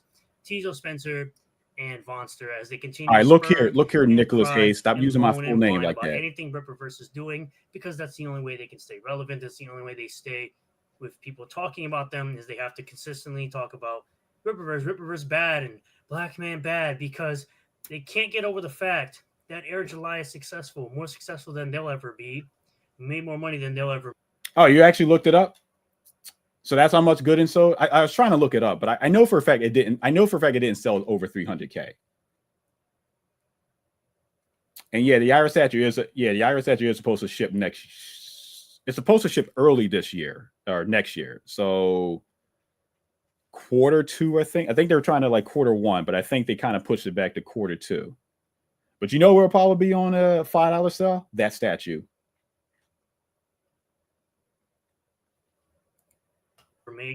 Have more fans than they'll ever have.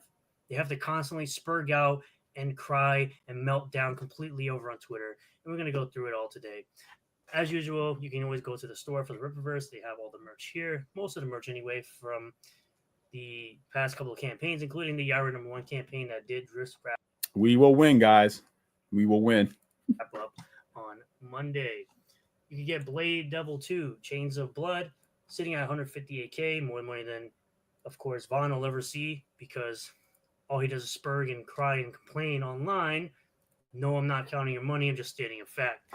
You'll never see this type of money because you don't just focus on your product. You sit there and cry about everything every single day. You've been spurging about the Rippaverse for the last 4 or 5 days, about people having crowd funds for statues, for Yaira statues.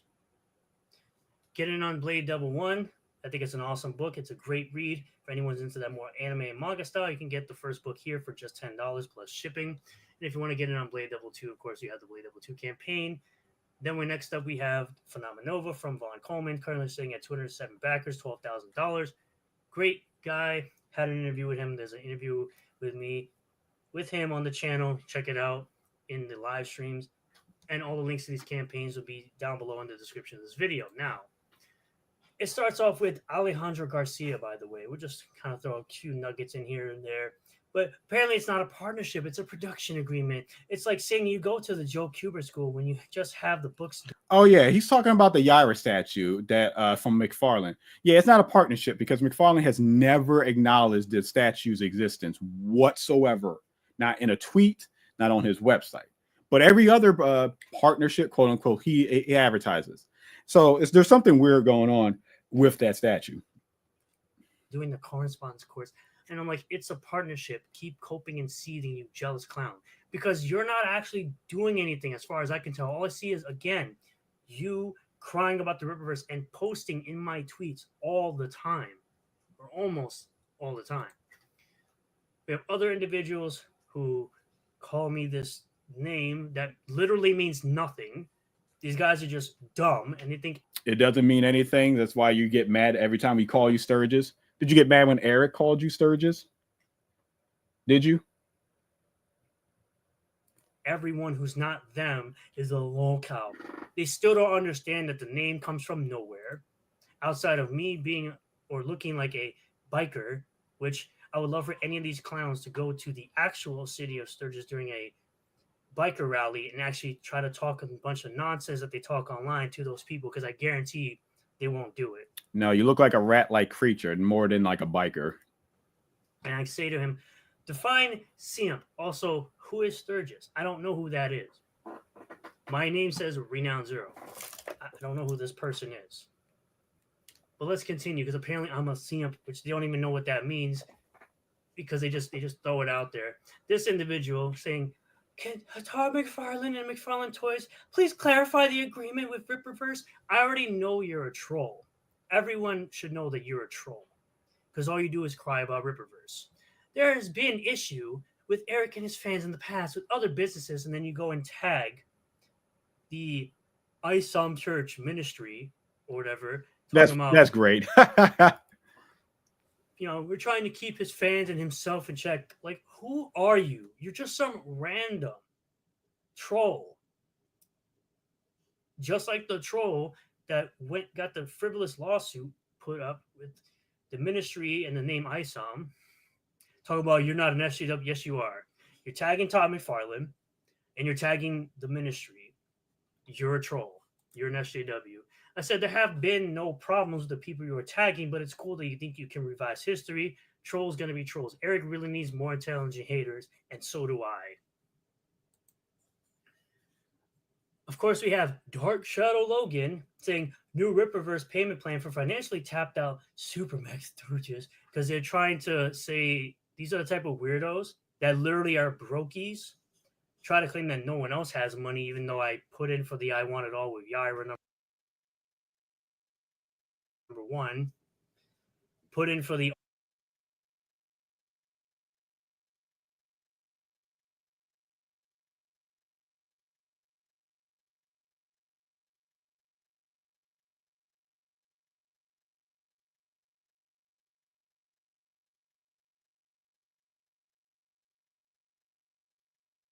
all in tier for Shane Davis's book and put in for the creative signature tier. Whoops, I didn't realize I was muted. So I was saying that this is Sezzle's supposed to be a low monthly pay option for customers who can't afford the stuff that they have. But Sturgis, you never bought the I Want It All, the $1,000 all bundle. You never showed that you bought that. So I know for a fact you didn't have the money for it. For John Malin's godlike, but somehow I'm the brokey, right? Meanwhile, I have, again, statues that cost more. You have a statue of a Castlevania character, and then your other collection are pop figures. Pop figures are really cheap. You got a lot of money there, my guy. You know what also costs a lot? Not doesn't cost a lot of money. Better streaming equipment like a camera, better furniture. I don't know. Then the Yaira statue, you freaking clowns. Literally 3 of them right there, up there. So they can go further into debt in order to show subservience and perhaps hear their name from the man himself. By the way, I don't care if... Oh, Sezo, it's like a payment plan service, like Affirm or Shop Pay or Klarna. It's a way for you to buy stuff online, or like PayPal. Like PayPal has like their own payment plan, like paying for or whatever. It's like a way for people to afford items online by splitting it as like a monthly, not a monthly, like a bi-weekly payment for 4 payments. So like it's great for stuff that you want to get, but you just don't have enough right at that moment, so you can just split your payment. All it is just like what is it? It's just a payment plan. That's it. There's nothing like controversial about it whatsoever. Eric July shouts me out. He has shouted me out multiple occasions, but of course, anytime I mention anything like that, you guys shift the goalposts anyway, as you always do. You always shift it to something new and something honestly homoerotic because you guys are weird and you're absolutely flaming and closeted. So where I say new goalpost shift, black man bad, Brokey cries about how grown adults spend their money, the exact same thing that Vonster does. This just shows how much these guys clearly know nothing about how payment plans work or even how this one specifically works. Eric July really has broken these weirdos. It's to the point that you cry daily. This narrative of I need validation from another man is some feminine soy-fueled behavior they learn from their frog daddy. If $500 taps you out, you need to find a new job. Cult mentality on full display. Absolutely. That's exactly what they're doing, fighting their homoerotic. And if this individual unearthing America makes a great point. If 500 taps you out, then don't spend it. He can afford it, but it wanted to space it out for flexibility. I mean, things happen. You always want to leave yourself liquid in case of emergency. And I said, exactly. You realize you're calling fellow Ripperverse fans brookies. By the way, this is brookies, not brokies. As there's numerous of them trying to crowdfund is what this person put to get a statue. I'm like, I'm literally not. Get a life. Get a life, says the guy who spends the majority of his time on YouTube and Twitter talking about Eric slash Ripperverse. Yeah, okay. Define majority. I literally don't. I was on vacation for a week and barely on here. For as much as you hate watch my Twitter feed, you clearly don't know anything about me. This is why you're retarded and low IQ. Shut up. If Ripperverse is such a failure, why are you so butthurt? Because that's did I forward it? I'm sorry. Actually, and no, I don't. Yeah, I think I did forward it. Ever get out to people. If 500 taps you out, then don't spend it. He can afford it, but it wanted to space it out for flexibility. I mean, things happen. You always want to leave yourself liquid. Yeah, you know what? That's a good point. Someone talk about homoerotic, but then like you have like videos of yourself showing your nipples online to men. Like, come on, guys. In case of emergency, and I said, exactly. You realize you're calling fellow Ripperverse fans brookies. By the way, this is brookies, not brokies. As there's numerous of them trying to crowdfund is what this person put to get a statue. I'm like, I'm literally not. You literally are. That's what you just did. Get a life. Get a life, says the guy who spends the majority of his time on YouTube and Twitter talking about Eric slash Ripperverse. Yeah, okay. Define majority. I literally don't. I was on vacation for a week and barely on here. For as much as you hate vacation, right, guys? This guy's able to afford vacations. That's what he said. He's able to, because of YouTube, he's able to take vacations every month. A guy that works 13 plus hours, 5 days a week as a lumberjack is able to take vacations every month. Watch my Twitter feed. You clearly don't know anything about me. This is why you're retarded and low IQ. Shut up. Just shut up. You clearly don't know nothing. And of course, EVS. No, you shut up. Shut up. I don't have an argument, so shut up. Has to chime in on it, right? He says, this is unreal. Get into debt with Eric July Ripperverse product. You know, because more people spend money on Ripperverse than your trash that you don't ever get out to people. Well, you haven't got out your late stuff to people.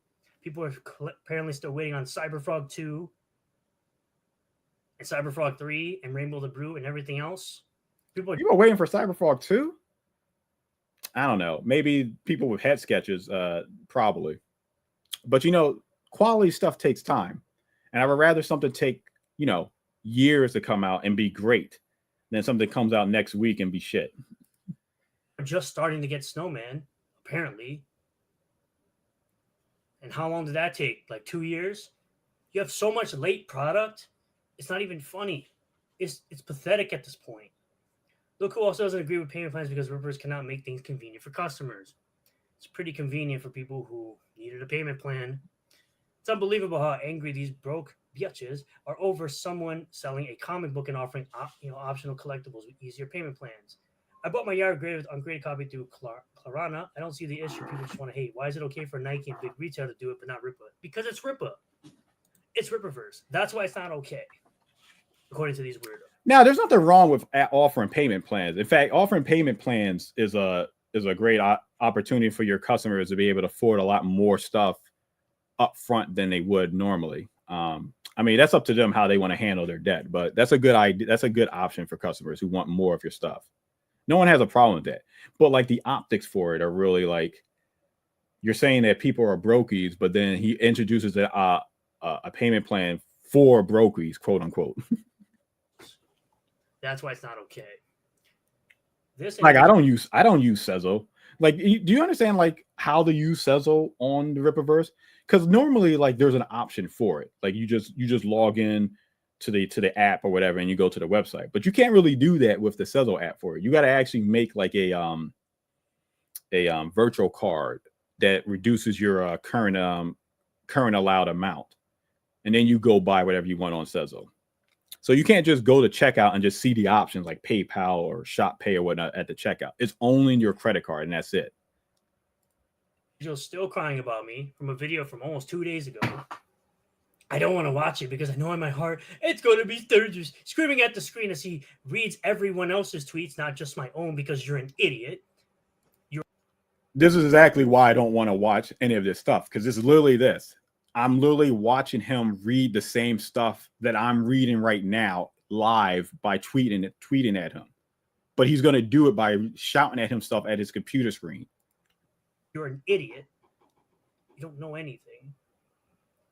It tweets back to himself. It's why I never acknowledged him, and it's pointless to even mount an argument when I'm sure he missed everything about me thinking about the collaboration was a major win. I don't really care, because you're an individual who claimed that Yara #1 wasn't going to hit $1 million, and it hit $1 million in less than 24 hours. And I know you have a bias, so I don't really care. It didn't hit $1 million for the books. It hit $1 million for the total, but more merchandise was sold. See, I don't really care about how much the merchandise sell. I care about how much the books sell, because the books tell you how many people are buying them, give or take. I don't care. And I said, you didn't watch it, yet try to predict what happens. You're a racist piece of crap, and you let the mask slip because Eric made a tweet about wanting to help Nick Rekieta. Congrats, Brokey. You sell stuff in order to buy stuff secondhand, and you're still crying about me almost 2 days later about the video.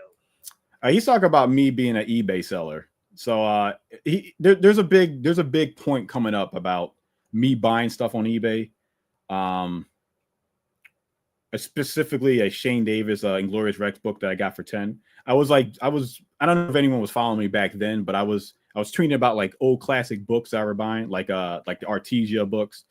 And I was looking up old graphic novels I wanted to get, because I can't buy them digitally. I'm a 99% digital reader, but there's stuff that's out of print or delisted, so I got to buy them physically. So I stumbled upon like an Inglorious Rex convention cover for $10, and I was like, all right, well, I wasn't interested in Inglorious Rex, so I bought Inglorious Rex that way. And then by me buying that book for that price, I went and just backed his campaigns on his 9 Lives website. That's how marketing works, Sturgis. To which he responds with, I don't need to predict. That's literally what you do in your videos. No, it isn't, because you're an idiot. I'm literally reading your tweets, so you just sound like an absolute moron right now. You scream at the screen and shout at yourself reading back your own post, literally not screaming. You just screamed earlier. It's called monetizing haters like you. I monetize you as much as I possibly can because it's so easy, because you're such a low IQ brainlet. People sell on eBay all the time, so you admit that you have to sell something on eBay in order to buy something from eBay rather than buying direct from an individual. No, I don't admit that. I admit that I'm an eBay seller. I don't have to sell anything on eBay. Like, do you think like people who are eBay sellers have to sell on eBay or not? Like, I don't understand. Like, I don't understand. Like, you can't sell on eBay, so I can't use eBay. I have to just buy my money out. I just have to buy the item outright, which I do. But like, eBay is my secondary fun money. You know how like Sturgis likes to proclaim he makes this is like his secondary income by just doing this, monetizing the haters and whatnot. But I can't have like a secondary type of income. Odd. Individual to support them directly, but you instead buy from someone who has. Oh, and even this point right here. So 9 Lives actually does have an eBay store, and they didn't put any of the stuff that I bought on their eBay store so they can give resellers the ability to make money off their book. It's sort of like how like EVS has the ability to sell like his books at the campaign for a cheaper price, but then once it gets to his store, he has to sell it for higher. So because they're like rare and they retain a value, resellers can sell his stuff and get a profit. I don't think Sturgis Inglorious Rex 2, and not directly from Shane, when he has a website where you can buy direct from him. Yeah, it wasn't on the website at the time. See, I would have bought it, but Campaign 2 wasn't on the website. So where would I have bought book 2 as well? I literally make more money than you on an annual basis part-time. No, you don't. I actually do. I actually proved it. I'll probably prove this later on day 2, but I actually did prove it. It was part of the long-winded post for it, where I actually went down.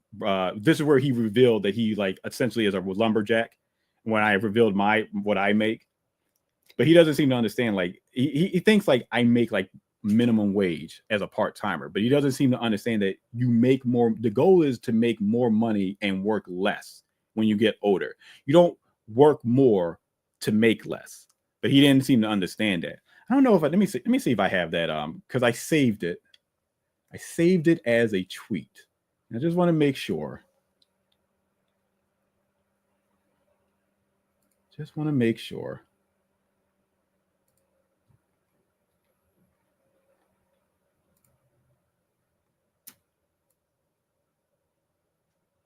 Oh yeah, it's this thread on here. Okay. Let me share this. If you go to my you can read it yourself. I'm not going to go through it, but you can read it yourself. You go to my my Twitter page. If you just go to my highlights, the stuff that I saved, you can see highlights, right? You'll see this on there if you go down a couple of them. And this was like the big long thread I had to make a response to. So if we go down here, oh wait. Yeah, this is stuff that Sturgis does for other men. Just keep this in mind. Like he's not gay, but he does gay stuff online for other men. Cummins beer. Oh yeah, so like here's my argument right here. Minimum wage, yada yada. This is my answer right here. So like this is where like I assume he's a lumberjack. So I looked up like the medium what like lumberjacks make. But someone's telling me that they generally range between like 30K, like parts like a minimum wage, like 30K to like 36K. So maybe like it just depends on the region. Maybe I'm giving them too much of a benefit of doubt. But you can read all this stuff on here. What does that say right here, guys? What does that say right here? What year is this? What does that say right here? I'll leave you to your own conclusions about how a part-timer makes that much. And by the way, I'm part-time, full-time. I don't know if you guys heard that terminology before. It means that I work my schedule however I want to, which means I generally do work full-time and even overtime for it.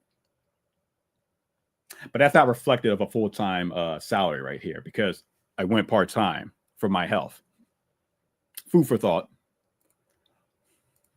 Tell you don't, because if you did, you wouldn't have to sell something in order to buy something else. You'd be able to just buy it.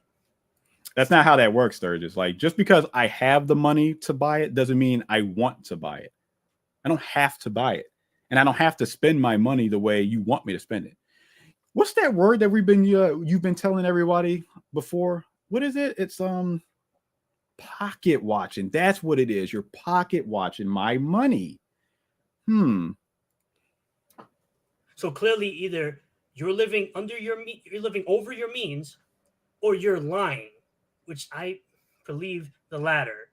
No. So if you check out my profile, my main stuff that I buy are toys. So I'm a toy collector. I want to be like a toy photographer.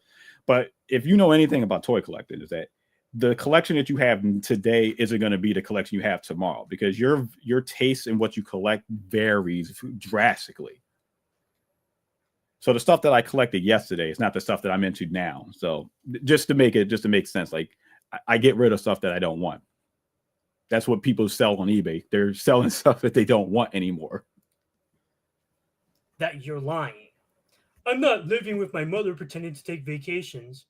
I literally took a vacation, you freaking idiot. And no, I don't live at home, you crackhead. I'm sorry you're so unintelligent and have the IQ of a gnat that you really think that because you're so dumb, you listen to anybody else who's against me because that's what a cult does. You literally listen to whatever somebody says to you, even though it's a lie. Now, if you want to prove me wrong of how much of a brokey you're not, I don't literally have statues that cost more than Yaira, you clown. You literally said I couldn't afford it. And you proved that you're a brokey because you had to sell stuff online to buy other stuff. Sturgis, you got pops up there, so I'm pretty sure your mom paid for your statue for you. Because if you did have money to buy these statues, you would invest that money in upgrading your stream equipment. You would upgrade your look as well. You know, shave your beard correctly, get some hair products, get better streaming like audio equipment instead of using like Xbox headsets as your audio. I don't know. You know, like when I started making money streaming years ago, you know what I did? I invested in my streaming equipment. You can do it any way you choose fit. I'm not going to do anything you're saying because to me, I don't have to prove anything to you. Although I've already proven that I can afford a Yaira statue, you idiot. Can you? Because you never proved that you actually bought the all-in bundle. And you never proved that you actually bought the Yaira statue. Although I'm pretty sure you probably used Sezzle to buy the Yaira statue, right? Right? Okay. Until then, stay mad and cope because, first of all, part-time, I can already tell you don't make more money than me. I personally don't give a crap. Are we sure about that, Sturgis? Because we already established I did make more money than you as a part-timer. You clearly care about my money more than I care about yours. But the fact is, you want to sit up here and call other people brokies when your brokey ass can't even afford a $25 comic book from Shane Davis. Stay mad and cope with me being great because I'm right and I'm right because I'm great. You're an idiot. You're an absolute moron of an individual. Don't call me that. That's why when you made an AI version of yourself, you still kept the 2 liver spots on your bald ass head. Don't you talk about my head like that. They're not liver spots. They're birthmarks. I would have never had them revealed if I didn't shave my head. See, I do actually have hair. I just shave my head because I'm not going to look like an idiot with like a bald spot. But you wouldn't understand it because you still got cum stains in your unkempt beard and your thinning hair. And then you tried to use the insult of my hair graying or whatever. Yet I have hair and you don't. Yeah, but it's graying and thinning. Doesn't matter if you have hair or not. I love my look, how I look right now. But I guarantee you won't when your hair is already at the point where you got to shave it. You jealous, copious fuck. You can't prove a single thing you said, you clown. I work 10 to 12 hours, 5 days a week, you effing idiot. YouTube and Twitch are both extra revenue streams. You ever proven a single thing you said? You listen to individuals that don't know anything about me and call it a fact. You're a broke bitch who can't even afford Inglorious Rex without selling a different product while trying to crap on people who want to use their own extra money on products they truly like and want. Meanwhile, you sat up here and bought Yaira 1 even after you said the Ripperverse sucks. Yeah, because I'm a reviewer and I'll spend my money the way I want.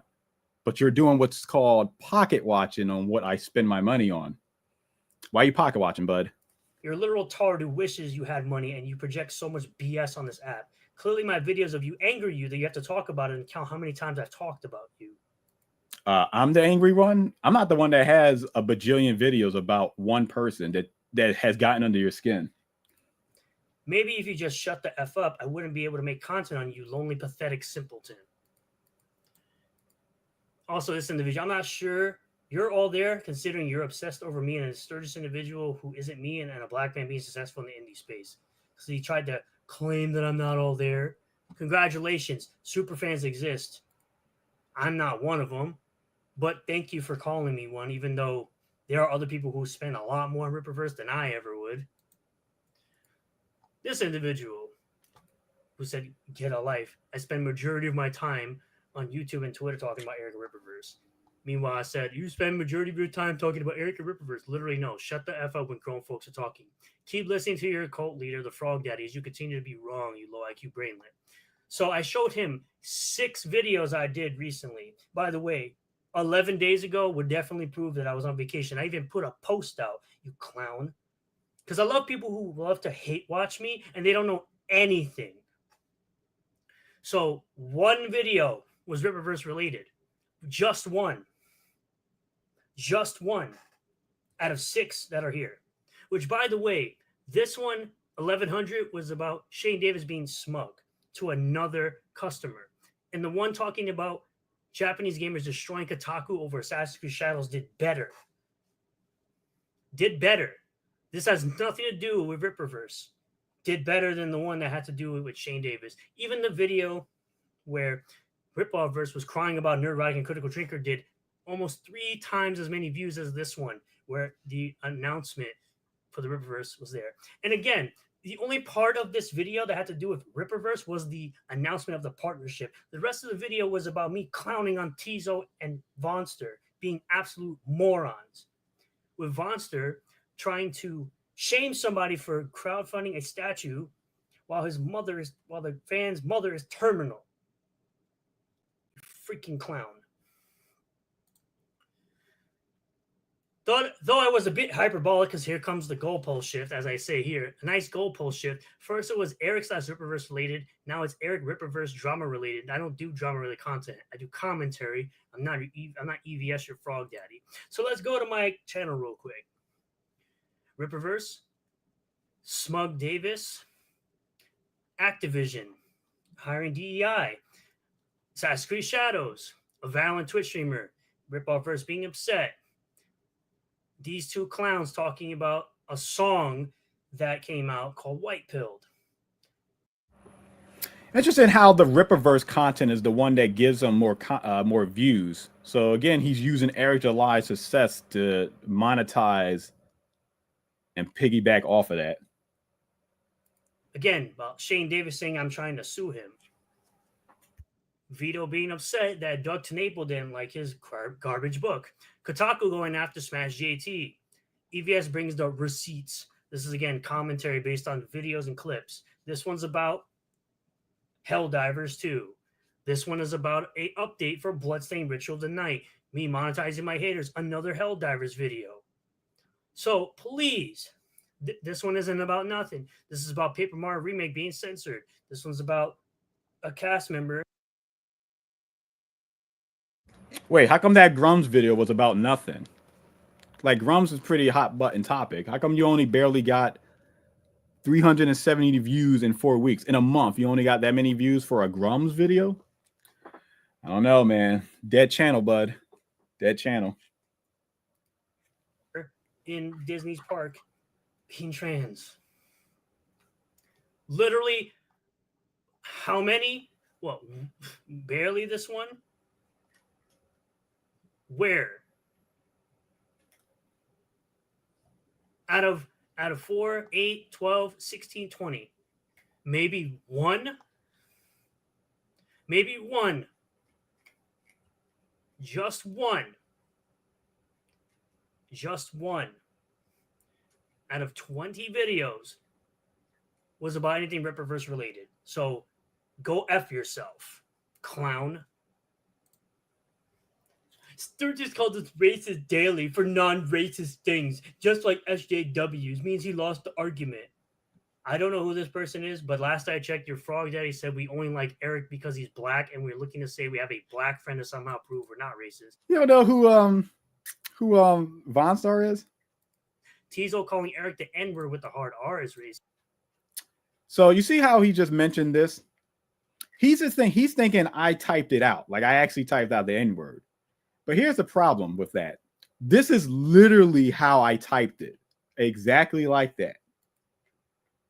He's thinking I actually called him that. But it's an assumption. There's many words that are the N-words with a hard R. Why is he assuming I'm a racist on that? I don't know. Just think about it for a second after you watch this video. I don't understand is that if it's so offensive to them, then why do they say it over and over again? So Riley said the N-word before you did that morning. He says it every morning. He calls me nigga. He calls the other kids nigga. He calls himself nigga all the time. Nigga this, nigga that. Nigga please. Bitch nigga. Nigga, have you lost your mind? Nigga, check that hoe. Nigga, you bullshitting. Break yourself, nigga. He says it so much I don't even notice it anymore. Last week in lunch, Riley says to a classmate, "Can a nigga borrow a French fry?" And my first thought wasn't, oh my God, he said the word, the N-word. It was, now how is a nigga gonna borrow a fry? Nigga, is you gonna give it back? I'm telling you, my inside voice didn't talk like that before he got in my class. But yeah, I never said the word. You know, I never said it. These clowns, I swear. By the way, who is us exactly? Clearly, you need to read a book and look up the definition of daily. I don't think about you weirdos on a daily basis or at all once I'm off Twitter. Like you think of me or this individual. You guys are content, and that's about it. If Ripperverse is winning, why are you so mad all the time? Who's mad? I'm laughing at you clowns. Stop shouting, Sturgis. Damn. Stop being angry. Because you literally just don't shut up. You literally do not stop talking about something you don't like. And it's fun to call out the lies you clowns spew all the time. And the hypocrisy of you clowns all the time. I feel sorry for you. You got taken in by a YouTuber. What, I got taken in by what? Who zero real business sense. From a guy who's supposed to be a writer, can't even write a proper tweet. He's just a guy exploiting a group of YouTube fans who can't make a book worth a F. According to who? You? According to the guy who can barely get 5,000 backers, you have less than 5,000 backers on 4 projects? You, of all people, with your 7 likes in almost 2 hours? You got 7 likes. No one's backing you up because you're wrong. We're back to pocket watching the likes again, I guess. When I say clearly your own backers don't give a crap about your books, you're sitting, you got 324 backers, you've actually got 2 more. On your most recent campaign, I'm not mad, lol. I laugh all the way to the bank of my multiple revenue streams because it's funny how clowns like to take down my revenue stream. They care so little about me, and I'm such a lolcow, yet you had individuals trying to take down my Twitch channel a couple months back. But I digress. I don't know who this person is, but the fact you have to keep calling me that tells me you're a brainwashed, flip-flopping weirdo who does whatever your frog daddy tells you to do. That's why you have yet to get another 6-figure campaign. 1 out of 4. You sound like a jealous puppy dog looking for attention from anywhere you can get it. Continue to insult potential customers and fans of a different fandom. Let's see how far that gets you. That works so well for the mainstream comic industry. If Ripperverse is such a failure, why are you so butthurt? Because that's what you actually think. You actually think Ripperverse is a failure, and you're butthurt about it all the time. And also, I said zero real business sense. The guy who has made $8.9 million versus the guy who's made about $250K.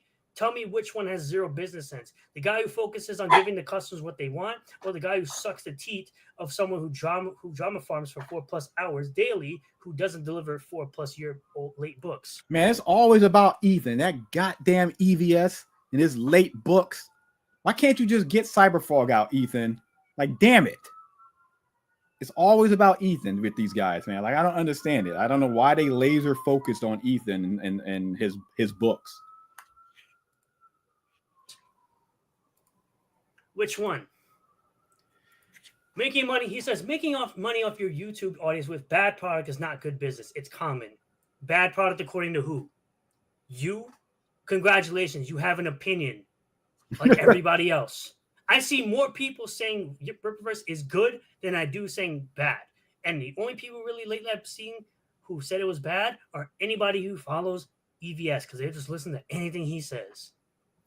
Making good books and marketing them well is good business. Stories that bring people back is good business. Literally, people come back all the time. That's why you have repeat customers for the Ripperverse. The lame brain idea that you give the customers what they want is anti-art and anti-progress and anti-entertainment. That's why his story doesn't hold up. Like, if you read, I told you before, like, if you go to my highlights, you'll see that long thread on there. It doesn't make sense. First of all, who the hell is chopping down a tree with a goddamn machete? And he's saying that he's able to take vacations like every month because of YouTube. The money he makes on YouTube, he's able to take like vacations. But like, who the hell is able to like be a lumberjack and travel as well as do this? Like, it doesn't make any sense. There's no logic to it. It's what Disney does with its focus groups and committee-made entertainment, which Eric criticized for years. No, they had focus groups based on SJWs, based on peace with people who weren't actually fans of the product that they were trying to get the feedback from. Dummy. Eric gets feedback from people who actually bought the product. You come up with something new that they don't know. They want until you give it to them. That's why so many people enjoy my stuff and so many people find Ripperverse soulless and bland. Who is so many people? Please show me someone who's not in your cult that doesn't like Ripperverse, that finds it soulless and bland. Because those are the same people that you're talking about. The people that are in your frog cult with the CG Frog Daddy. I said, clearly your product isn't great. You've sold to less than 5K people. Congratulations. You have an opinion that you gained from your Frog Daddy with your flip-flopping self. People kept coming back for more Ripperverse merch and books every time. I've seen the repeat customers. You market yourself as an absolute dickhead who shames people for crowdfunding for something they want. You have no marketing outside of that or begging EVS to promote your sorry books. Loads of people enjoy my books. Bitch, where? Where? You got 2,259 backers here. You got 415 backers there. You got 1,658 backers here. And you got 326 here. This is your latest campaign that has 326 backers. Where? Because it's funny how you didn't present receipts of anyone actually saying that they like your book. I'm sure they're out there. They're probably out there. Who knows? I don't know. But you presented 0 receipts to back that one up.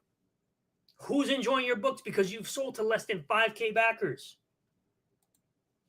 More teary-eyed cries about Ethan and playground insults instead of being able to make a single point refuting what I said. Okay, you said stories that bring people back is good business. People kept coming back.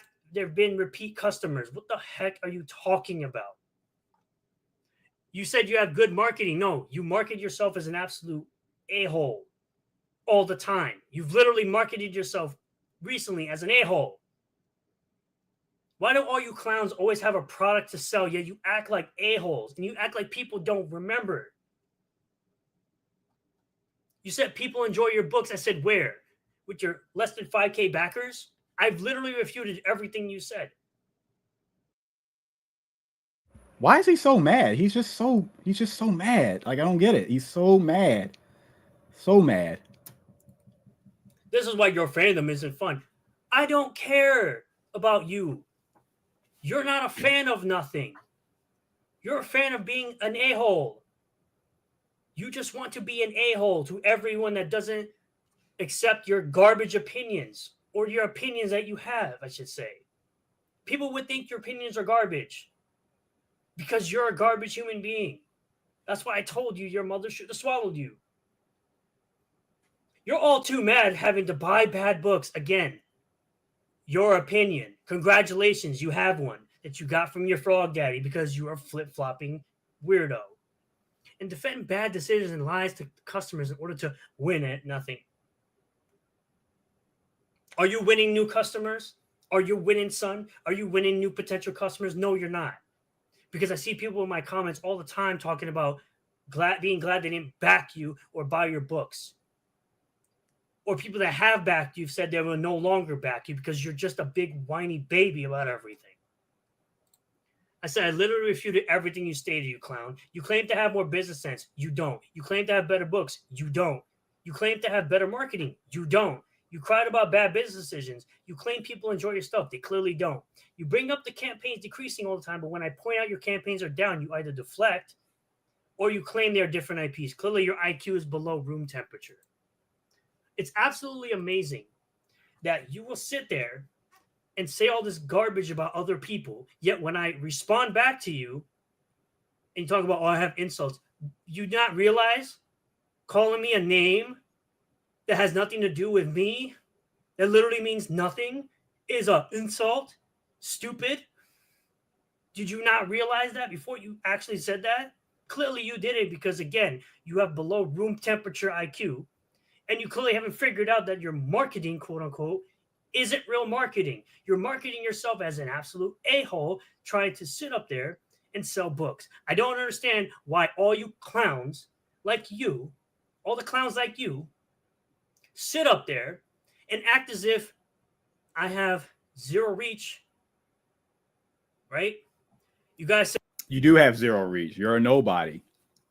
I'm a woke out, yet I have people commenting all the time about all the products that they're no longer purchasing from you clowns.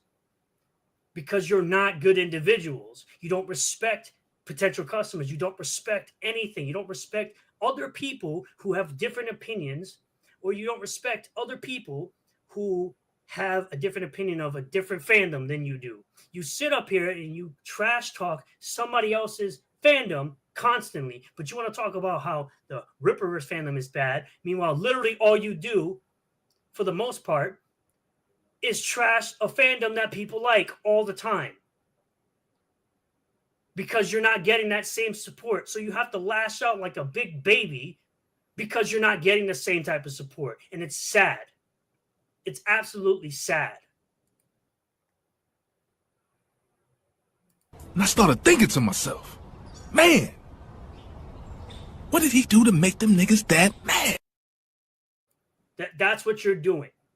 Rather than spending your time promoting your book and doing all that, you're spending more time crying to other people, crying about other fandoms that you're not even a part of. It's like the SJW crybabies who are crying about females not being part of the certain class or race of character.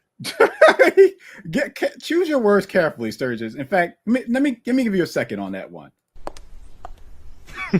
Women.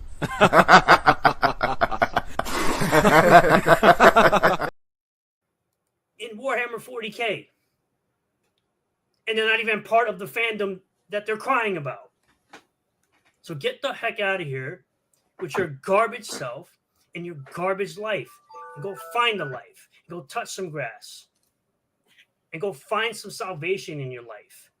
Rather than being a crybaby all the time. Both you and Teasel, Spencer. Bunch of crybaby back bitches. Back bitches. Thank you all for checking out this video. I really do appreciate all the new subscribers. Don't forget to like and subscribe my video, guys. You know, I just bitched for like 30 minutes, shouted at my screen, but don't forget to like and subscribe. New viewers and returning viewers, if you do like this video, hit that like button, comment below if you feel about all this, subscribe for more content, hit the bell for notifications, set the bell to all, that way you'll get a notification anytime I post a new video or live stream, and I'll see you all in the next one. A big lying fart face. See a fart face? Laura! All right, so I think I'm going to end it here for day one, but I'm going to leave you guys with a special treat from the ripoff verse. They did a special video for me, so I wanted to share it as the end cap, but it's in a different format, file format. So I gotta, I think, present it, and then video file, yeah. So I'll play that.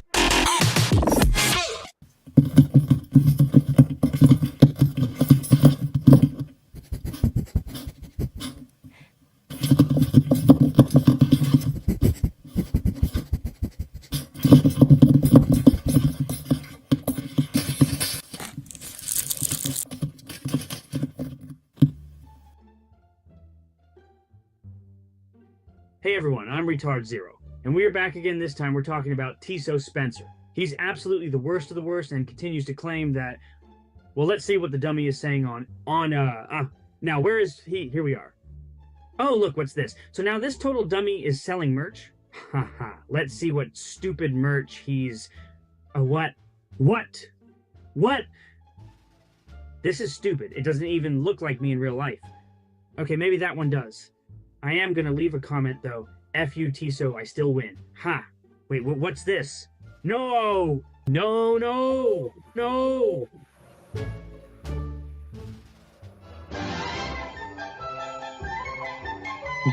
That's all retards.